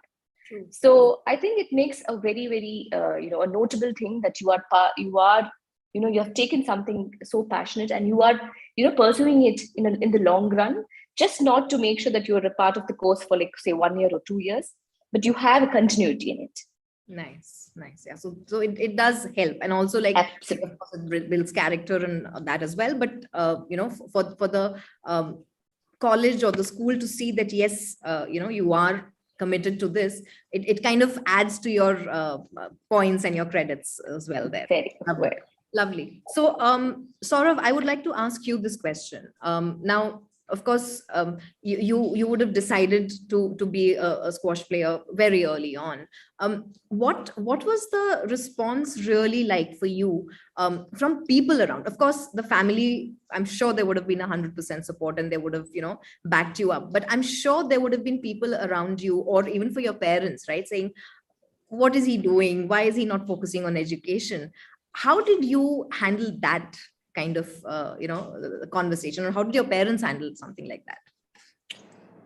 I think it starts a little bit with precedent that you set for yourself and for the people around you. I think ever since I've been a kid, I've always kind of set a precedent where whatever I've done it really well. So whether it be in academics or sport or anything else that I did, I made sure that I did whatever I could to be the best I could be. So I think that kind of breeds confidence in the people who are close to you. So in that sense, my parents, my grandparents, or anyone else who's close to me. And also, like, being a professional squash player, to be honest, I don't think I actually made a conscious decision myself. I just ended up being a top junior, and it was just a normal kind of transition, graduation into becoming a professional player. Like, I actually can't sit here today and tell you that, okay, this is when I decided that I'm going to be a professional squash player. It just happened. I think it's also important to understand and realize that a lot of people are going to have a lot of different viewpoints about what you do. And it's important to, you know, almost cut out the noise a little bit by making sure that you have a very, very strong and small core of people that whose view matters a lot to you and whose opinions you really take on board, and sift through them to see you arrive at the best decision for yourself. So in that sense, it's important to not listen to, you know, everyone. I mean, everyone is probably saying it with their best interests at heart, but they don't know you as well as this small core knows you. And I think that familiarity and that confidence in that core will take you forward, not at that point, but also through your entire career, because there are going to be a lot of times when things are going to be really poor. You know, you're not going to win all the time. You're not going to be producing your best performances all the time. And it's very easy at those points in time to look back and say, you know, I shouldn't have done this. Or, like, for example, in terms of my core, to say that, you know what, you should have probably pursued being an investment banker or started a business of your own, right? And those are the times when it's really hard for this core who know you really well and who know your abilities really well to kind of come to your side and tell you that this is a time that you're going through, and you're going to come out of this at some point. And I think that's where, you know, like we were discussing earlier, you know, having that support system through the parents, or obviously that's your first kind of line of support. Then you also have your coaches, maybe your best friends. I think all these people make a very, very big contribution to your life as a top level athlete or a performing artist, because it's sometimes it's not easy to deal with a lot of things. I think sport is brutal in the sense that it's very objective, because every day you step on court, you either win or lose. There's no gray area, right? So there are days when I've not played brilliantly, but I've won. And there are days when I've played brilliantly and I've lost. And you think that, what is going on? right? Probably it's slightly different in the performing arts because there might be days where, you know, you haven't probably performed that well, but the common person probably doesn't realize that only you know that, right? And that hurts you inside, because at the end of the day, we are all searching for perfection. And that is a great quality to have, but it's also a big flaw of ours, that we're always searching for perfection, and it stops us from being happy as much as we normally would be if we didn't really search for that. So I think it's important to understand that, you know, you have to believe in yourself and understand yourself the best you can. And that confidence and that belief has to translate through precedent, through actions, onto your inner core. And as long as everyone around you is on board with that, and on board with that confidence that you have, I think you're going to move forward in the right way and find yourself in the best position that you can possibly find yourself in the years to come. Lovely, lovely. In fact, I love that. Find your core, and, you know, keep your core close to you. So in fact, this resonates very well with me, because as part of what I do, of course, nothing close to what you guys do, but as part of what I do, I also coach certain entrepreneurs and, you know, help them in their journey. So I tell them about, you know, finding your cheerleaders. Find that group of 4 or 5 cheerleaders, could be your closest friends, could be your support system, that no matter what, whether you're doing well or not, they are there for you. So I think the same thing applies here as well, that, you know, find that core and then just cut out the noise. Don't get impacted. Of course, sometimes I think it's easier said than done, that, you know, don't get impacted by what's being said around you. Of course, it comes with practice. It comes over the years. Some people are able to do it a lot easier than others. But yes, I think that makes a lot of sense for me. Rekha, coming back to you, have you had an experience where at a given point of time, you know, your decisions or your choice of career was questioned? And again, how did you deal with that? Oh, yes. Oh, that was, I mean, yeah, that was an unexpected question. But yes, I mean, I think, firstly, what happened was me being a chartered accountant and, you know, drifting away from chartered accountancy to dance itself was, you know, kind of a taboo, I would say. But because everybody was like, you know, what are you doing to yourself? I mean, why this? You have such a beautiful career ahead and you are doing well at it, and you, you know, and then you suddenly switch on to something which is just, you know, is just considered a passion, or it's like maybe for some of us, I think it's just a hobby, to be more clear. And then the second, the second main thing is, I started with Bharatanatyam, which was more popular than any of the other art forms. And then, like, though I was learning Mohiniyattam together, but I moved on to Mohiniyattam completely. So that again became another kind of a questionable act. They said, Bharatanatyam is so popular and you are good at it, so you will be able to, you know, mark your niche at it. So why again you choose something like Mohiniyattam, which is absolutely not popular? Most of them, as far as I've heard, like a lot of people have even told me that, you know, I don't go for Mohiniyattam performances because I find it very boring and I don't understand any part of the art form. So, you know, and like, you know, these were the questions that was always around me. But thankfully, I think maybe definitely because of my parents and the drive that I have within myself, that no, this is what I want to do and this is what I will do, you know, just do not, you know, heed any words of anybody aside, because finally you are the one who's going to decide your life, and that is what matters. Because later, not doing something which you like and having a regret is much better than, you know, venturing into something that has more challenges. Lovely. So that was my thing, and I'm glad that I did that choice. Lovely. No, of course, because I mean, look at all the accomplishments that you have, and, you know, each one of you here on the panel. So now, of course, there has been dedication, there has been commitment, there's a lot of hard work that has gone into it. Now, there are certain students who may not be as committed, who may not have, who may not have the capability to excel as much, right? They may not be able to reach at the highest level possible. So what are the other opportunities in terms of career choices in the non-traditional career path, but what else can they do, right? So if each one of you can throw some light on this, I'll start with you, Bindu. What else can the kids opt for? So, I mean, again, I realize I'm veering off topic a little bit, but I think that's the case in any career that you choose, right? If you're playing squash, not everybody is going to be a nationally or internationally ranked player. Again, if you do a bachelor's in science, not everybody's going to be like an ISRO center chairperson or work for NASA. So I think we need to establish that this is not specific to non-traditional careers, but in any career that you go into or anything that there will be a 1%, and there will be people who excel, and they will excel because of a mix of hard work and circumstances and natural ability, and that is just what it is. But it can't just be the 1%. And whatever you are trying to do for yourself, you need to find a space for yourself that works.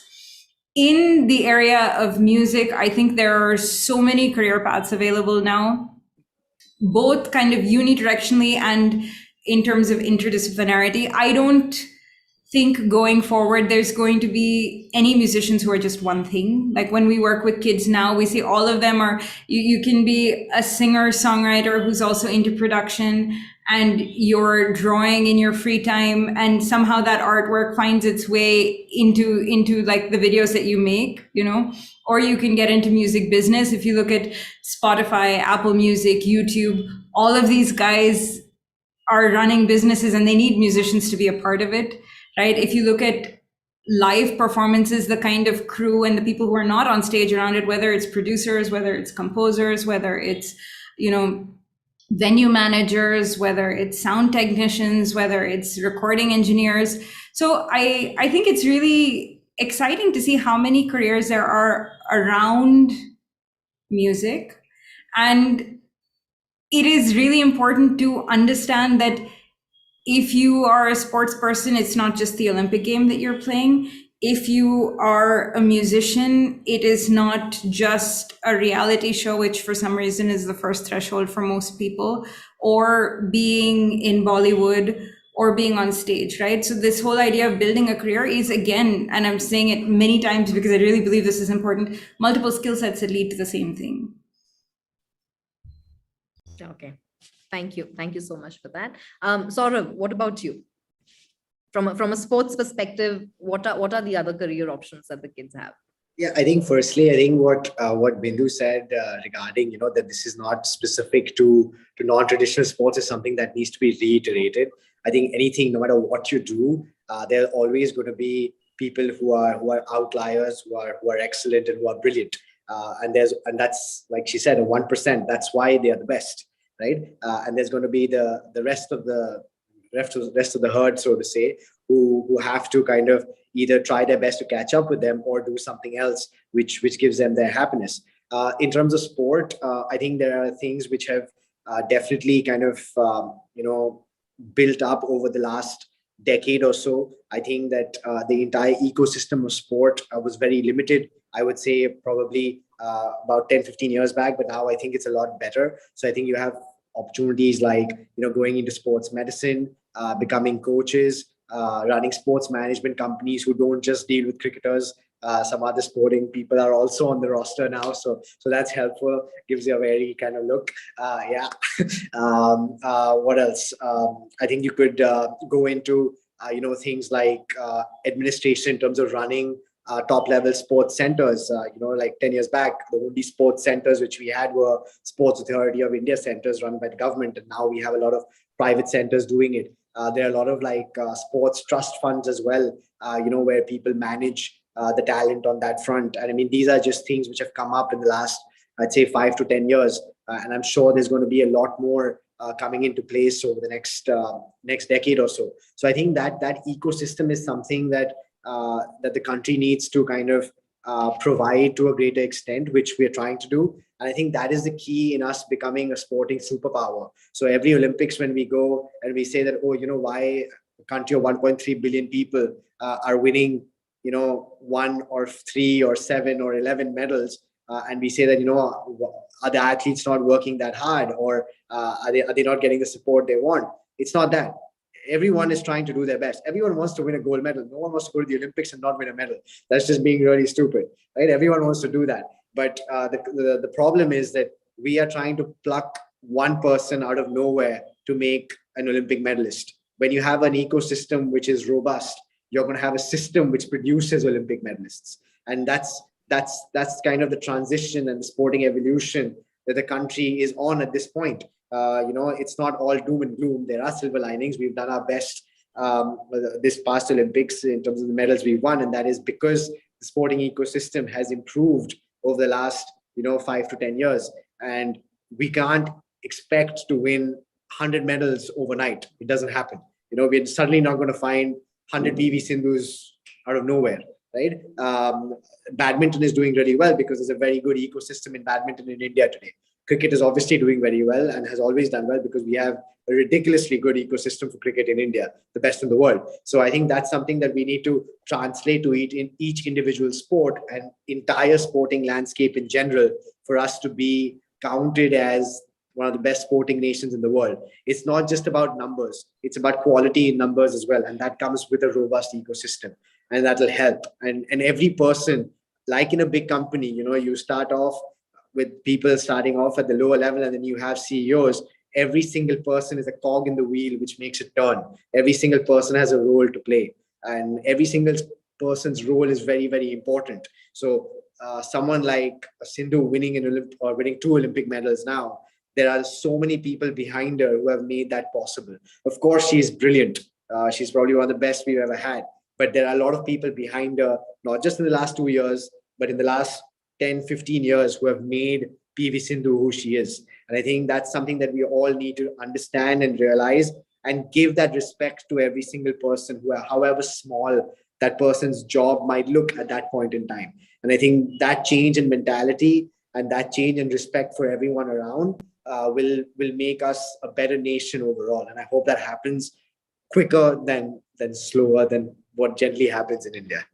Yeah, I think like you said, we are on that path. We are, it's a lot better than it was a couple of years ago. So yes, every drop counts, and every person who has a role to play in, getting this ecosystem stronger and better is making a difference. So yeah, let's see. We should get there soon enough. All right. So Rekha, what about you? What do you say? Like when you take probably dance, so it's just not being a dancer, because your dance is, you have to have the whole system's music supporting you. So you can be a natuna, you can be a person who says the jati, you can be a person who in charge of the sound system, you can be a person who designs light, you can be a costume maker or a costume designer, you can be a makeup artist, you can be just a choreographer, who just doesn't just go on stage and who choreographs things. You can be a writer who writes about dance. You can write ballets, you can write dance dramas. So it is vast. When you take it like that, it is vast. And like as both of them said, if you excel at your own skill, you don't have to worry about what your future career would be or what it would look like, because when you excel at something, or when you put in your own amount of commitment and hard work and you're sincere towards it, I think any of these professions will make you build your career. So you don't have to worry about it. So it's just not being, because as a dancer, for me, it's just not me being on stage. I have like so many people who help me being a dancer, right from my from my jewelry. You can be a jewelry designer as well, from your jewelry to your costume to your music to your notations. There's so much involved in it. So even if you take one of it, now of course, I think people do everything together. So they master so many things. So even if you take one of it and do your best, I think your career will be done. Yeah. And I think what I'm getting from all of you, each one of you, is that, of course, what we see in the forefront is, that 1 minute of excellence or that 10 minutes of performance that where you're really excelling. But what goes behind is no short of a production in itself, right? And it's if not months, it's years of hard work, years of commitment of not just one person. There is a lot of people involved. So, of course, like you guys said, that respect needs to be given to the people who are behind the scenes as well. And, those are some opportunities that, the children can look into, as a career path, because that is equally important for the person who's at the forefront, for them to be in the limelight and for them to do their best. This support system is very, very crucial, right? And that's I think, what a lot of people, a lot of kids can look into. So my last question for all of you, and this is a two-part question. So there will be kids who are very, very excited or enthusiastic about, going down a career path, which is not the traditional one.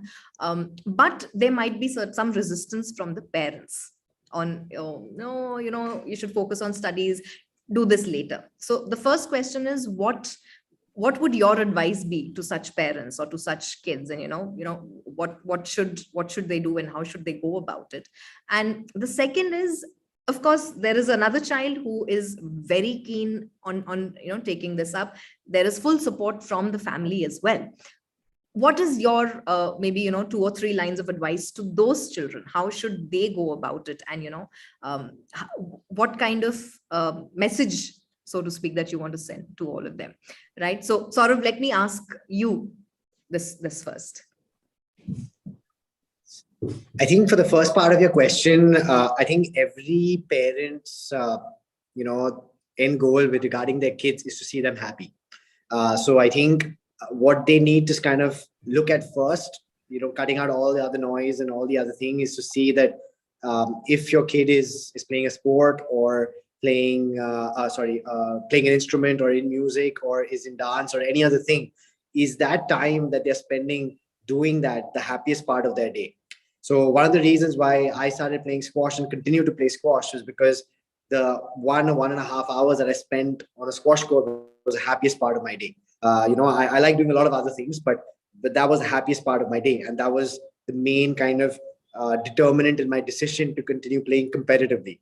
So I think that is really important. The second part of the equation is to kind of realistically judge, sitting with your kid, whether, doing what he or she wants to do, whether he or she can actually be really good at it.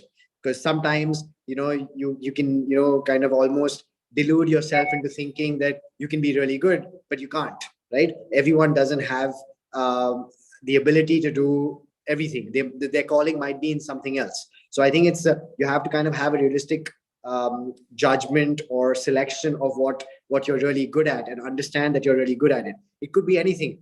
From that discussion, it could come out to be that you're really good at sport or music or dance, or you're not that good, right? And then you kind of have to have a realistic discussion and an open and frank discussion, saying that, okay, this is where we need to pivot towards to make the best of your life and to make you really happy. Because let's say you choose to be a sports person and you're not going to be really good at it. Believe you me, in like 2 years' time, you're going to be miserable, because you're going to lose so much and you're going to be like, why did I ever do this? Right? So I think that's important to kind of understand yourself, and also have a good sounding board in terms of your parents to kind of see that whether you can be really good at it or not.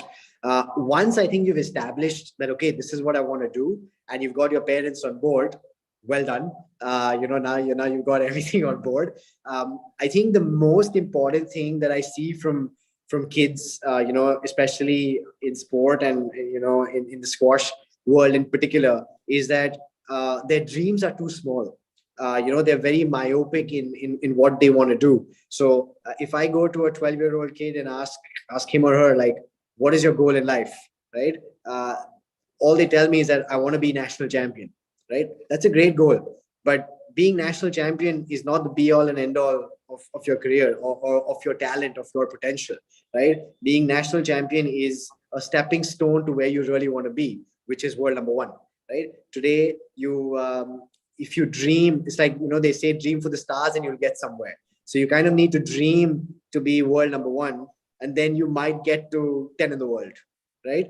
If you dream to be national champion, you're never even going to probably get to 50 in the world, right? And I might have won a bunch of national titles, but like you kind of like did in the introduction, you spoke about me being a gold medalist at the Asian Games, being an Arjuna awardee because I'm a gold medalist at the Asian Games and Commonwealth Games, and being top 10 in the world. That is what people will remember you by.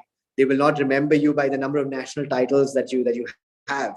So, I am a squash player in India, and I don't know, like off the top of my head, who won the under-19 junior nationals 2 years back. So if I don't know that, then I'm pretty sure most people in the world don't know that. And if I don't know that today, I'm pretty sure in 50 years' time, no one is going to know that, right? So I think the aim always has to be to do something so great that people remember you for a long, long time to come.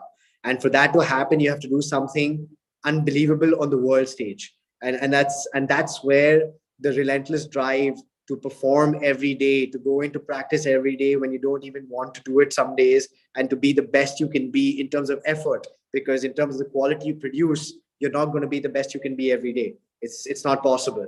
But to have the effort every single day where you're putting in 110% every day, that's what makes you perform on that very day. So what we do on match day is probably 1 to 2% of what we've done. Everything is done in the background. We've gone through situations in our head, going through situations in practice, figuring out how we're going to deal with opponents, deal with certain conditions, deal with referees, all that in practice. You can't just turn up, rock up one day and say, okay, I'm just going to perform now. You might do it one day, but it's not going to happen consistently. And if you don't happen consistently, you're not going to be the best that you can be. So I think that is important to be, have dreams which are big, but at the same time be humble to know that, just because you won yesterday doesn't mean you're going to win today.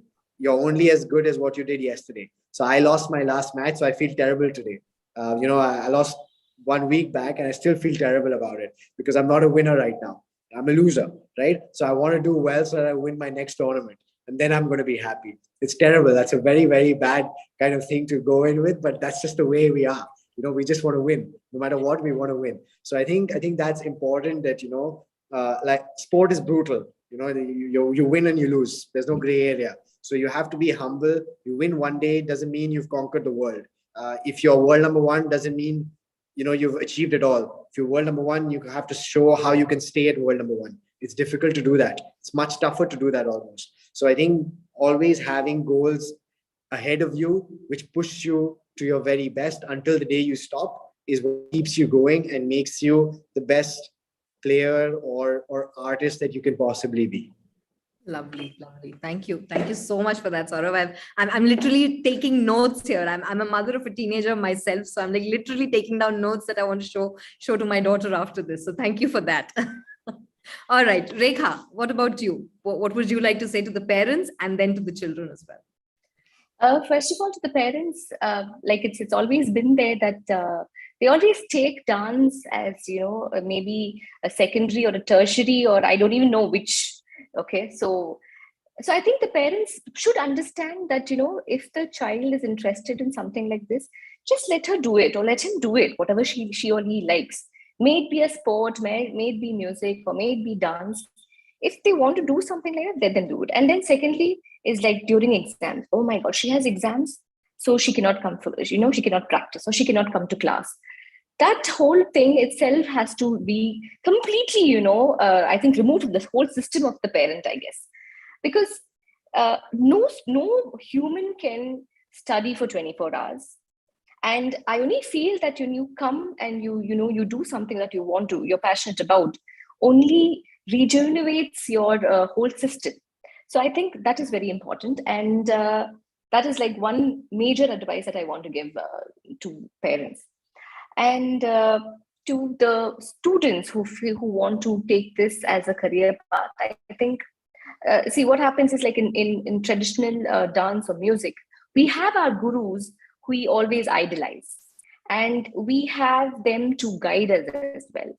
So I think your guru will be the best person to tell you how to put forth, your skills so that you can master it, and to a certain extent be an artist who can excel at certain fields. Now, I think, for example, if it was my guru was the one who told me that, I think Mohiniyattam suits you better because you are more, you are more elegant, and the way you, put forth your personality, it's that way more soft. So Mohiniyattam suits you better, and I think you should pursue Mohiniyattam more. And then the minute you start doing it or practicing it more and more, you will automatically reach to what you want to.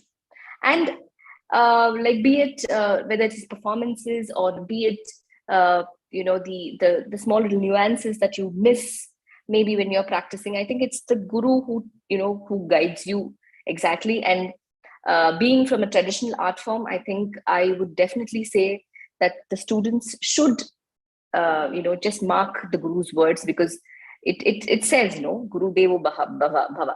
So it's like after the mother, it is definitely the guru. So just go with your guru, and I'm sure that they will not mislead you. Perfect. Yes, always listen to your guru, always listen to your coach, because they have your best interest and they are part of that core group that you want around you. All right. So Bindu, what about you? I think it comes down to hard work. And I think you need to kind of acknowledge, whether you're a parent or a child, you need to acknowledge that it's hard work every day. It's showing up every day, no matter what, whether it's the most exciting thing or whether you don't want to get out of bed, you just need to show up, and you need to make sure that you're pushing it forward just a little bit every day. Because in the end, building a career is not a one-day event. It's a long-term goal. It's a long-term game. And how things are going day to day shouldn't influence your big picture. So even if today is a bad day, you still need to get out of bed tomorrow morning and keep working towards the same thing. And the other thing that I think is really important is that it's a team sport. A career is a team sport. You need to find your tribe. You need to find your people. Yeah, competitiveness is important, but you also need to realize that you need people to hold you up, and you need to hold up the people around you. So I think if you have to distill it down, it's those two things, right? It's about finding your tribe and showing up every day. And if you can do those two things, then I think you can create the impact that you're looking for. Brilliant. Thank you so much. Let me thank each one of you for sharing your thoughts, sharing your experiences. And for me personally today, the biggest takeaway as a parent is, make sure whatever your child decides to do, whether it's music, whether it's sport, whether it's academics, they need to be happy doing what they're doing. That is what they should feel excited about. And if there is an interest in something else, like sport or music, don't discourage that, or instead look at that as a rejuvenation, that that it might energize them and bring them back on whatever path they're going on. And yes, dream big, make ridiculous dreams, dream as big as you can, and work hard, show up every day, be consistent, and you will achieve what you want to achieve. So thank you so much, Saurav, Bindu, and Rekha for being here on the panel. And that's it from us. Manoj, over to you. Thank you, Neha, so much for moderating this panel. We all knew that this is going to be a very interesting discussion. This is something that we wanted to do for quite a while now, kind of bring in these elements, because you guys brilliantly spoke about it, and quite a lot of interesting takeaways for all of us as parents, as people who look up to people like you. So we also want to thank the two volunteers who have been helping us in the back end. One of them is a squash player and himself, and he's a national seeded junior player. Omkar is here.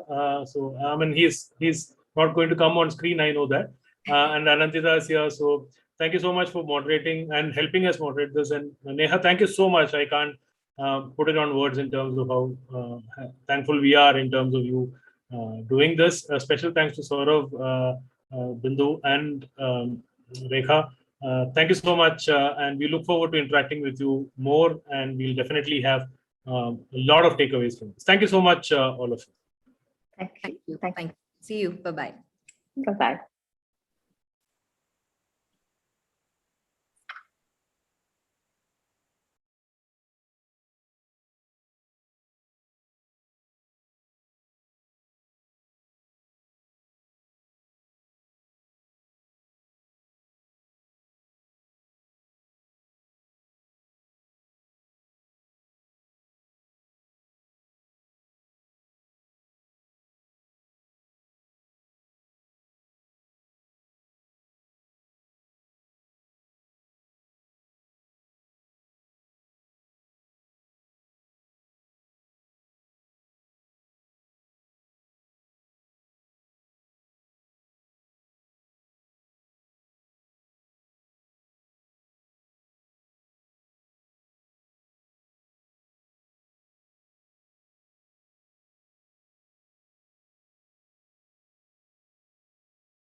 Hello.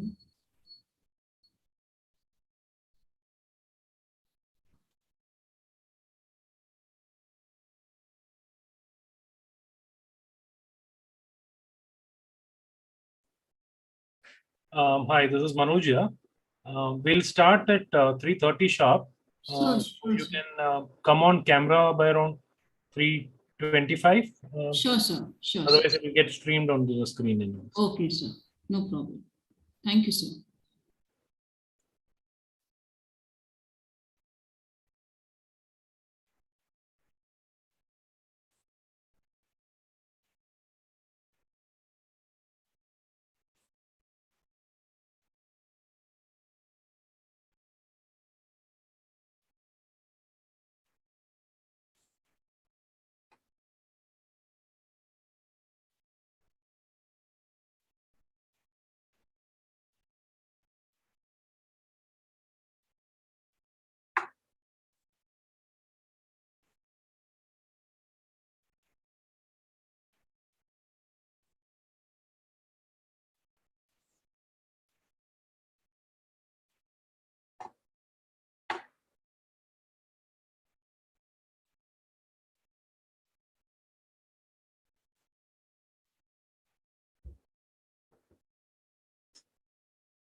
this session, there's no introduction that needs to be made, right?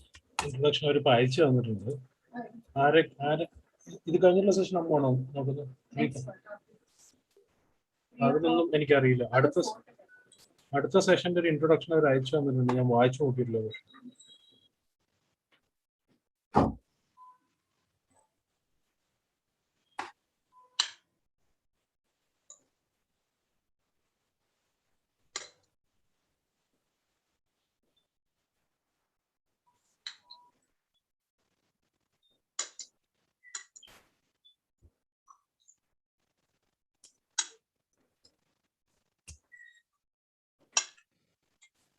You are talking at different speed.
Good afternoon and welcome back to EduWeave, the online education expo.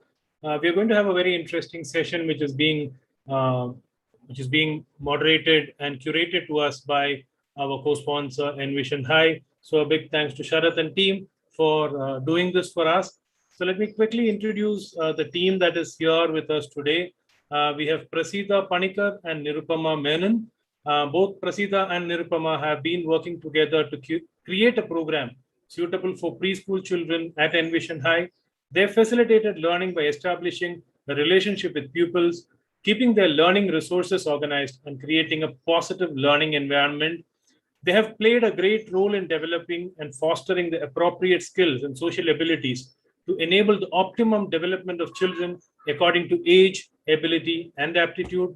Prasida has been a teacher for the last 6+ years, and Nirupama has been a teacher, and she's a postgraduate in early childhood education, and she's been working for the last 4+ years. So I don't want to break the suspense on what you people are going to do. So let me hand it over to Prasida and Nirupama for taking over the session. We also have Aditya and Sama, our student volunteers, who will be helping us in the back end. So at any point of time, Nirupama, Prasida, you need anything, Aditya and Sama are there in the back end to help you with that. Over to you, and we are already streaming live in the auditorium.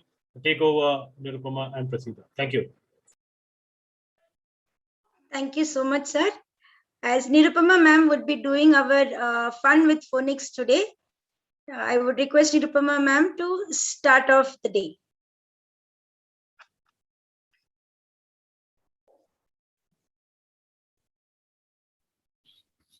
Good morning, everybody. How are we all doing today? Are we doing good? Are we doing fine? Are we tired? Well, I have a solution for that. I want everybody to get up on the feet, stand up on your feet. Come on, come on, come on, get up. It's morning time. Wake up time. Stretch, stretch, stretch, stretch. Wash some water. Put it on your face. Wash your face with some water. Sprinkle, sprinkle, sprinkle, sprinkle, sprinkle, sprinkle. Great. Now are we ready? Are we all fresh? No. I think you all have to now open your elephant ears. Yeah? So everybody take out your elephant ears. Pull it out, pull it out, pull it out, pull it out. Very good. Open your owl eyes. Open your owl eyes. Very good. Now I know you all are paying attention. If you don't have your elephant ears open and your owl eyes open, do it now. All right. Now I want everybody to wiggle, wiggle, wiggle, wiggle, shake, shake, shake, shake, shake, wiggle, wiggle, wiggle. And up and down. Side and side. And clap. And stop. Very good. Now we're going to do a small song. Okay, but it's going to be a fun song. So I want all the energy from all of you, okay? Give your best energy. Have your energy drink, drink, drink, go, go, go, go. All energy take. Excellent. If you're happy and you know it, clap your hands. If you're happy and you know it, clap your hands. If you're happy and you know it, then your face will surely show it. If you're happy and you know it, clap your hands. If you're happy and you know it, stomp your feet. If you're happy and you know it, stomp your feet. If you're happy and you know it, then your face will surely show it. If you're happy and you know it, stomp your feet. If you're happy and you know it, wiggle your fingers. If you're happy and you know it, wiggle your fingers. Wiggle, wiggle. If you're happy and you know it, then your face will surely show it. If you're happy and you know it, wiggle your fingers. If you're happy and you know it, shout hooray. Hooray! If you're happy and you know it, shout hooray. Hooray! If you're happy and you know it, then your face will surely show it. If you're happy and you know it, shout hooray. Hooray! Very good! Now I want everybody to melt and melt and melt and melt and sit down. Excellent. You all are doing really well. Thumbs up. Excellent. Now that we did all the shaking and the exercise and the energy, shall we see what we're going to do today? Yeah? What sound are we going to do today? I wonder. So the sound that we're going to do today is like this. It goes like this, okay? Everybody put your hands up and click, click, click like this. And when you're clicking like this, you have to say this sound. K, k, k, k, k, k. All right, everybody, raise your hands and do k, k, k, k, k, k. Excellent. So what sound are we going to do today? What letter? You know the sound is k, k, k, k. Letter is C. Do you know how we write C? I want all of you to take out your sand tray or your rice tray that you have with you, either of them. Okay? And we're going to just make a k, k sound with the letter C. How do we make C? It's a half circle. It's a half circle. And there you have your C. And what is the sound? What is the sound, children? I just did it right now. Do you remember? Put on your thinking caps. Put on your thinking caps. Ah, you do remember the sound. I can see something doing that. So, k, k, k, k, k, k. Excellent. Now that we learned this new sound, shall we do an interesting story? Yes. Are you all interested? Great. So I want everybody to open their eyes again and your elephant ears, take it out because we need to pay attention. We need to pay attention because the story is interesting. You have to know what's happening in the story, all right? Everybody has to pay attention. Put your arms like this. Sit however you want, nice and straight, like this when you sit properly, okay? Are we ready? Give me a thumbs up. Excellent. So, once upon a time, there was a catfish. There was a catfish. And you know what her name was? You know what her name was? Her name was Carrie. Can you see the letter? Carrie. And Carrie, the catfish, had her friend Cammy. Carrie, the catfish. Carrie, the catfish, had her friend Cammy. Look at this fish. Cammy, her friend, okay? Carrie's friend Cammy, remember her name, okay? Okay. One day they were swimming in the sea. Okay? They were swimming in the sea. Now I want all of you to go under the sea. Whoosh. Go under the sea. Imagine you're in the sea. Now you have to remember we're in a magical land where anything is possible, okay? Anything is possible, okay? So everybody go swim inside. Yes, swim in the sea. Very good. Under the sea where they lived, there were other sea creatures also. So one day, Carrie told Cammy, hey, Cammy, do you want to have some fun?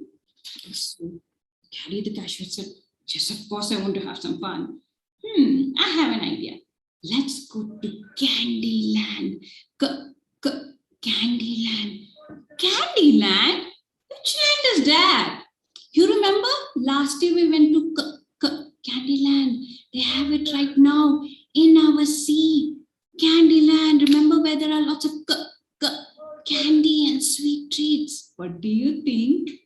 So Carrie the catfish said, why not? Let's go. So they all went started swimming in the sea. And while they were swimming, Carrie said, hey, Cammy, do you know what the beginning of my name is? What sound does my beginning letter sound of? What is the beginning sound of my name? Do you remember? So Cammy thought, it's like my name. Same sound. Cammy,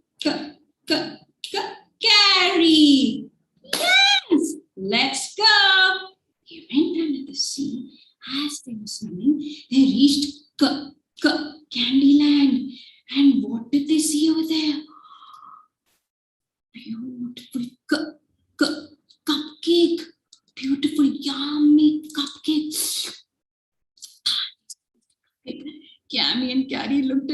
oh my God, there's a cupcake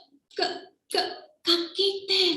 Look, they're under the sea and they're swimming and they saw a cupcake. Cupcake. Okay, they were swimming.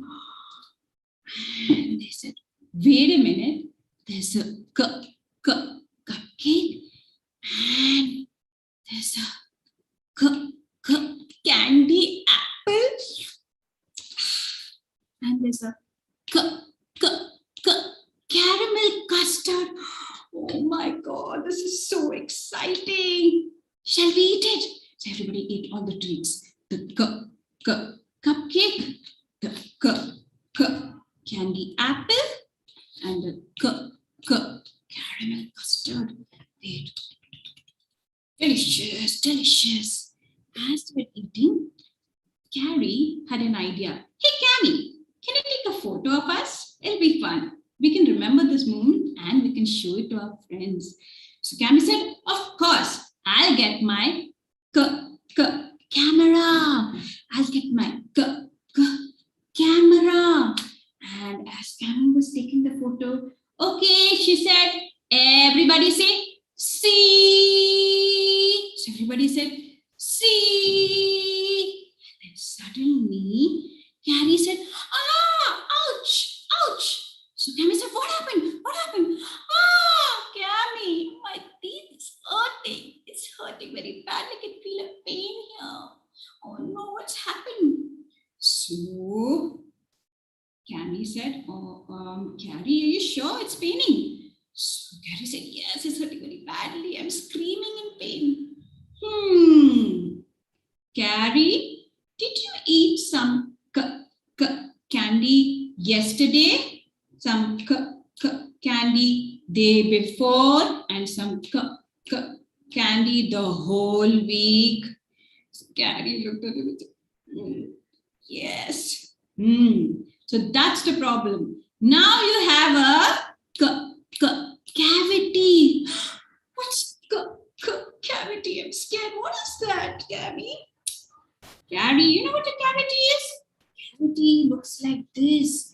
You know, when you eat sweet things, sweet drinks, food, and you don't brush your teeth, it gets stuck on your tooth here.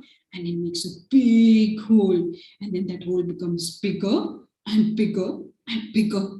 That's a cavity. And it hurts very badly. And you know what? You have to get it filled.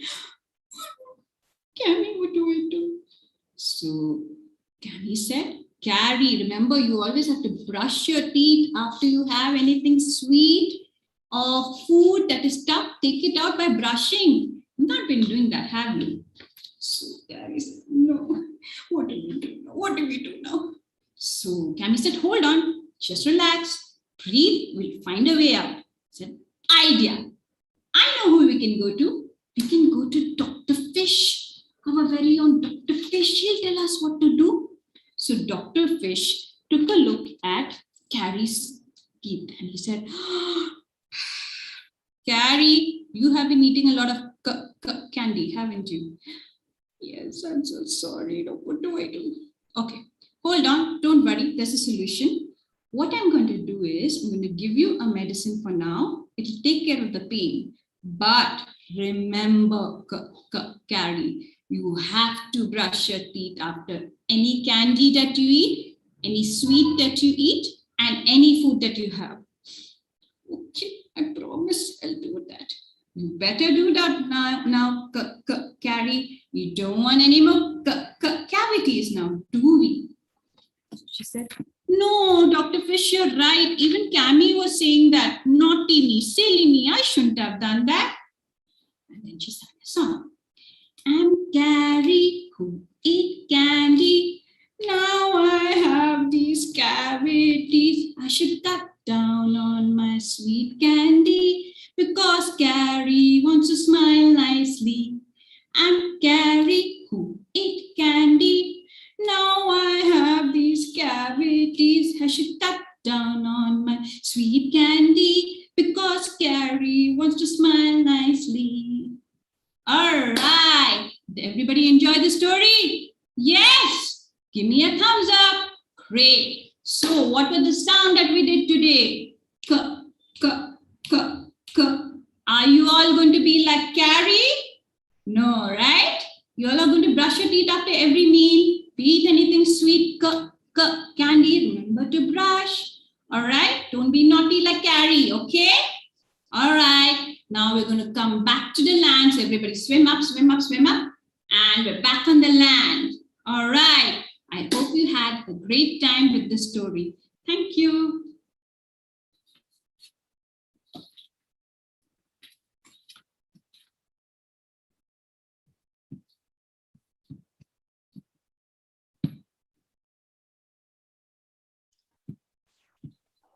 Thank you, ma'am. That was very nice story. So as Aditya and Sama is here, right? So can we just ask them to on their camera and ma'am could just repeat the words? Sure.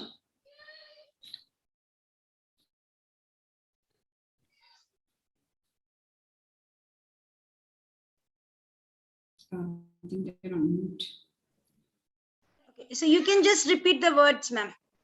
Okay, I'll do that. So the words that we did was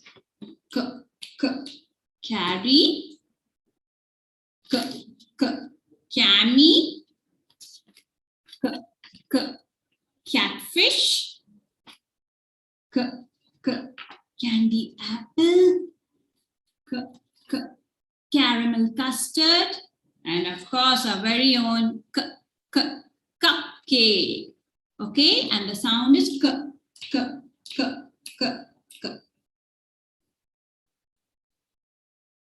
Are there any questions? Does anybody want to ask questions? If you ask.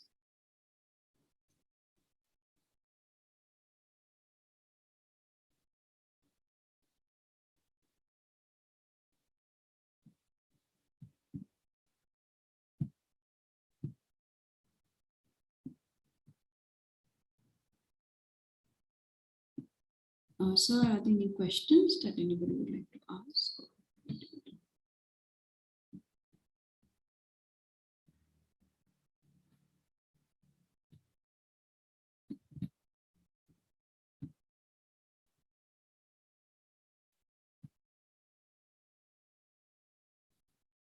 Sorry,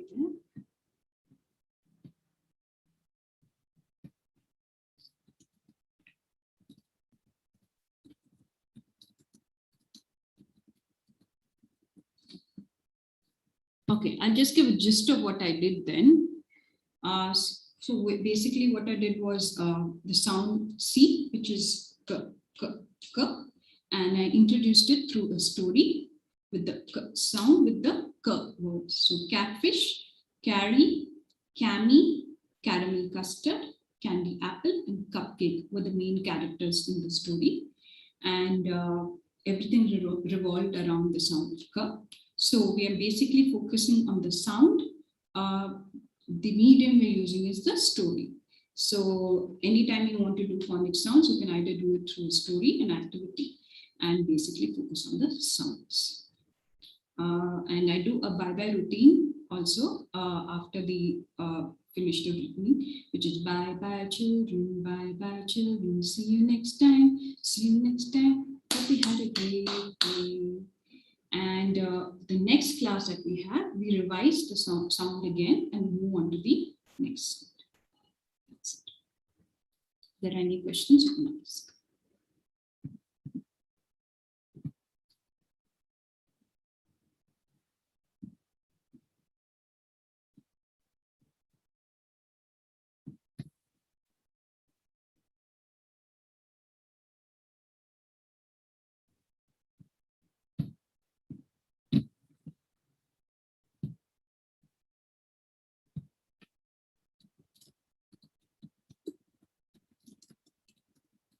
Sama and Aditya, Menin.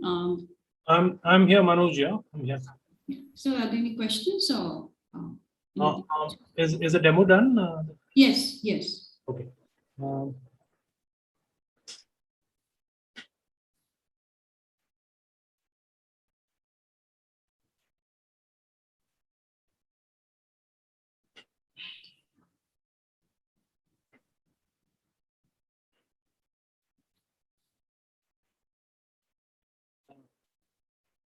So, Nirupama, I don't see any questions in the auditorium. I just checked it up. So, thank you so much for being here. And thank you for taking your time out and doing this for EduWeave and the community. Thank you so much, both of you, for this. Thank you so much. Thank you so much.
Sir, I have one more thing to show since I have time. So I'm just going to show that if that is okay.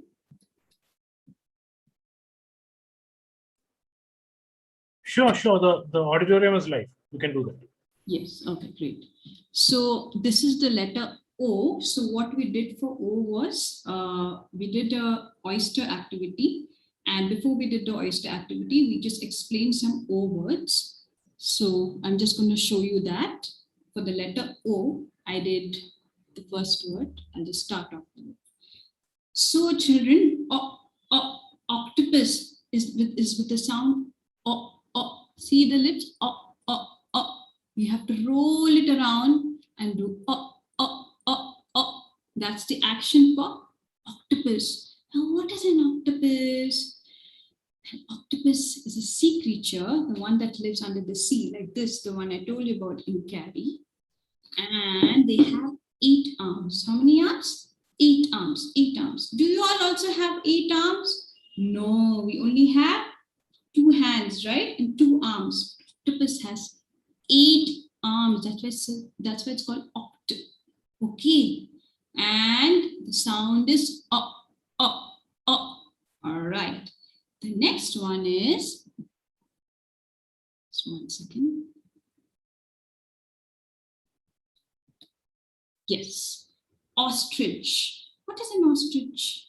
An ostrich has feathers, ostrich, and it runs really fast. That's right. It does not fly, even though you can see the feathers, a little bit of wings. It does not fly. Okay, it runs really fast. Okay, and it's called ostrich. Be careful, don't go near the ostrich. It might just poke you. Okay. Okay. Next one is a shape. And what shape is this? Is this a circle, a triangle, a square, or a rectangle? No, this is called an octagon. It's an octagon. Basically, it has 8 sides. Okay, that's why octopus, octagon. Okay, 1, 2, 3, 4, 5, 6, 7, 8. Okay, 8 corners and 8 sides. Okay, circle doesn't have any. Okay, what is this? This is called origami, and we use origami for craft and art. Okay, it means folding of paper. Okay. Okay. So now, what are the 2 sounds that we learned today? Does anybody remember? One was which one? K, k, k, and one was o. Oh, tell me, I have a question for you, and I have a trick question for you. In the k story, was there an octopus or only sea creatures? There is only sea creatures, right? Because octopus, what is the sound? Remember? All right. So today we learned about Carrie the catfish, Cammy the fish, candy apple, caramel custard, and cake. And what was the other one that we learned? Okay. Octopus. Okay. I'm going to show you another sound now. Okay, just hold on 1 second.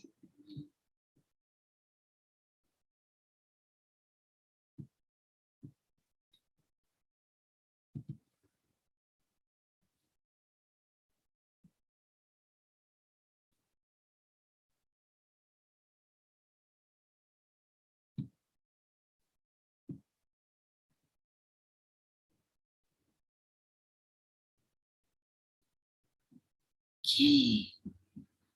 Now I have something interesting. All of us are going to pretend that we're going to a restaurant. Okay, a restaurant. We did C, right? Can you all hear me? Yes. Sorry, it wasn't. So we did C. After that is D. And you know what the sound is for D?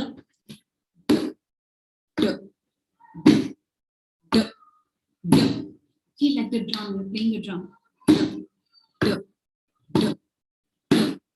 Now we are in a restaurant, okay, and we're opening our menu. From the menu, we will choose what food we like, okay? Let's see what's there in the menu.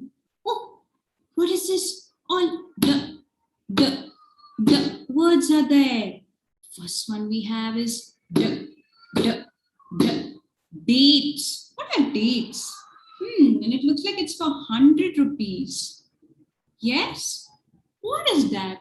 Dates are healthy fruits and nuts that we have when we want to become strong. Okay, so we need to have dates every day. Okay, they're there in fruits and then one of the nuts that are there. Okay, and we have dumpling. Dumpling. Is this healthy?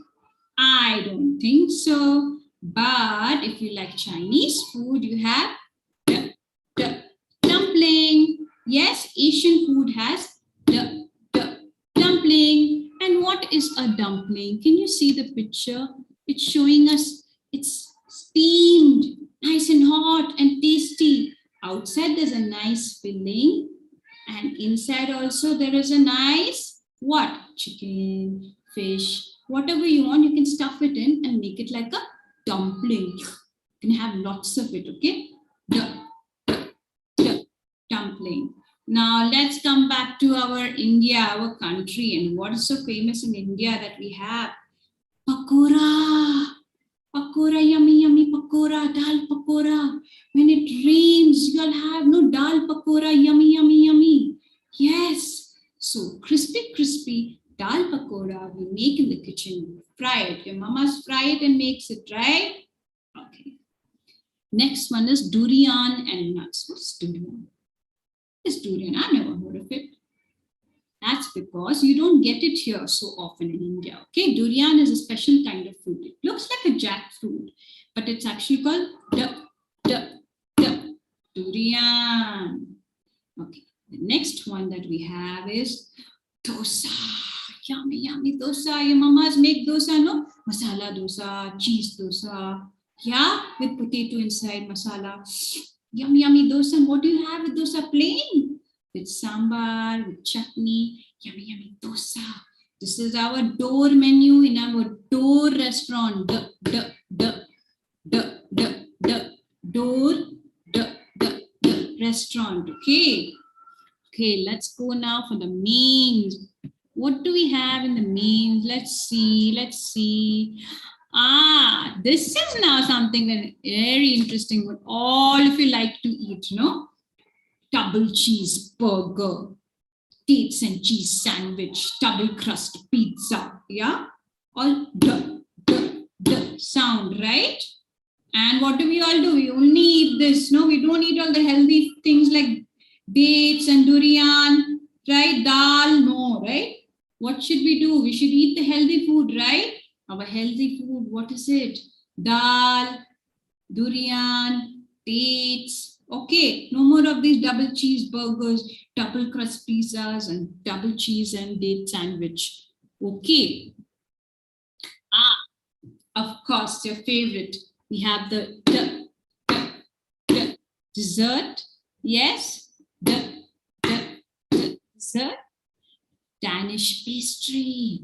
Yummy, yummy. No, because it looks so yummy, yummy. Dark chocolate cake.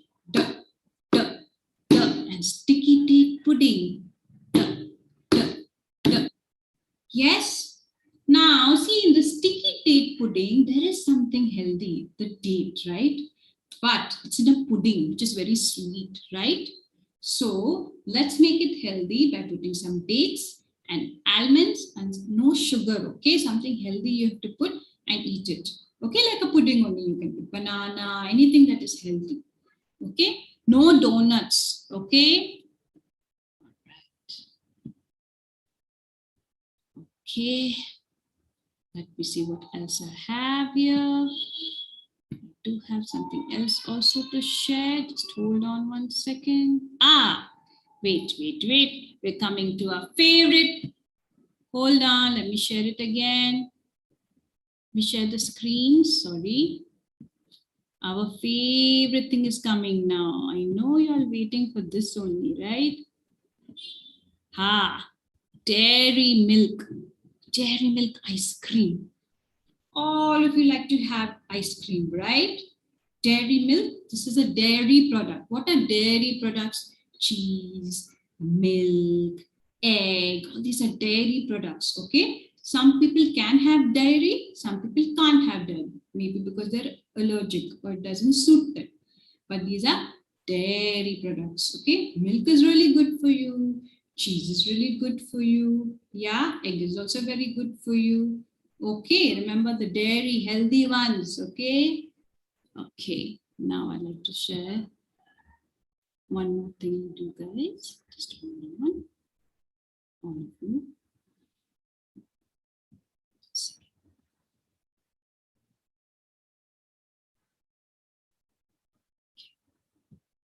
I'm going to share my screen again. One more.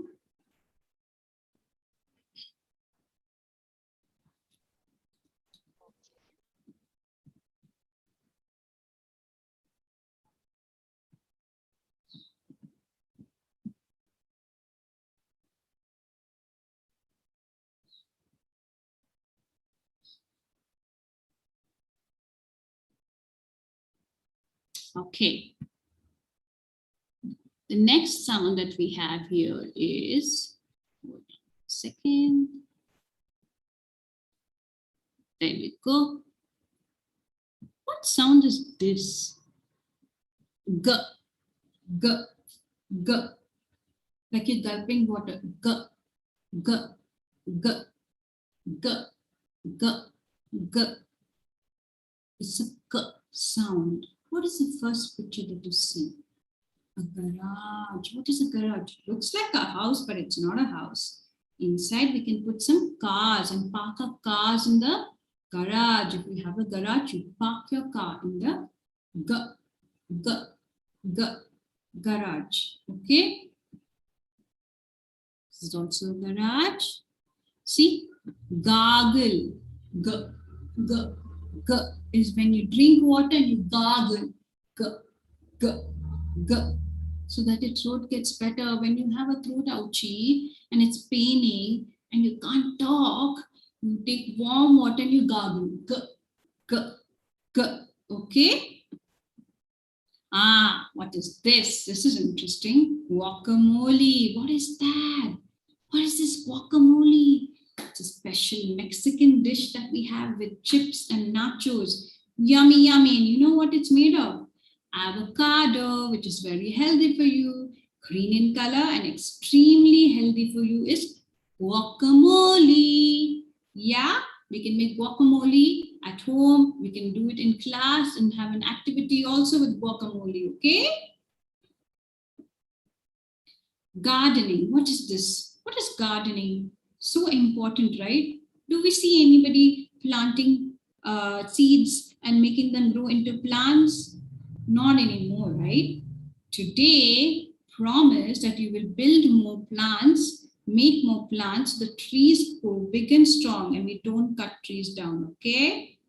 Gardening is a good hobby. You can do it at any time. Mamas and papas might be doing it.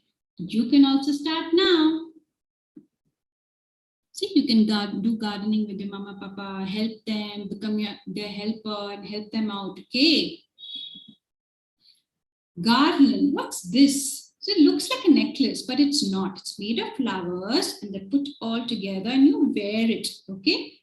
Garland, garland.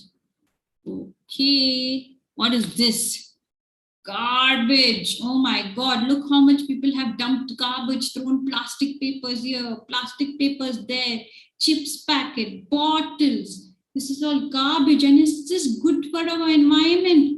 No, it will make it dirty. It will not be clean. We will not be healthy. So if you see any wrapper, any plastic anywhere, put it in the dustbin. Do not throw it on the road. Okay. See, a garbage truck comes to collect it. But do we really need to throw garbage on the road like this? No, right? Okay. Now, I am going to do a small game for you. Okay. What I'm going to do is, I'm going to tell you the sound. Okay. You have to show me the action. Okay. What is the action for yummy or carry? Is it this? Yes, no? No? This one? What is this sound then? What I did earlier? D. And what was the sound? K. Yes. And what was the sound for g? It was like this, no? G. Was it like that, the sound? No, it was, remember we were gulping the water? G. Gulping the water. G. Very good. So what are the three sounds we did today? G, G, G, and D, D, D, D. When you're playing with your drums, remember to do that. When you're drinking water, remember to gulp G. When you're playing, you can do K, K, K. All right. Okay, so everybody has understood the sounds. Everybody knows the sounds. Next time I will ask you the sounds. Don't forget.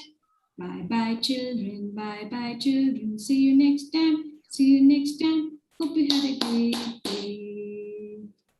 All right. Okay. Are there any questions? No? So shall we do the sounds? What are the sounds that we did? K, K, G, G, and D, D. So today when you go home, I wanted to find these sounds in your house, okay? Where do you find it? Let us know in the next class, okay? And I want to know if you found the right sound, okay? If it's like this or like this, that means it's the wrong sound, okay, that we got. So you'll know how to correct yourself, all right? Can we do one more game? Yes? Okay. Now I want everybody to take out your elephant ears, open your owl eyes. Very good. Now I will say, Simon says, say the K, K sound. Simon says, say the D, D sound. Ah, you did the wrong sound. What was the D, D sound? D, D, D, D. Very good. Simon says, do the D, D sound. Ah, you did it wrong again. What is the D, D sound? D, D. See, children, when you want to revise your sounds, you can play this game. Then you know which sound you're doing correctly. Okay. Okay, the next time when I ask you the sounds, you all better know it. We'll do revision. If you're not getting the sound, we'll do revision again. No problem. Okay. Okay. Now everybody wiggle your hand. Turn around. Let's relax. We've had a long day. Yes. Open your eyes. Elephant ears. We're all fresh. Yeah. And ready for the day? Yeah. Great. The next time we'll do more sounds, okay? Yes, so thank you, Nirupama ma'am. I also remember that we do teach a rhyme for our children when we have to sing the letters, when we have to say the sound of the letters. Yes. So the first sound that ma'am taught you today was K, K. We are clicking castanets, K, K, K. We are clicking castanets, K, K, K. We are clicking castanets, we are clicking castanets. Yes, that's a very nice way to remember the sounds as we sing. And ma'am said right that when we play a game, we do remember the sound. Yes. Okay, and the second sound that ma'am said was da, right? So when we play with our drums, da, da, da, da, da, da. Is the sound like that when you play? When you take a stick and play it on the drum, when you bang it on the drum, what is the sound that makes? Da, da, da, da. Yes, yes, that's nice. And the last sound that we learned, we also learned, right? Did you see the octopus? Octopus. Yes. Yes. And also the last sound that we learned was, what is this? Anybody guess? Guess. Guess. G, g, g, g, g. Right. Wow. So we learned 4 sounds today. Isn't that amazing, children? Yes. Wow. Thank you, Nirupama ma'am, for teaching us such a lovely way of learning the sound. Over to you, sir. Do we have any questions from the from the chat or something?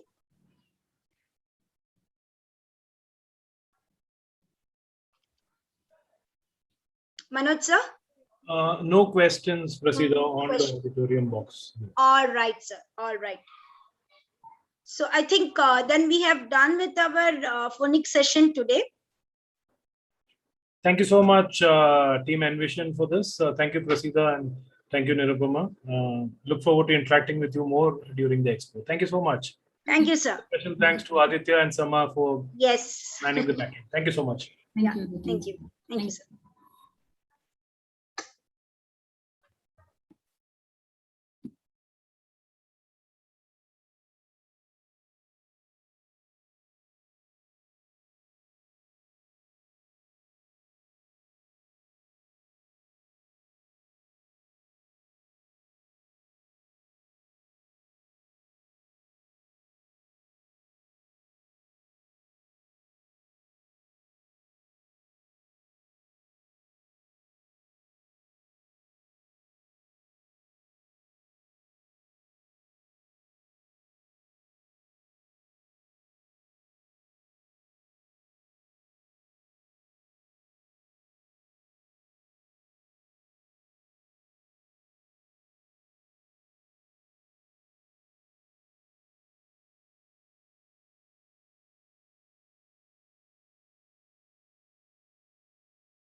spoken about mental health, being unequal.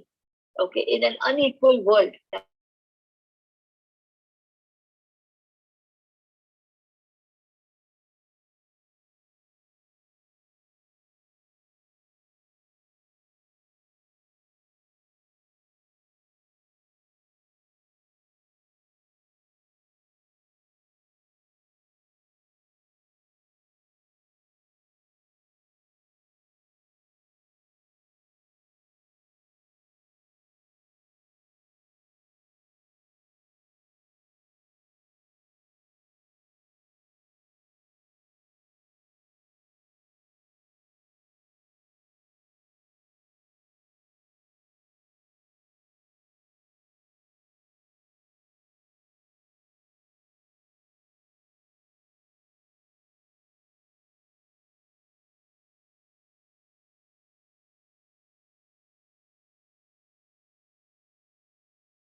Shikha, good evening, Manoj.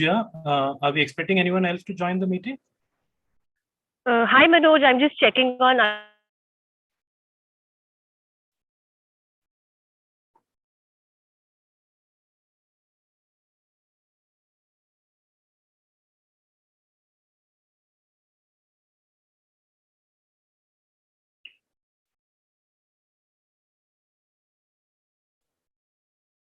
Shikha, sorry, couldn't hear you properly.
Shikha, are we good?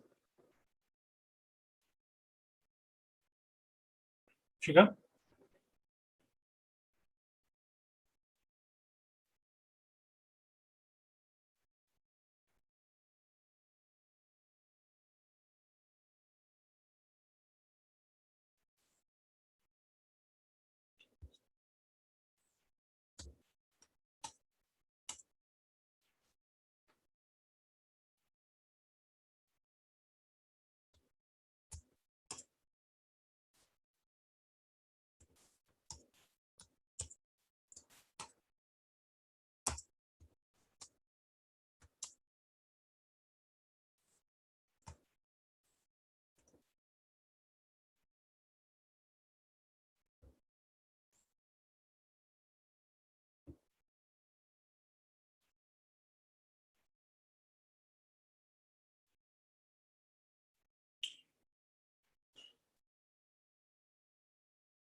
Shikha, can you hear me?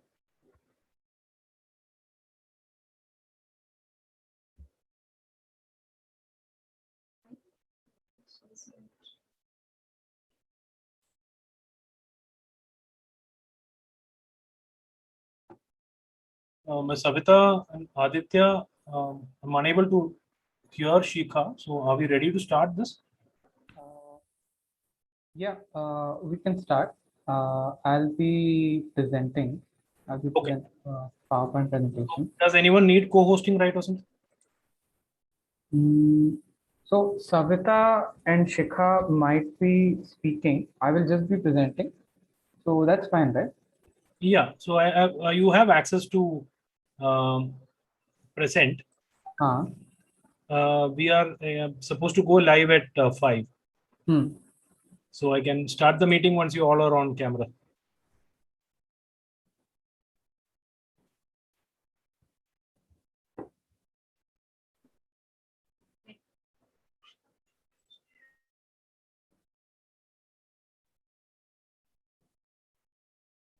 Just give me 2 seconds and I'll switch on my camera.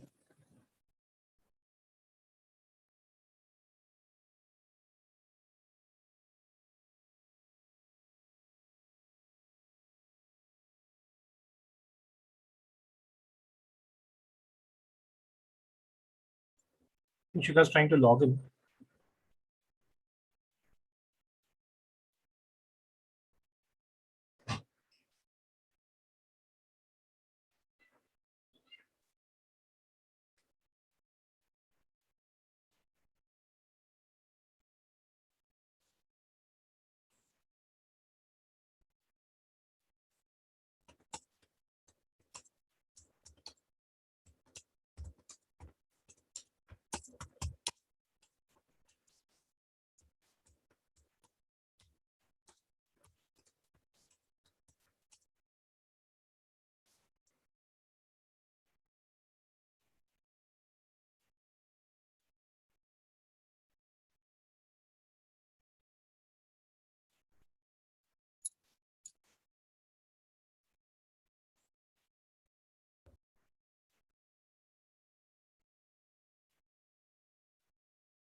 Shikha, can we start?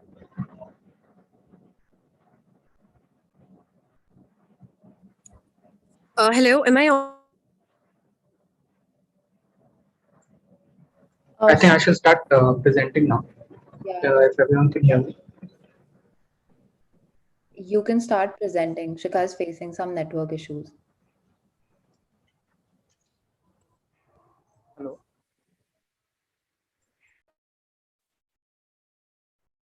Yeah, Manoj, can you hear me? Aditya, yes, I can hear you. Okay, okay. So I'll share my screen now. Okay, I'll just stop the share in the auditorium, and whenever you are ready, yes, you can.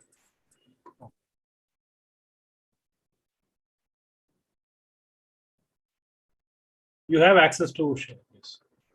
Okay, thanks.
Hey, Savita. Can you hear me?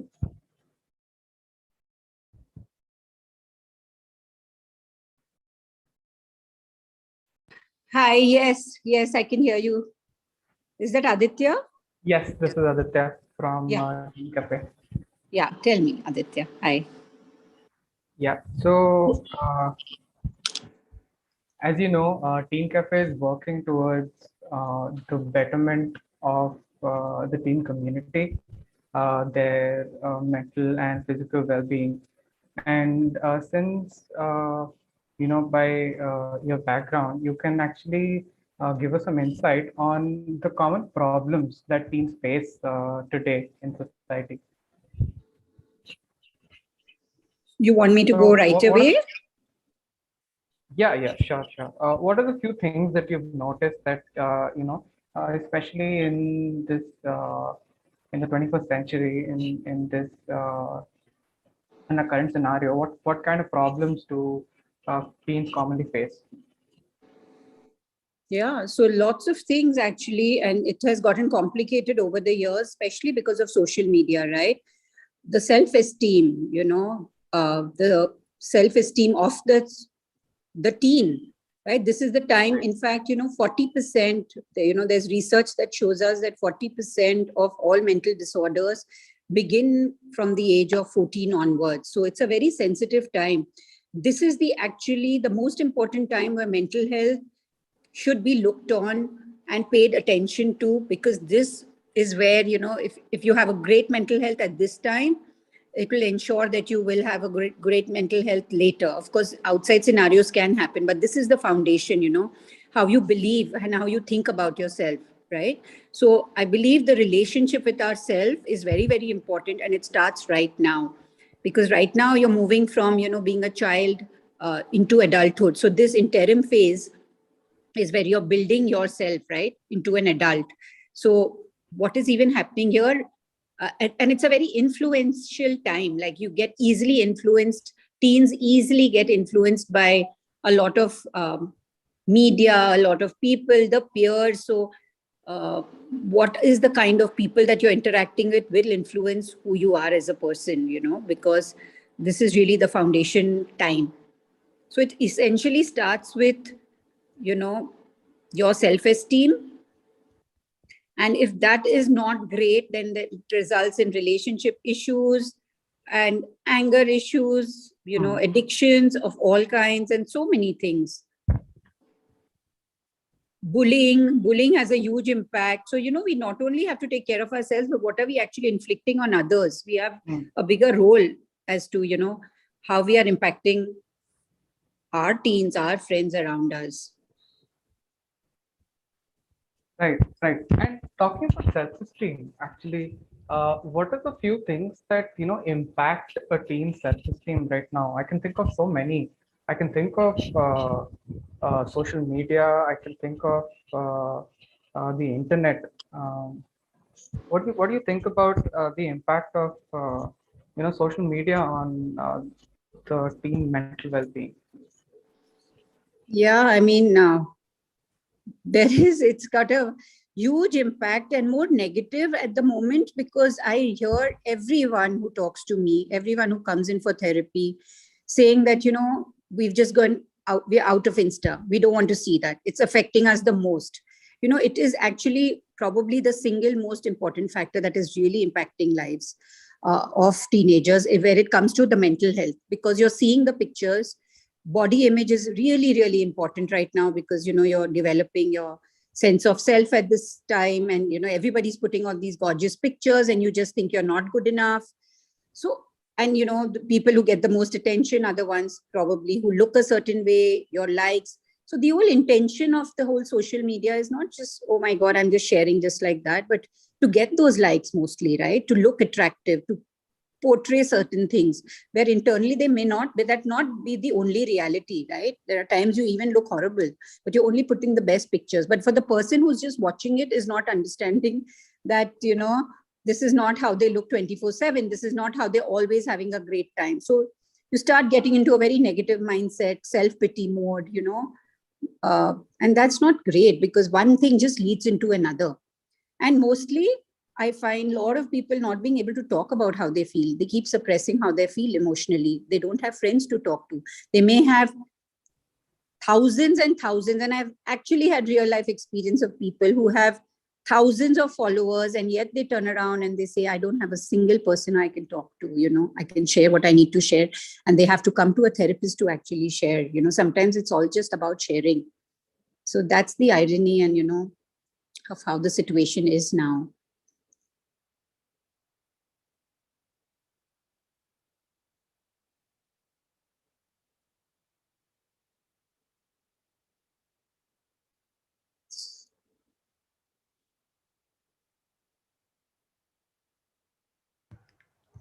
So I wanted to ask you, Savita, do you think that teenagers can, like among themselves, become a community, and like help each other get through problems of teenage?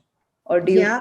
Yeah, absolutely. So we run these amazing programs where we talk about life skills. We're equipping them with things like managing emotions, understanding self-esteem, the importance of a relationship with self, the importance of the self-talk that we talk, right? We're constantly talking to ourselves, right? The thoughts, how to manage the mind, body image issues, so many topics related to that. We're actually doing a whole lot of life skills, teaching children, empowering, from school to young adults, through their university programs, so that they are more sensitive to all of this, right? So while they take care of their well-being, see, it's only when you understand your own well-being can you then understand the well-being of another. Otherwise, one bully will constantly bully another because they don't understand it themselves. They think, yeah, we went through it and this is it.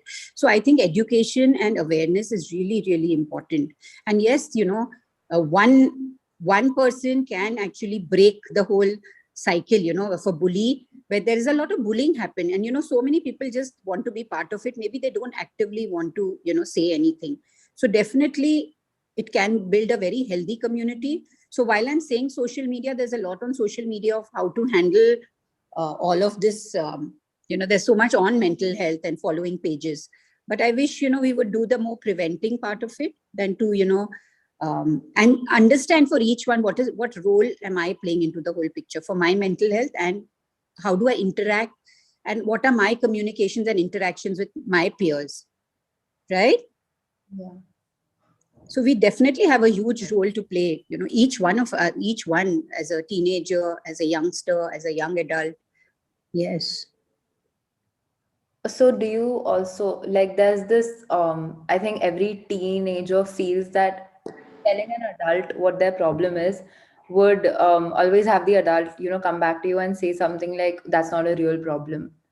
I think like we went through that. Like I as an adult, as a teenager went through that I started doubting whether my problems were even valid enough to be problems. And do you think there's anything that teenagers and parents or any other adults that they have around them could do to prevent that from happening? Yeah, I know what you're saying, because it's important, unfortunately, when I get young people into therapy, it's mostly like, the parents who need the therapy the most, actually, because, at parents, they just don't understand what mental health is. They kind of thought that it's okay, it was the whole focus was do, and nobody asked us or you know, thought about emotions. Like nobody cared about emotions, where they didn't understand what the emotions are. And these are the same very parents who aren't very happy from inside, but just believe in doing what they have to do. So I think, it's this generation of youngsters that need to understand that they are just, they need to get educated themselves and not literally listen to what their parents are saying sometimes, or at least educate themselves about their mental well-being. So, which is right that, how does a child even learn, right? Our early childhood is all about learning how we are about ourselves. So very rarely do parents, bring up their children thinking that, oh, I'm going to just build in the belief that they are amazing. My children are amazing and they can do whatever they want. The whole focus has been on correcting them, criticizing them, comparing them, which has really resulted in an absolutely negative self-image for the child. And everything that all of these childhood traumas, if I use the word big trauma, but whatever, the little things to big things, then just start impacting the relationships on the outside, because then we start seeking validation. So it's all very, very connected. So, you know, while we can't put the blame, the most important thing for young adults is to, you know, heal this or understand mental health so that they don't repeat this transgenerational trauma. It passes on generation to generation. You'll see it, you know, if your mom's like that, perhaps Nani or Nana was like that, or your dad's like that, you'll see it running in families. So, you know, it's each one's duty to say, hey, I need to break this, you know. And there are so many young adults who say that I love my parents, but I don't like them who they are as people, and I don't want to be like them. So, you know, it's not for us to change anyone, and we can't, nobody's changing, but we can take that onus and do it for ourselves, right? And not just be victims of what is happening. So yes, you know, self-reflection, understanding, learning more is important. Right.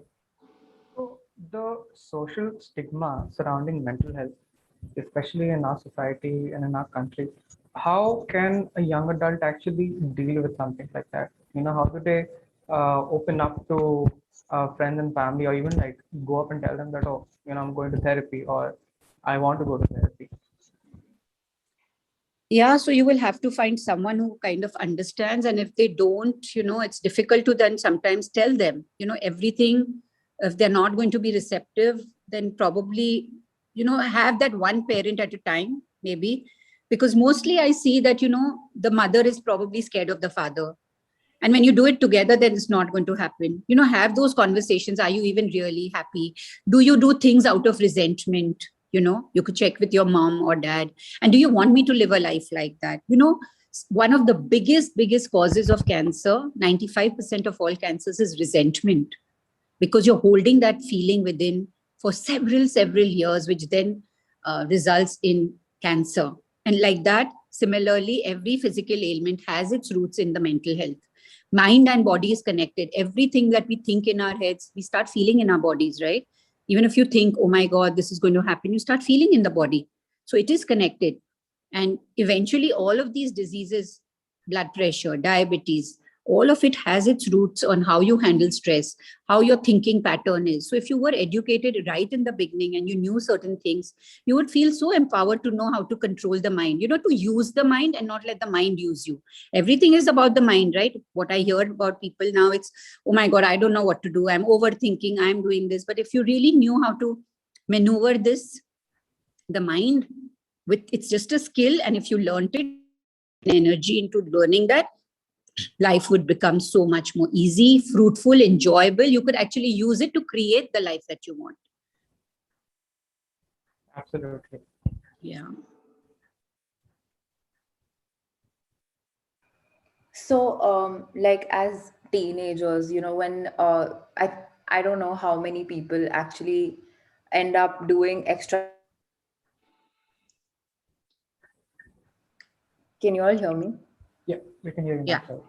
Yeah, so I feel like extracurricular is very important, but obviously, like like a lot of educational boards don't give it the importance that it needs, and then teenagers are always in a very like confused space about what to do, when to do, and obviously sometimes these things aren't really given the same importance in home environments either.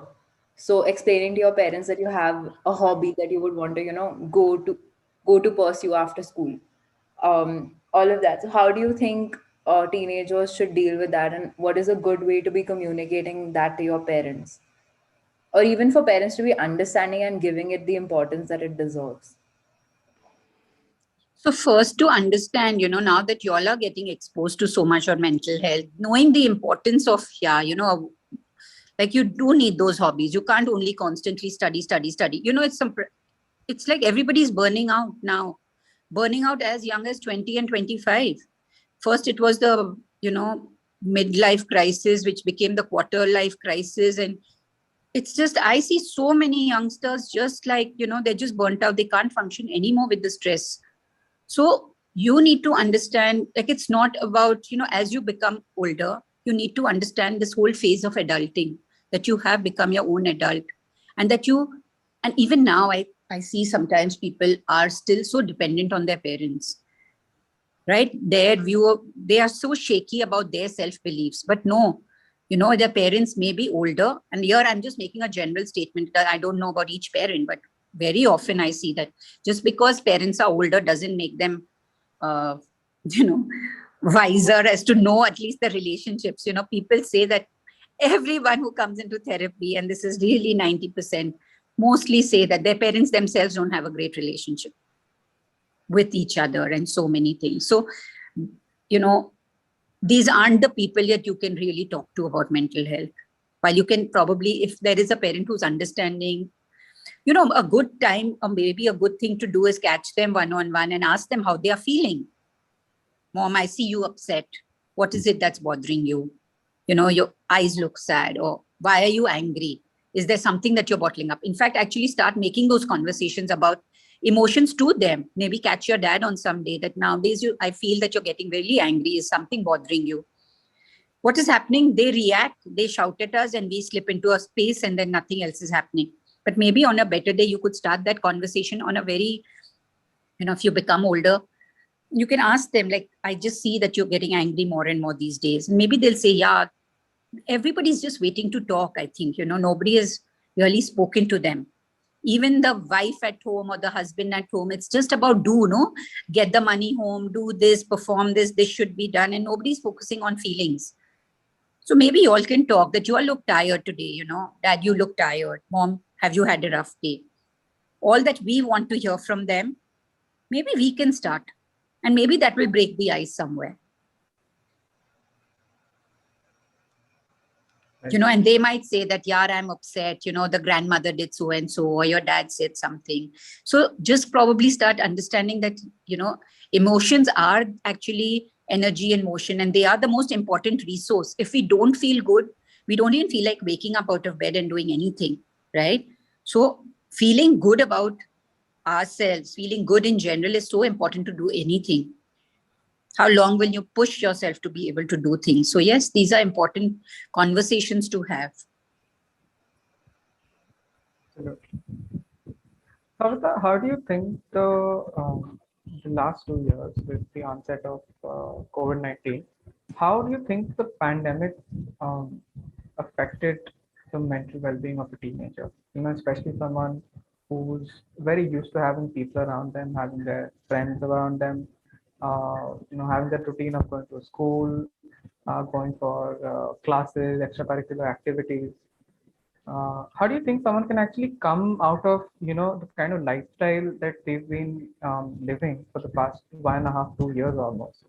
And what are the difficulties they would face now, going back to so-said normal, actually? See, this is an age, this age of the youngsters, teenagers. It is about socialization, right? We are human beings. We need physical interaction with people. But at the same time, it also gave us an opportunity to look within. Are we able to spend time with ourselves? We're constantly running away from that pain and stigma, the pain or the trauma that is attached. We don't look at ourselves. Therapy is like, no, we don't want to. So what are we doing? We're kind of distracting ourselves with company, with friends, with alcohol, with this. Because we don't want to feel what we feel, right? The real world for a teenager probably sucks. So they're trying to get, see, everything in moderation is fine.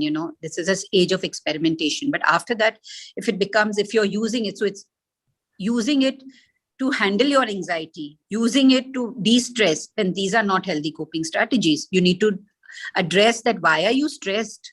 And what is that deeper thing? But that takes a longer work, right? Everybody's looking for instant gratification now. But it will have its toll, right? You might not pay for it now, but you will pay. And just a little, when we talk about the conscious mind and the subconscious mind is the patterned or the habit mind. And at this young age, if you all don't get into the right habits of even thinking, feeling, behaving in certain ways. When I talk to people who are 40, 50, even 60, they say we've been doing this for a very, very long time. Because a body is a machine, because it's programmed, right? It's conditioned. It's like a program set in. And after that, your choice is not yours. So your default setting, it's a good time to see what is the default setting that I want into me. right? So this is just a theoretical thing I'm talking, but it's more personalized to understand about yourself. So often people don't like their own company. Tell me, why don't they like to be alone? Because they don't like their company. So many people say they are hating on themselves. They hate themselves. I mean, that's so terrible. And I'll tell you something, it doesn't stop. If you're hating yourself now, it's not going to change later. So it's really, really important to seek help to correct it now versus ruining relationships, going on ruining relationships further and further, because all your unhealed baggage comes out in intimate relationships outside. The most you'll see, I see breakups, there's patterns and patterns. You break up 1, 2, 3, 4, 5, and then you realize, listen, there's a pattern happening. I need to do something. So you cannot expect all this coming from outside. Everything has to be understood within ourselves, and you need, obviously, and this is a space, you need a guide to help you with that, right? It's emotions, it's mind, it's all intangible stuff. So it's hard to do this on your own. So it's as important a skill as any other, like how you go for guitar classes, how you go for something. It's probably important to just, the word therapy becomes like, oh my God, something's wrong with you.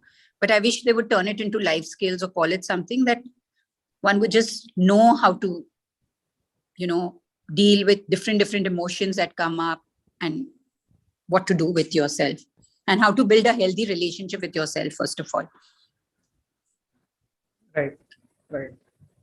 And how important is it to actually love oneself, especially when you want to love another, whether it's a friend or your family, and how deeply your relationships with yourself can affect the ones around you. Yeah, it is really the most important thing. If only we love ourselves, will somebody else also love us, right? Why will somebody love you if you don't love yourself? Also, we can only give what we have, right? If you see, if your dad or a mom or a teacher or someone, you'll see how they react. Our emotional state is equal to our behavior. If they are very angry within, they're going to spew out anger, right? If you're frustrated, it comes out as harsh voices. Everything, right? So when we are not okay within, if there's no congruence, if we don't love ourselves for who we are, we don't love another, then you're only seeking validation. See, all human beings have a very innate core need of love, respect, peace. And when we don't do it and give it to ourselves, we are seeking it from the outside. We become needy and clingy, and that just spoils relationships. But when we interact with people, being whole and complete from a very loving space within us, those relationships are beautiful, right? Nobody's demanding things of each other. Right. But, literally, then you're complementing each other and not completing each other. So this is, again, a very, somebody will come along and complete me. Oh, I need the love of my life, and things like that. But no, that's not. If you're coming from this belief, everything will just go haywire. So first, you need to sort out this relationship with yourself. Like I said, if you are very loving with yourself, you will be loving to another. Absolutely. Yeah. So what is this all now? What are we going to do now? This was just an interaction, and then what happens? Like, there's no other. We all are all the members of the Teen Cafe, is it? Yeah. So Chavi and I are working towards the project that is Teen Cafe. Yeah. So tell me a little about you all. I've been only doing all the talking. How old are you? What do you all do? I'm a third-year media student actually, and I'm currently studying in Manipal. I've come home for Diwali, and yeah, that's a little bit about myself. Okay. Yeah, I'm also a media student. I'm also in my third year, and I have been at home. I've been doing my college from home since the pandemic started. And we at Teen Cafe, we're basically trying to create a community which is it has only teens, so it's of the teens and for the teens and by the teens, like our constitution, but like for teens. But yeah, and Actually, I would like to walk everyone through Teen Cafe and basically how the idea of Teen Cafe came about. It's actually everything that we spoke about right now with Savita is what we had, like we had in our minds and the founders had in their minds, thinking that there's these problems that exist, and like teenagers have real problems, and for some reason nobody thinks that they're real problems, and nobody's addressing them. So that's why we thought that there should be a space where, like, I think as adults, we always end up finding a space where, we can go out and say something. And even if we don't find that space with someone else or other people, we know our own outlets a lot of times. But for teenagers who are already trying to navigate through so many changes, and, then figuring out, for a lot of teens also, they're changing schools. So figuring out that comfort zone, you are not necessarily sure that your parents will understand what you're saying. So basically, one day we hope that Teen Cafe is this place where every teen finds a place to go out and say whatever they want to say. Yeah, amazing. Good for you all. Yeah, these initiatives are so important because, it's very hard for parents to let go of their children and think that, the other children can know something more about them. They just think, I am a parent, but honestly, there's just so many things that parents don't understand, the damage that they're doing, and it's like very sad because they are well-meaning parents who want to give the best to their child, but they're damaging their mental health too, without being even conscious of what is happening even sometimes. Yeah. I think that's what social conditioning does to us sometimes. Yes. So not only the teen cafe, there should be an adult cafe also for parents and every human being, literally. Noted. Definitely. No, but they are not so receptive. Like they are just not so receptive to coming in and thinking that now who's going to teach us something? Like, we're already older people and we've done reasonably well, but yeah.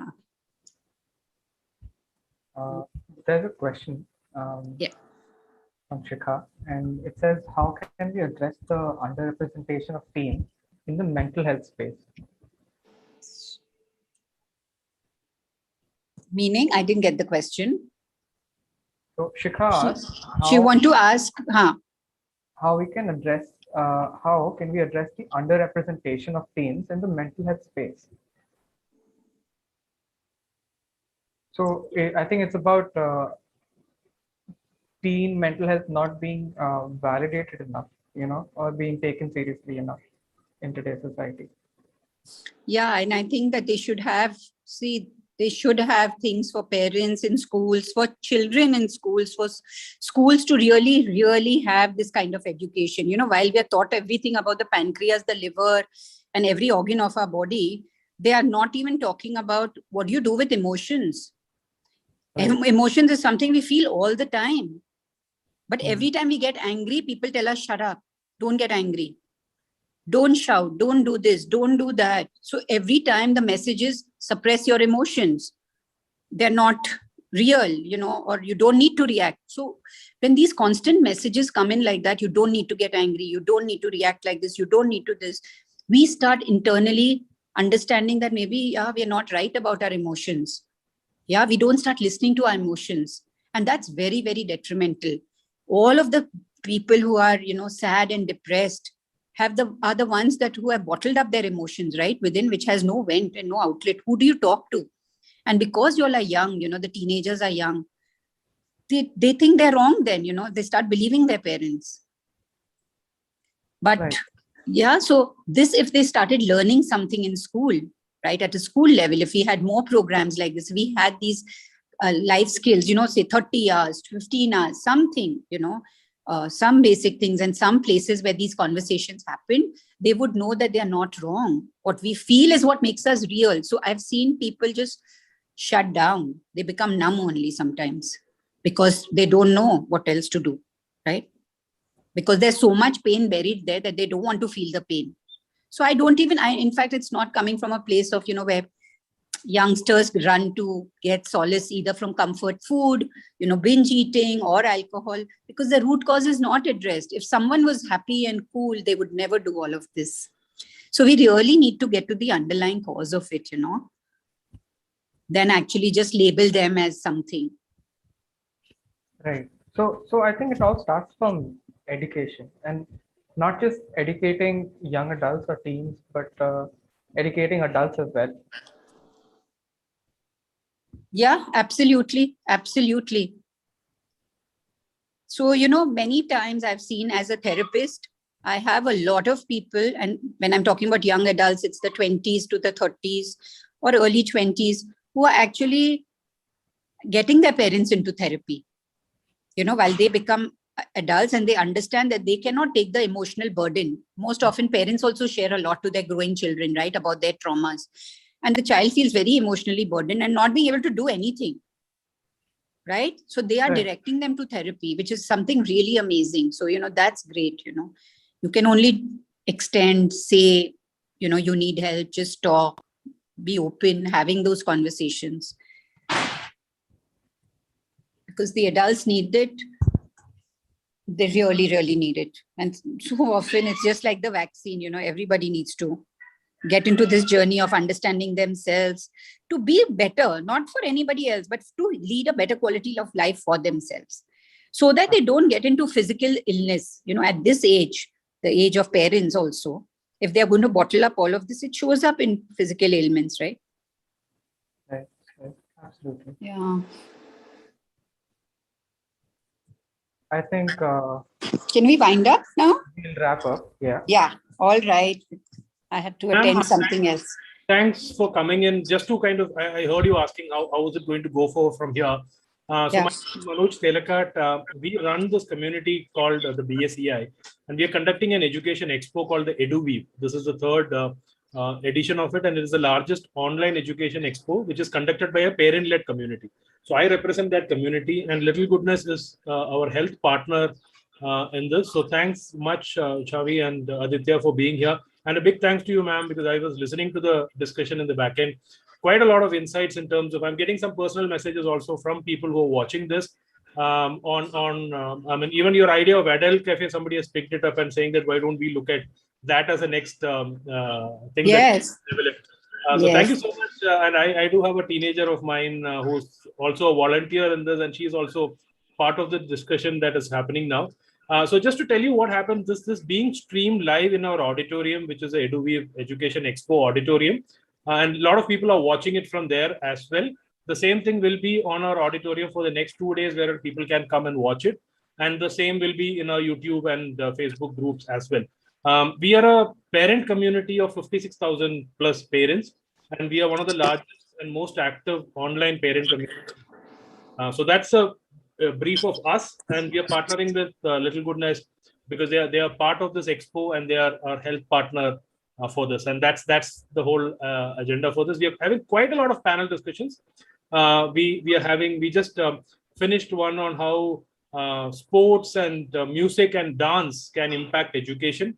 We are having one on mental health and children. Tomorrow there is one specific discussion which is happening on homeschooling and alternative education later today. So quite a lot of panel discussion. In fact, 18 panel discussions are happening through these 3 days now. So thanks from our side for being part of this and sharing your thoughts on this. And special thanks to Harsha and team from Little Goodness. And hats off to you guys. Did very well, Chavi and Aditya. And happy to interact with all of you. So thank you, ma'am. Yes. Bye-bye. Bye. Take care. Thank you so much. Thank you, everyone. Bye-bye.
Hi, Manoj or Sandhya, are either of you around? Divya, yes, we are here. Yeah, I just wanted to test my audio. Thank you. Working. Okay. That's it. Thank you.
I can't come. Bye.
Good evening and welcome to the EduWeave Online Education Expo. Welcome back to the visitors and a very warm welcome to the panelists who have joined us now.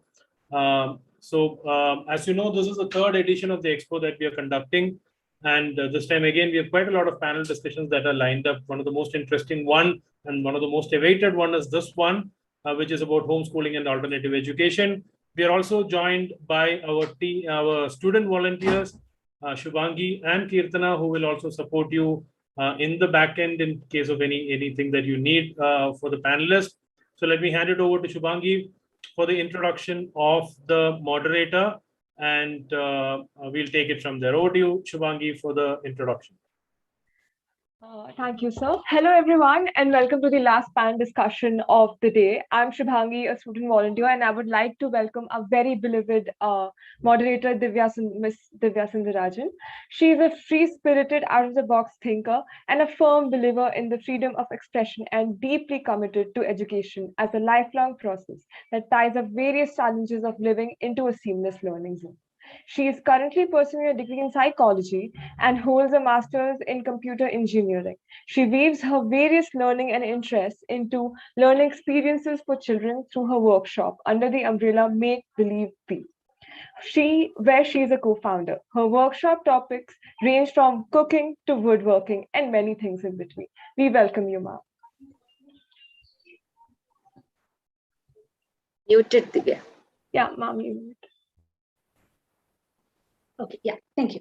Thank you, Shubhangi, for that lovely segue into my session. And I cannot express how lucky I consider myself, because like this panel with, Sandhya, Prakash and Rhythm, I'm sure there's a lot of people who would love to be the person sitting in my seat. So I consider myself very privileged to be the moderator for this session.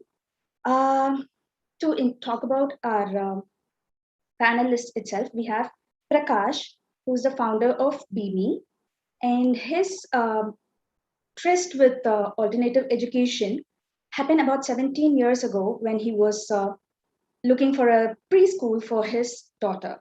And I don't even know how alternative education scene was 17 years ago, but that's how long he's been in it. And before that, he has worked for 15 years in the software industry.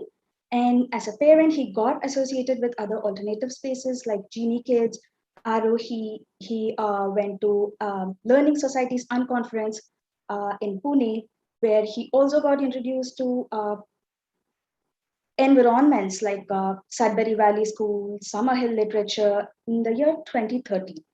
LSUC in itself is a transforming experience, and it had a very similar experience on him as well.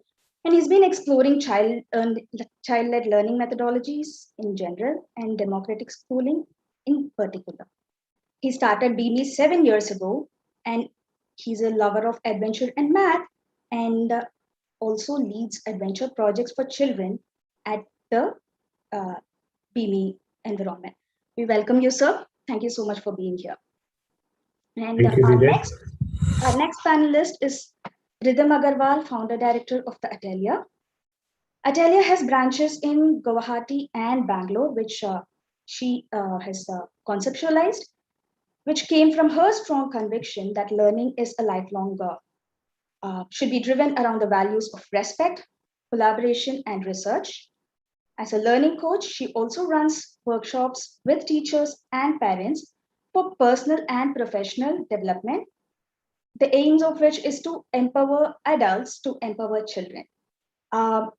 Rhythm, before she started or before she moved on to Atelier, was in the field of actuarial consulting for the first phase of her professional career.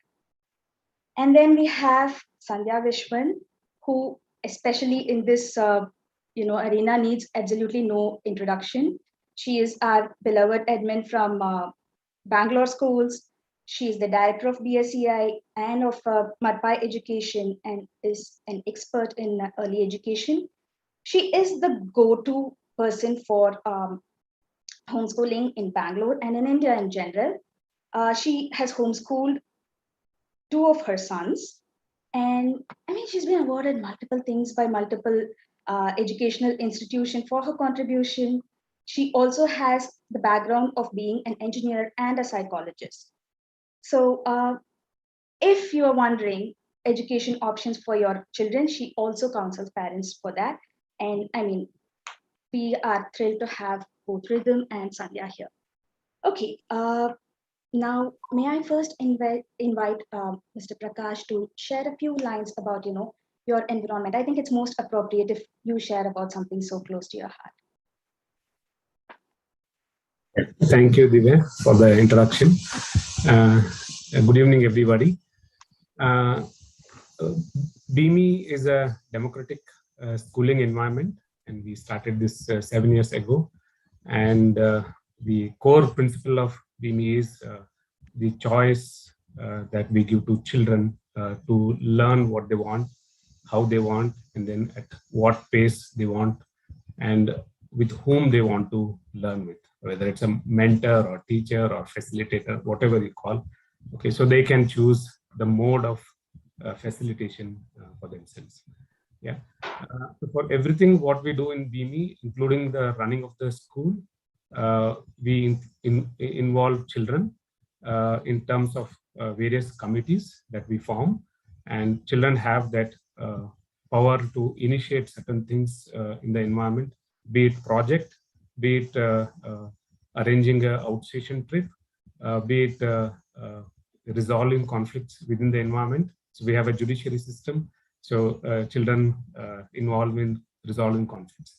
So so the choice and the drive from children is what we nurture, and that's what we believe firmly that that's what drives learning for children. I think that's a short introduction. I think then we can take. I mean, democracy and children is not something we hear of very often. Can you tell us, maybe give an example, or how this goes on in your environment? It's very curious, right? Mostly we believe children need to be told, not asked. So can you tell us a little bit, how does that happen in your environment?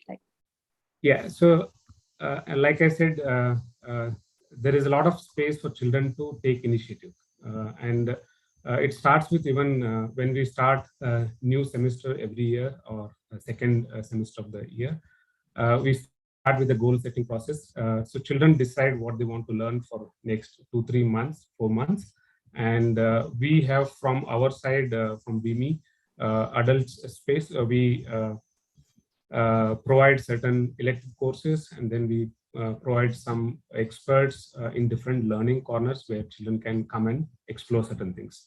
So everything is around okay, if I, as a child, I have a buffet available in terms of elective courses and the learning corners, and I can sign up for a course, and then if I sign up, then I stick to that commitment for over 3 to 4 months.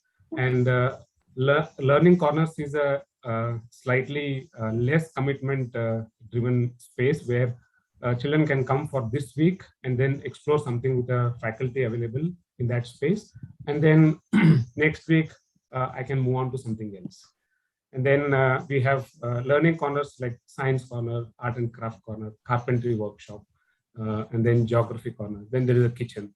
So the choice is inbuilt in the environment. I like how there is one area where if you are committed, you better stick to it, kind of this one. But there is also, it's rather nice that there's a gradation, right? Like on the one end, when we have a very free environment, and perhaps this is something that happens in the parents' mind more than it does happen elsewhere. We do have a concern, like, will they actually, will they just become a little bit,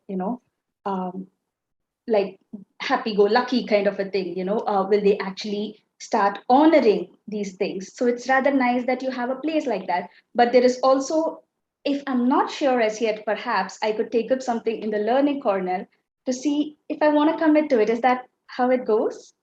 Yes. That's also wonderful. And there's a little bit of me that whenever I hear about spaces like this, that goes like, why was this not there when I was a kid?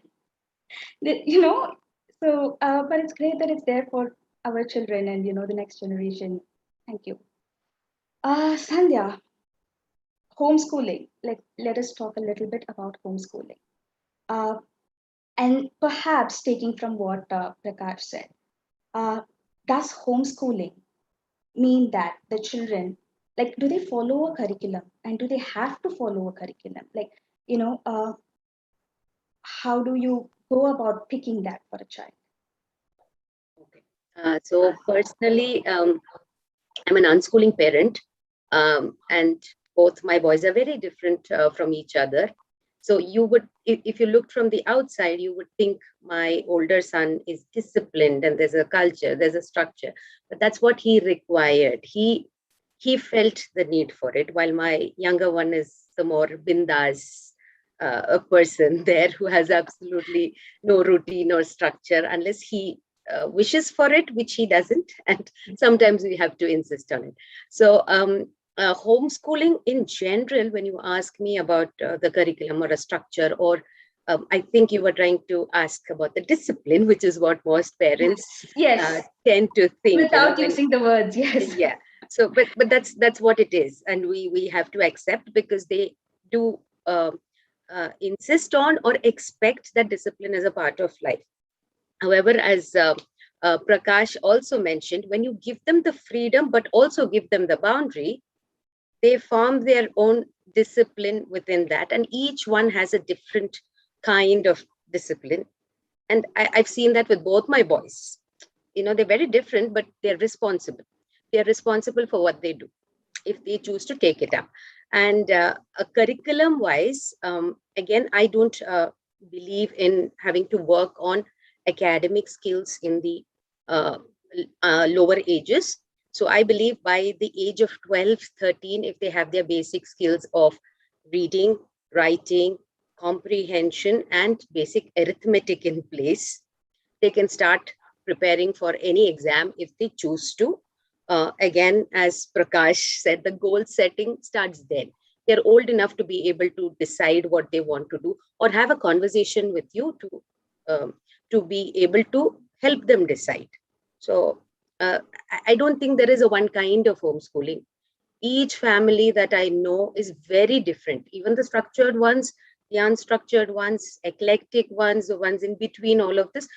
But the main thread that runs is the fact that I wouldn't say child-led or following the child, but there's a lot of communication on what do you need.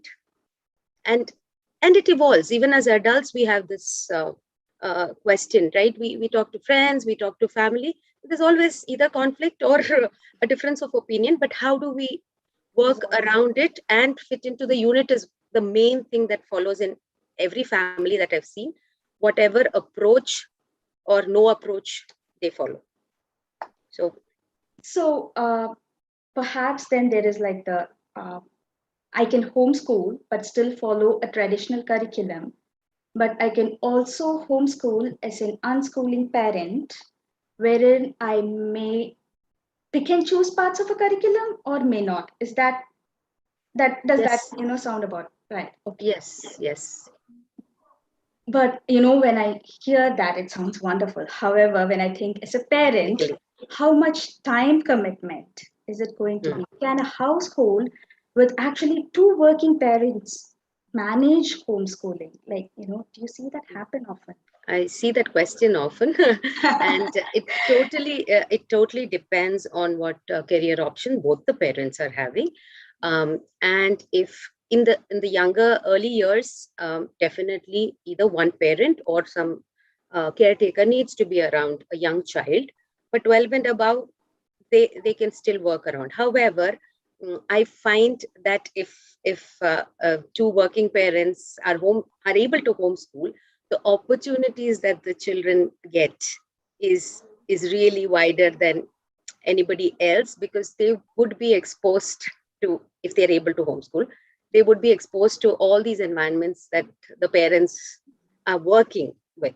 And again, coming to that, like I said, certain cases where both parents are working.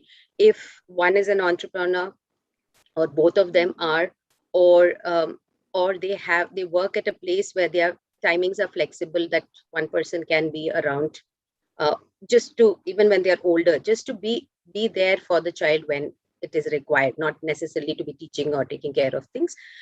In those cases, yes, if they're homeschool, if they're working also, both parents are working, it's possible. And especially if they're like us, where we don't have a curriculum that we are working towards, we don't have academic goals. I really don't. And that is actually all about the parent letting themselves go. The moment, what I have seen is the moment, somebody, a parent is born, they tend to take on the responsibility of the child, and they think they need to do everything for the child. And that's where it leads to finding the right school, finding, even when they're homeschooling, what's the right curriculum? I don't want my child to miss out.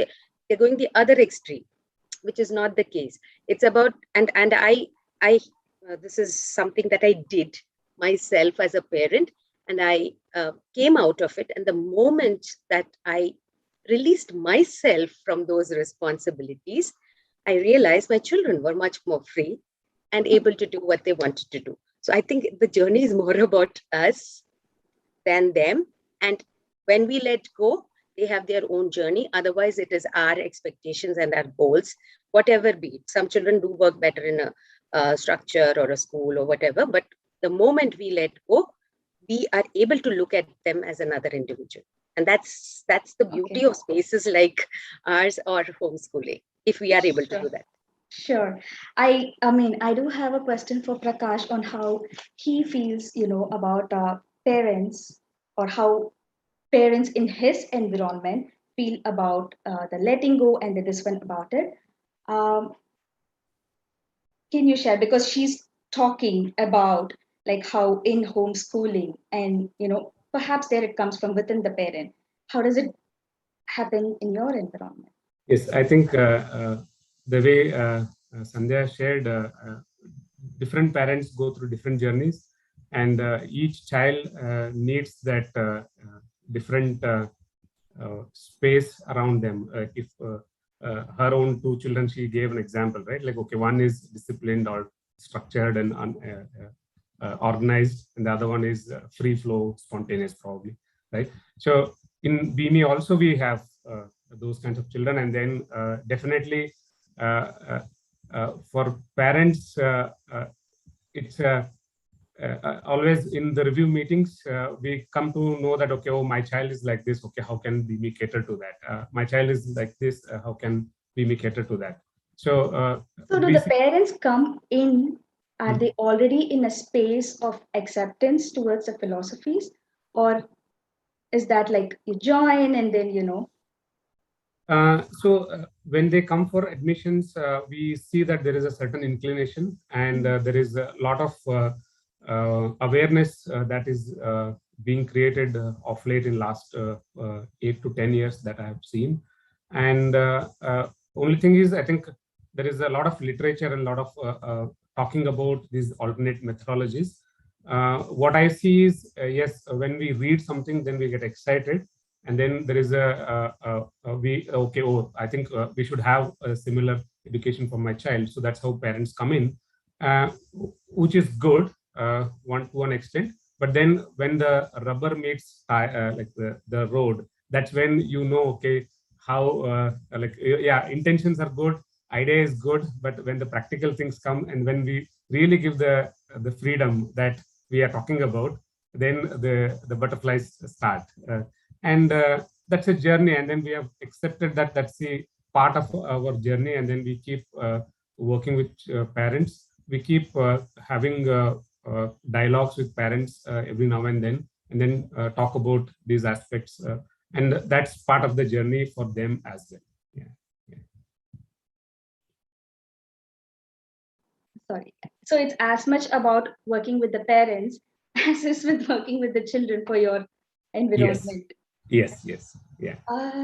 So we talked a little bit about the democratic environment that BME offers. But as far as I understand, BME does not follow a particular philosophy. Is that right? Like a learning philosophy? I think it is. I think if you look at philosophy, I think there is an Or is alternate it like you method. have an amalgamation of philosophies? Yeah, it is bound to happen, and anything we try to put it in a particular bucket, then I think we are trying to typecast the method, because we also started with certain ideas, and then we are evolving every year. And this year we might feel, okay, we are more doing this, and then next year we might do something else. I think what is important is to start with a journey with a certain ideology, and then see what kind of children we are working with, and then look at the children's needs, look at parents' needs, and then see what best we can do for our context within our. So you don't want to be like tethered to one kind of methodology, and you would rather have like, a very evolving process for each family. Yes. So right. And I think in the end, actually, life does not work in a particular methodology. I think we have all kinds of people, we have all kinds of preferences, we believe in different things, and that's the diversity of life. I think we need to cater to that, we need to respect that, and then we need to work with that. Absolutely. Okay. It looks like we've lost rhythm for a bit. So I am going to address my questions to Sandhya is also, she's here, okay. So perhaps this is more of a general question. Again, something that, most parents have. Oh, rhythm is back. Let me just maybe catch her. Yes, please. Rhythm, we were just talking about Be Mean, and how they have they don't necessarily adhere to one particular philosophy. Atelier, on the other hand, is a Reggio Emilia inspired environment. And can you share a little bit about Reggio Emilia and why it's Reggio Emilia inspired? Sure, Divya. So yes, the Atelier is a Reggio Emilia inspired space, and that's the core of where our beliefs and values come from. And then over the years, we've also grown to learn about different education practices that are followed across the world and integrated some of that into our way of thinking. And from being Reggio inspired, a certain Atelier way of learning has emerged. What is the Reggio Emilia philosophy? It's named after a small town in northern Italy called Reggio Emilia. And the philosophy emerged there a little post the Second World War. And that's really the root of where the philosophy comes from. It's so what legends say is that the first Reggio school was built brick by brick, with a group of parents and teachers coming together with their own hands, because schools and buildings at that time had been demolished during the war. So it really, that sense of community between parents and educators is at the heart of what the Reggio philosophy is. Why are we inspired by the Reggio Emilia philosophy? That's because of, when we were getting our ideas together about the Atelier, what was important for us is to create a learning environment where children's innate sense of wonder, their curiosity, and their humaneness is preserved, and it grows over their years of learning, rather than getting stifled by external pressures that get added with education, and that we've come to know what education as. And that's when we heard about the Reggio approach, and I've visited Reggio Emilia and the schools there a few times over these last few years. There's certain core ideas which then now the Atelier revolves around, and the first is the image of the child. And when we as educators and parents look at a child, what image do we form of this person or this group of people in front of us? And what we believe is that children are very intelligent, capable, motivated, keen to grow individuals. And that is the image with which we work with children. So every day that we come into work, we feel more and more inspired to work with these very, very intelligent people who we in front of us. And that's the relationship that then centers everything that we do. And this image, if you see, is really in contrast with what conventionally we've sort of come to understand children as that they're little people, they don't know how, they don't know what, they need to be told, they need to be controlled, they need to be taught. And just in saying these two different things in two different ways, I literally felt the energy in my body change. and when we as adults approach children from one of these two images, you can just imagine what that conversation would then be like. And that's our effort, is to stay with the first one, to stay with that positive, rich image of who the child is. So what I hear from both Prakash and Rhythm is how much it is about, it's a family commitment to go through with an alternative school as much as it is homeschooling. But in homeschooling, it is very evident that, you are taking it up for yourself and, for your family. But for any alternative journey, it is as much the parents' responsibility to continue to, grow in that space. So how do you, do that for your parents? Like, because it does very much sound like, parents are going to need some like facilitating and from time to time be told like, it's all fine kind of thing. So how does that happen? Like, do you have regular meetings or? Yes, we do. That's apart from working with children, working with parents is a constant effort for us. And this journey begins with the first time parents visit us. It's the first time when we're sharing with them about what the atelier is and the work that we do here and what our beliefs and values are. And we're very transparent with that process. We're very clear about what we do and what we don't do. And that's the first step, is to build this relationship of transparency and open communication with each other. And it begins right before an admission takes place. It needs to begin at that point where we commit to each other that this is what we do, and are we aligned in what in our vision of what we see for our children over the future. Post that, it's a constant effort of being in relationship with each other. It's this process of we-ness that we experience between the children, us, and the parents, and this triangle being in balance is a constant. If it sometimes gets tipped and you bring it back to balance. We also do home visits. So within the first months of the children spending time with us, we haven't been able to do that over the pandemic though, but that's what we would do, is that we would visit the children's homes, because we've gotten to know the child a little bit, we've gotten to know the parents, but just visiting the home takes the relationship up a level. It gives us an insight into who this child's world is at home, because these are the two primary environments for children. It's the home and then it's the school.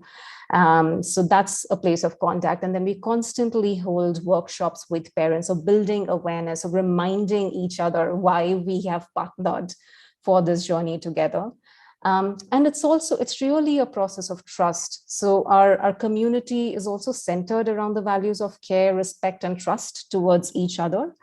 And it's about reminding parents that, we can trust the innate capability that exists in your child. So trust that, and hey, step back. If we trust children enough to let them be and let them learn at their own pace, at their own time, they'll be fine. So that's the balance that we strive for. So one thing that I'm noticing in this discussion is about not just the kids, but the parents are also treated with respect and, with being taken into consideration. And, overall, when the philosophy for education is not like you need to be taught and told, that applies as much for the parents. And it's really nice and refreshing to know that, it is not about like you don't have to go to a parent teacher meeting wondering like, oh gosh, what are they going to bring up this time? So, Prakash, how about like in your environment, do you have like parents coming in and saying like, oh, I want my child to do this, or, this is what I want my child to learn in this particular quarter or something like that? Or, how do you go about like coming up with these projects? I think I lost your connection. Your question is, if parents wish something for their children, how do we go about it? Sure. Yeah. Okay. Parents can have their own goals for their children, and they may have their wish list for their children. But we make it very clear in BIMI, when they come, it is children's decision finally. So if you want your child to do something, then you have a dialogue with child, and then you get a buy-in from them, and then we are there to support. But don't come and ask that, okay, I want this for my child, and then, okay, you do it for us.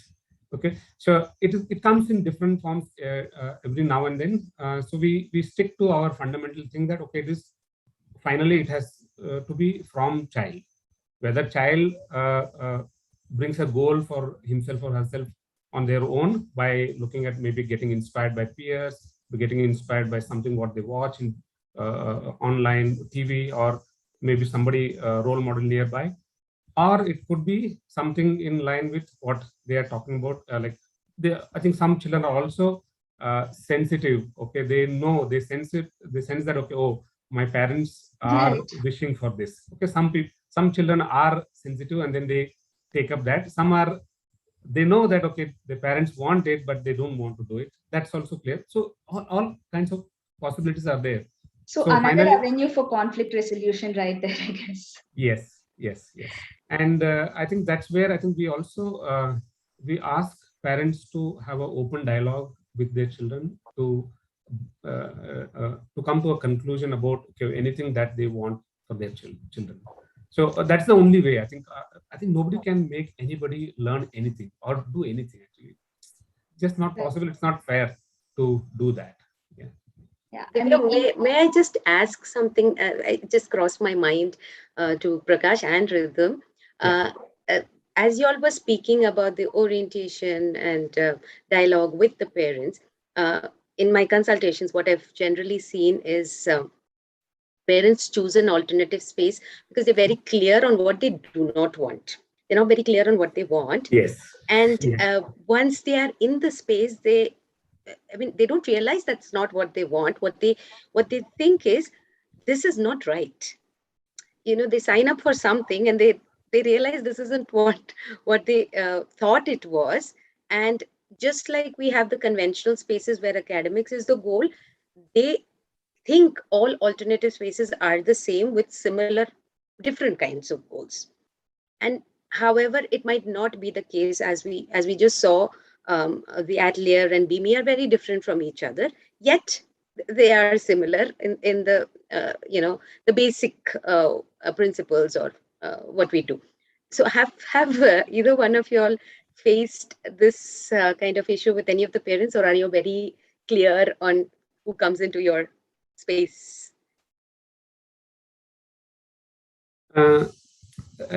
Parents come with a certain clarity, and then as I told, okay, when rubber meets road, then there is all things coming out. And then, as you mentioned, they are clear what they don't want when they come in, and then slowly what they want also start coming out slowly.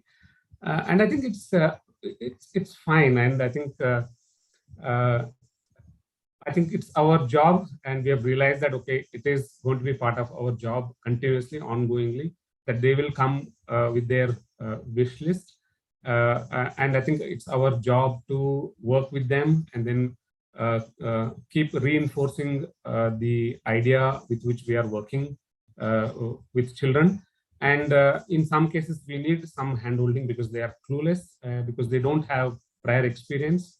I think it's all part of the game. And we have seen, I think, over a period of time, parents do get the like they get to see that, okay, oh, we are working with a particular philosophy. And then we have also seen that, okay, beyond certain point, parents, if there is a their thoughts are not matching with what we are doing, or their needs are met for a particular duration of their stay in BME, and then they say, okay, oh, now it's probably time to move out, and then probably seek a some other structured method or some other space. And I think that's fair enough, because maybe child's needs change over a period of time. And then also as a parent, okay, my idea of education for my child also might evolve over a period of time.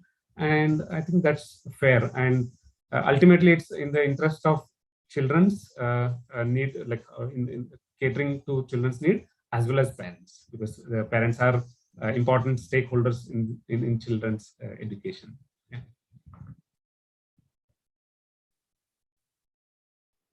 Yeah, we've had, you know, almost the same experience of what Prakash shared, so I don't have too much to add to it. But what I do want to say is that the first year is very important for any parent who takes the leap into alternative education to be very, very observant of what is happening over the first year, to understand the school as a community, to understand the educators, to understand what it means for the child. And we've seen every family who's partnered with us go through that journey over the first year of gradually beginning to understand what this means for the child and for them as a family. So to keep patience over that first year, to really be observant and understand and partner with the school as actively as possible, and then take a decision. Of course, you know, there is that reassessment of one's needs as a family that you would do at the end of every year, or at the end of a certain phase of the child's life, you know, at the end of early years, at the end of primary years, and then see what would suit the child and the family best. Just to add some one or two more points, we have like what Rhythm is doing in their school. First year is crucial, and what we have done, what we have started doing from this year is orienting parents over a period of about 5 to 6 months. We have sessions, those who join freshly, over 6 months. Once a month, we take up a topic which is part of the DME philosophy, and then we go over that idea. And then we also give some reading material, video material, and then also some exercises to do along the journey for that 5 to 6 months. Like it's as simple as observe your child, how child is doing what is doing for over next 1 month, and then you document your observations, and then come back, and then we will discuss that. And there we try to see how, like, am I observing with judgment or without judgment? Like, am I like, okay, is there, if I have a judgment, if I have some evaluation about how child is doing, then certainly my response will be tuned to that judgment. In like whether I accept or not, it will be tuned to that. So we try doing that for over 5 to 6 months, and that is one. And then we have once in 2 months we have study circles where we meet and then take a topic, and then sometimes it could be a debate kind of a thing, and then okay, we are talking for and then against that. Not really in the form of a debate, but it's actually trying to express how I see this matter this way or that way, and all opinions, all feelings are valid. And then we try to see, okay, how do we actually look at it in a holistic manner? And then there are no solutions per se, but by mere expression, by mere participating in the dialogue, I think each one derives their own in like whatever insights and then action for them. So what I hear is like it's a considerable amount of effort for a parent to go through the alternative journey, but at the same time there is enough hand-holding and potentially a very enriching process for the parent and their own self as well, right? Yes. So yeah, another question that so there are some, like, you know, when we hear of alternative spaces. One of the things that parents have is, what does it mean for me? Like how patient should I be? How, what is the expectation out of me? And I think the other, not a question, perhaps a thought that I have encountered is that it is perhaps for slow learners or children with learning difficulties, or there is a special need because of which they have chosen the alternative journey. In your experience, how far you think that holds true? Or do you even think that, this is appropriate for, every single like slow learner or any, because I'm sure even when you have your inquiries, you would have experienced that, there is a certain perception. I would really like to hear your thoughts on that. And all three of you, Sandhya, Prakash, and Rhythm, about what that is.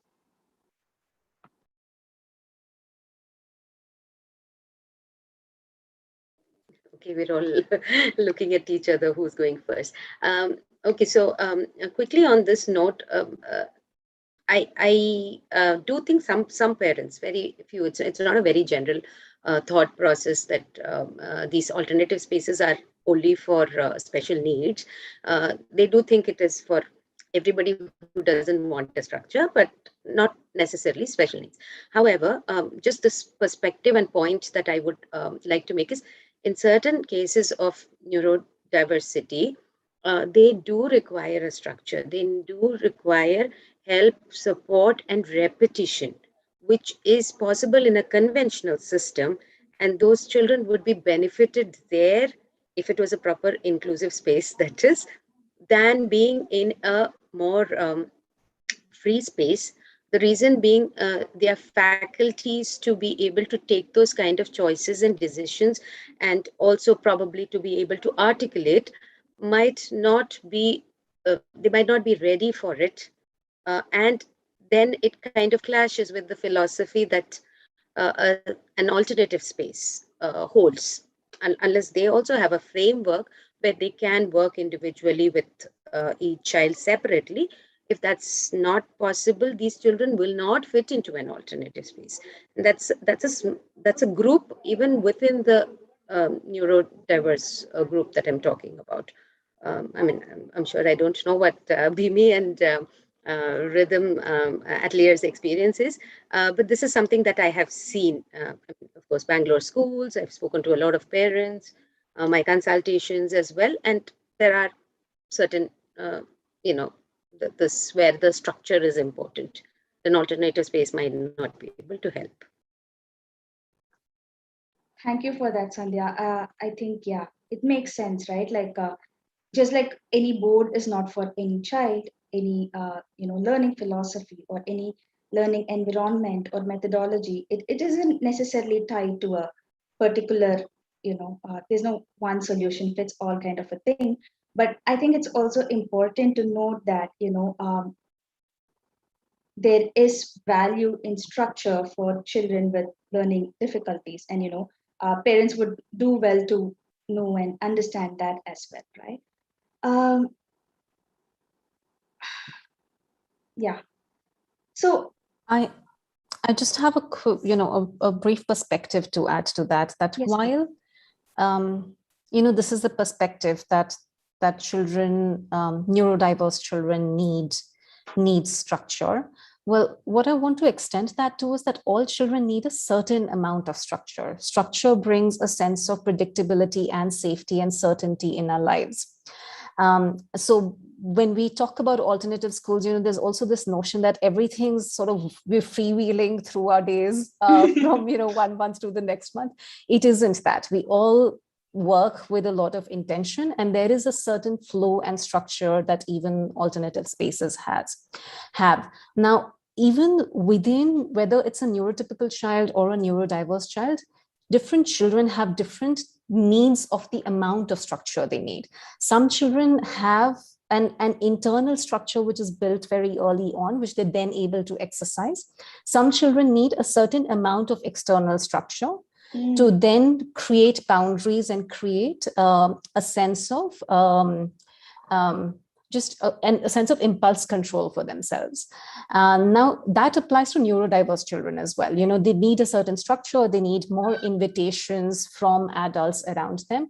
But I've also seen neurodiverse children thrive in our environment, because along with that one-on-one attention and meeting the child's needs where they are, they also get a space which respects them completely and which allows choice, which actually a lot of neurodiverse children do not have, because there is a constant need of tangibility, of wanting to see the child grow. And, of course, it is challenging for every family and every parent out there, and you're just looking for some win. And that then makes you want to pace the child up by repeating exercises over and over again. But if we really allow neurodiverse children to go through their own pace and their own journeys and still support their autonomy, it can be an amazing journey. Some thoughts from my side. Again, slow learning. Again, are we looking from only academic perspective, or there is also general life skill perspective? Yeah. Absolutely. And so if I just look from the entire perspective spectrum, now whether as a person, okay, am I even inclined to learn certain skill? So forget about whether slow or fast. So maybe I'm not even made for it, or that's not my inclination to learn that particular thing. So now, are we being sensitive about this, and then are we taking care of this, and then not try to push child to do something? I think that's very important. Otherwise, I think this reminds me of one quote by Einstein, where he says, okay, if I'm measuring fish by how high fish can climb on a tree, I think fish will end up being like feeling that, okay, it's foolish or stupid for the entire life. Yeah. So now I can't expect fish to learn climbing, right? So similarly, I think, yes, I do understand there is a societal certain expectation for our children, but I think let's also be sensitive that, okay, my child may be inclined to learn certain things in a very structured way, or in a passionate way. Some other things, maybe my child is not so inclined at this point of time, and then can we give that space for my child? And then maybe child has a certain time in future will come back to this at some point, or may not come back. I think, yeah. It's a beautiful perspective. Thanks for that, Prakash. And I also like, Rhythm, how you mentioned that the structure is not just for, it is beneficial for all children, and also how perhaps alternative spaces, they aren't really like, freewheeling, and it's not like any day can, oh yeah, you want to do that, let's do that kind of a thing. It's not how it goes. As even Prakash mentioned initially about how you have like the spaces where you have to value your commitment, and so it's not one extreme in any case, right? So in terms of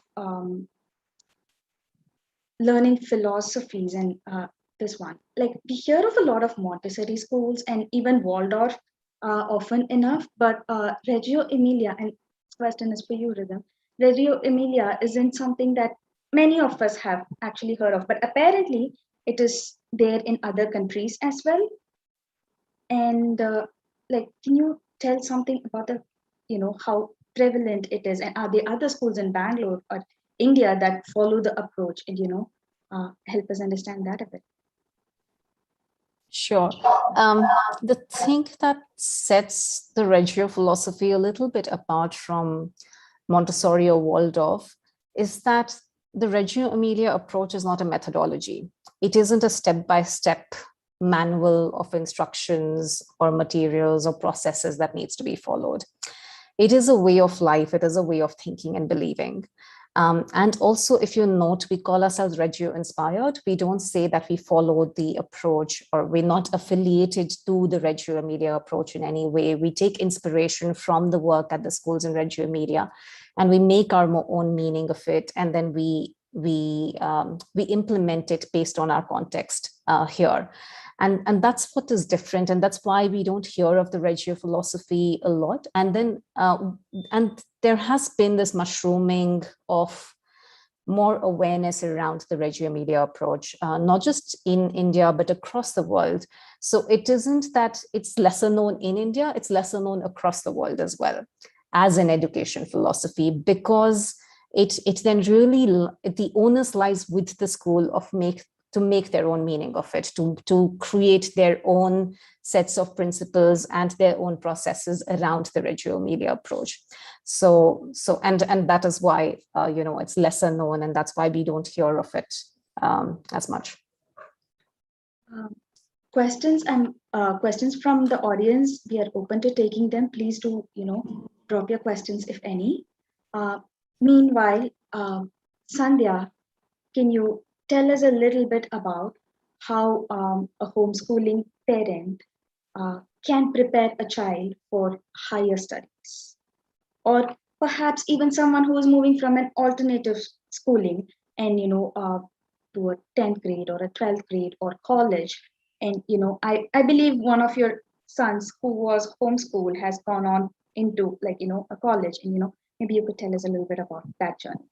Okay, so as I said, around the age of 12, 13, many of us have the discussion. We decide what is the next goal, what does the child want to do personally. Again, in my older son's case, we did sit down and talk about this. He was the one. I personally couldn't care less about the exams. Him being gifted in music and doing it quite well, I as a parent wanted him to explore more. However, he chose to take the exams. He wanted to do it. So we started working. I wouldn't say he started working on the structure that he required for the exam. So unlike so this is like kind of a reverse, right? Instead of the child saying, I don't want to, and the parents saying, but it was still an adjustment from your end in terms of your expectations. Yes, exactly. Even at the time when he went back to school, we had to force him then. This was our personal situation where we had to put him back to school, and he did not want to go to school. But 1 year later, when we said you can continue homeschooling if you want to, he said, no, I need to prove a point. So initially, as I said, it is also, if you are open to it, for a parent to be evolving as a parent, as a parent of a 1-year-old or a toddler, and then as a parent of a middle schooler or of that age and a high school, as your children grow, you also grow as a parent and evolve as a parent. So coming to the exams, if the question is, do homeschool children go on to higher studies as we know it, regular, career path? Yes, it's not only alternative careers that homeschoolers choose. We do have a few, but yes, many of the families choose an alternative path. The children tend to think out of the box, but at the same time, there are who are innately good in conventional careers and want to do it, and they do start preparing. By the time they're 12, 13, they are able to make their choices or decide this is what I want to do. So for example, MIT, Malavika Joshi got into MIT. She's unschooled. She hasn't written a single exam. She hasn't written a 10th grade exam or 12th grade exam or NIOS or anything. Oh, wow. And she graduated from MIT in 2020. They wanted her. Impressive. In fact, it wasn't the other way. If a child in India does want to take up the competitive exams, they can prepare for the qualifying exam, the 10th, 12th. And in that, I would like to point out that not all the boards allow private candidates to take the exam. We have generally, besides some state boards, generally we just have 2 options for the 10th grade, the NIOS, which is the National Institute of Open Schooling, and we have the, not the Cambridge, the UK curriculum. There are 2 different boards there as well. Cambridge is more popular in India, though we have the Edexcel from Pearson Group as well. So these 2 exams private candidates can take. NIOS, it's very flexible. Almost all the options are available. For the IGCSE, certain subjects, a private candidate, which requires practical work or practical assessment through the year, those subjects cannot be opted for. Now, coming to 12th grade, again, I would, at this present point, I would suggest only the NIOS, which is not only flexible, it is from the Government of India and recognized everywhere. The AS and A levels, which is the UK curriculum's equivalent to 11th and 12th, the only issue at this point of time for 12th graders is if they've taken it as a private candidate, it is not, it's a recognized exam in India. However, if it is taken as a private candidate, it's not recognized. So they will not get the equivalency certificate for higher studies in India. However, private candidates can go abroad with the certificate. Oh, okay. Study abroad. There's not too much of an issue. It is in interesting to know, what the path lies ahead, and there is a path ahead. There is a path ahead. It's just about being informed. But like you started off with, many parents think alternative and start thinking about exams when suddenly the child is 12, 13. I wouldn't term it as gaps, but the moment that comes and the parent gets frightened and moves from an alternative space into a regular space, they are not aware of how to fix what they would call gaps. It's not a gap per se.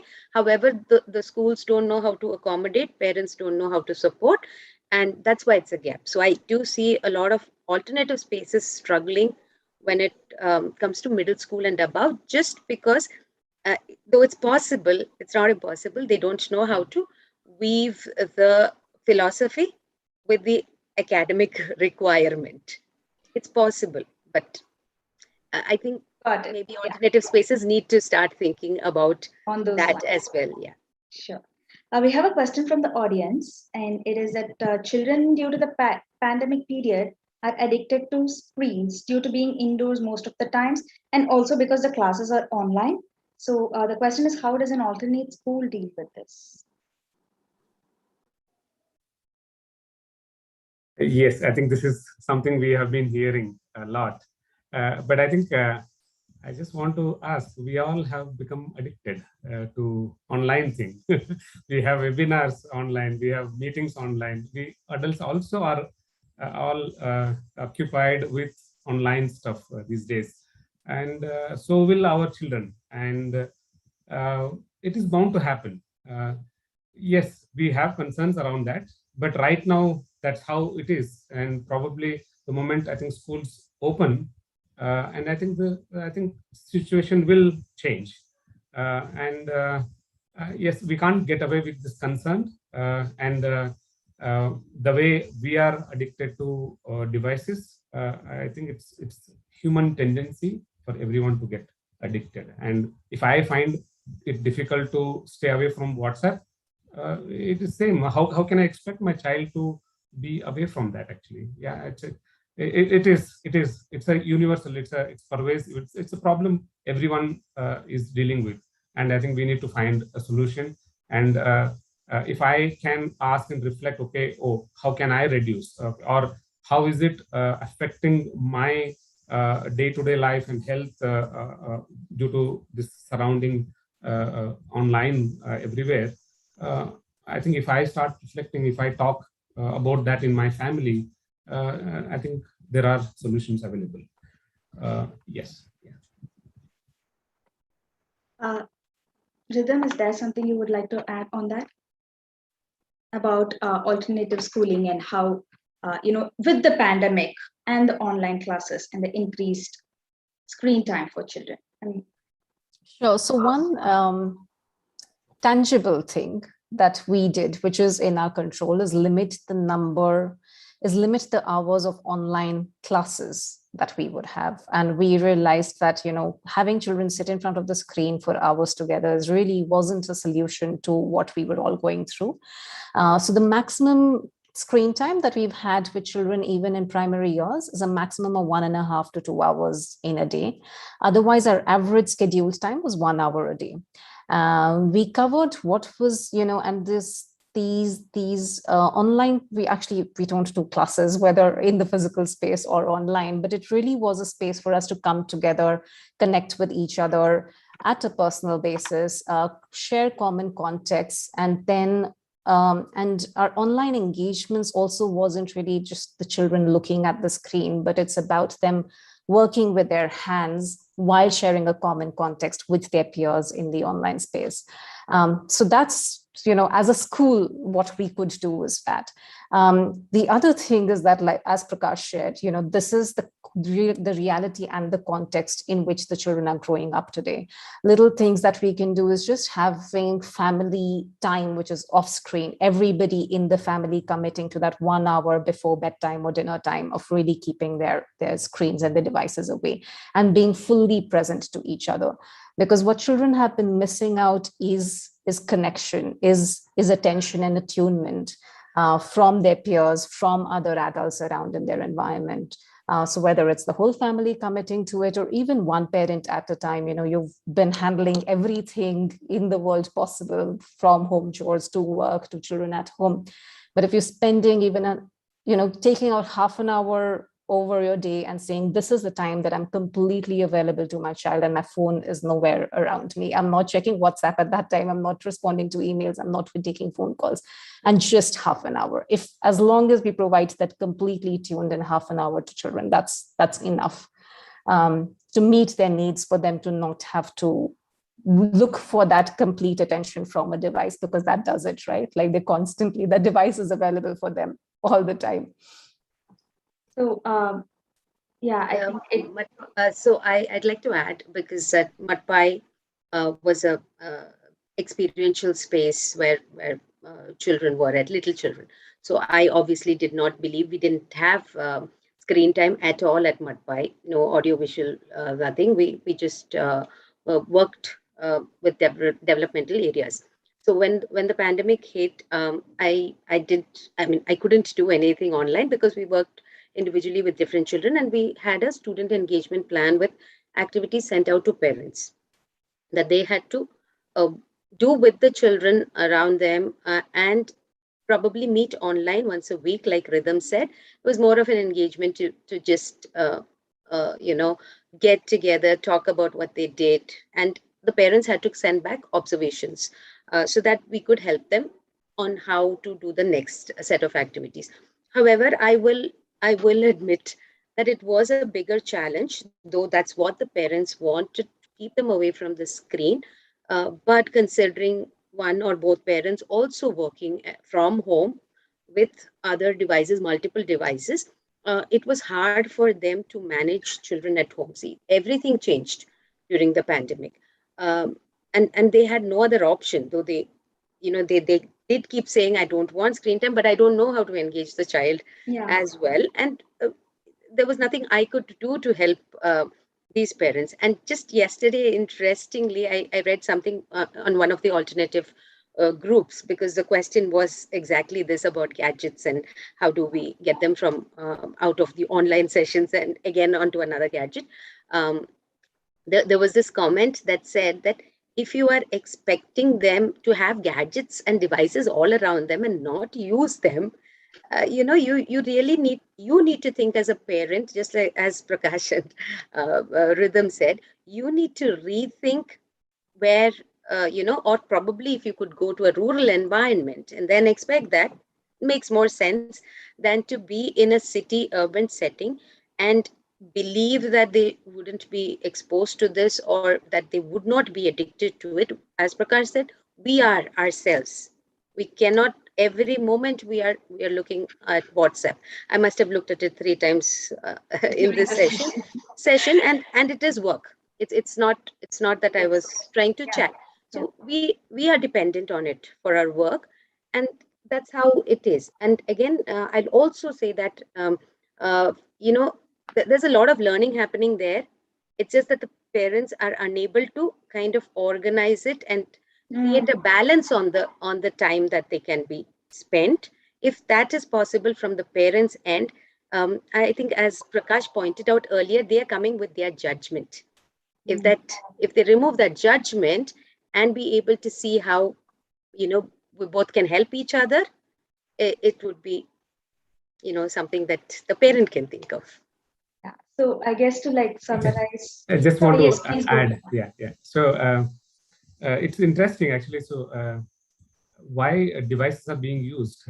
Actually, these are way to get connected with peers. Right now, that's the medium. Like, okay, I cannot play with my friends, and the only way is to get connected. Either it's online gaming, and then okay, I'm here, and then my friend is there, my friends are there, and I just want to point out. Okay, we did a small survey with children last month, and we were like, we want to open Beame physically, but we were not sure whether children are ready to come to Beame. And surprisingly, the one question is like, okay, do you want to come to Beame? 70% want to. They said, okay, we want to come to Beame. 20 said, okay, it's okay, online or offline, and 10% said they want to stay online. Oh wow! So 70% want to come back. That means they know, okay, it's like online has a certain limitation. They need to do something physical in the physical space and connect with peers and facilitators is there. It's just that right now environment is not facilitating that, and they are just waiting for No, that. I guess it all boils down to, offering all of us some grace in this pandemic period, but also, respecting what the child's environment is like. And, it's not the child did not get the idea of TV from like, or any video, whatever, from it is there in their environment. It is all pervasive. So I like how Rhythm pointed out that, it is undivided attention that, that can actually be remedy to the extra screen time, perhaps. Well, thank you to all the panelists. All three of you were wonderful. I had a wonderful time chatting with you.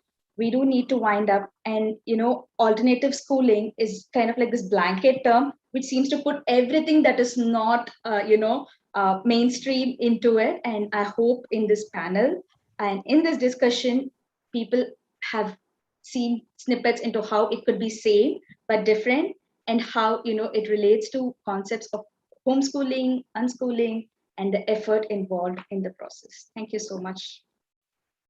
Thank you, Divya. Thank you, Rhythm. Thank you, Prakash. Thank you, Thank Rhythm. you. Thank you, Sandhya. Thanks, Divya. Thanks, Sandhya and Prakash. It was lovely being here and spending the evening with all three of you. And with the audience. Thank you. Yes. And thanks to the audience too, to spend your Friday evening with us on this. Thank you. Thank you. Bye. Bye.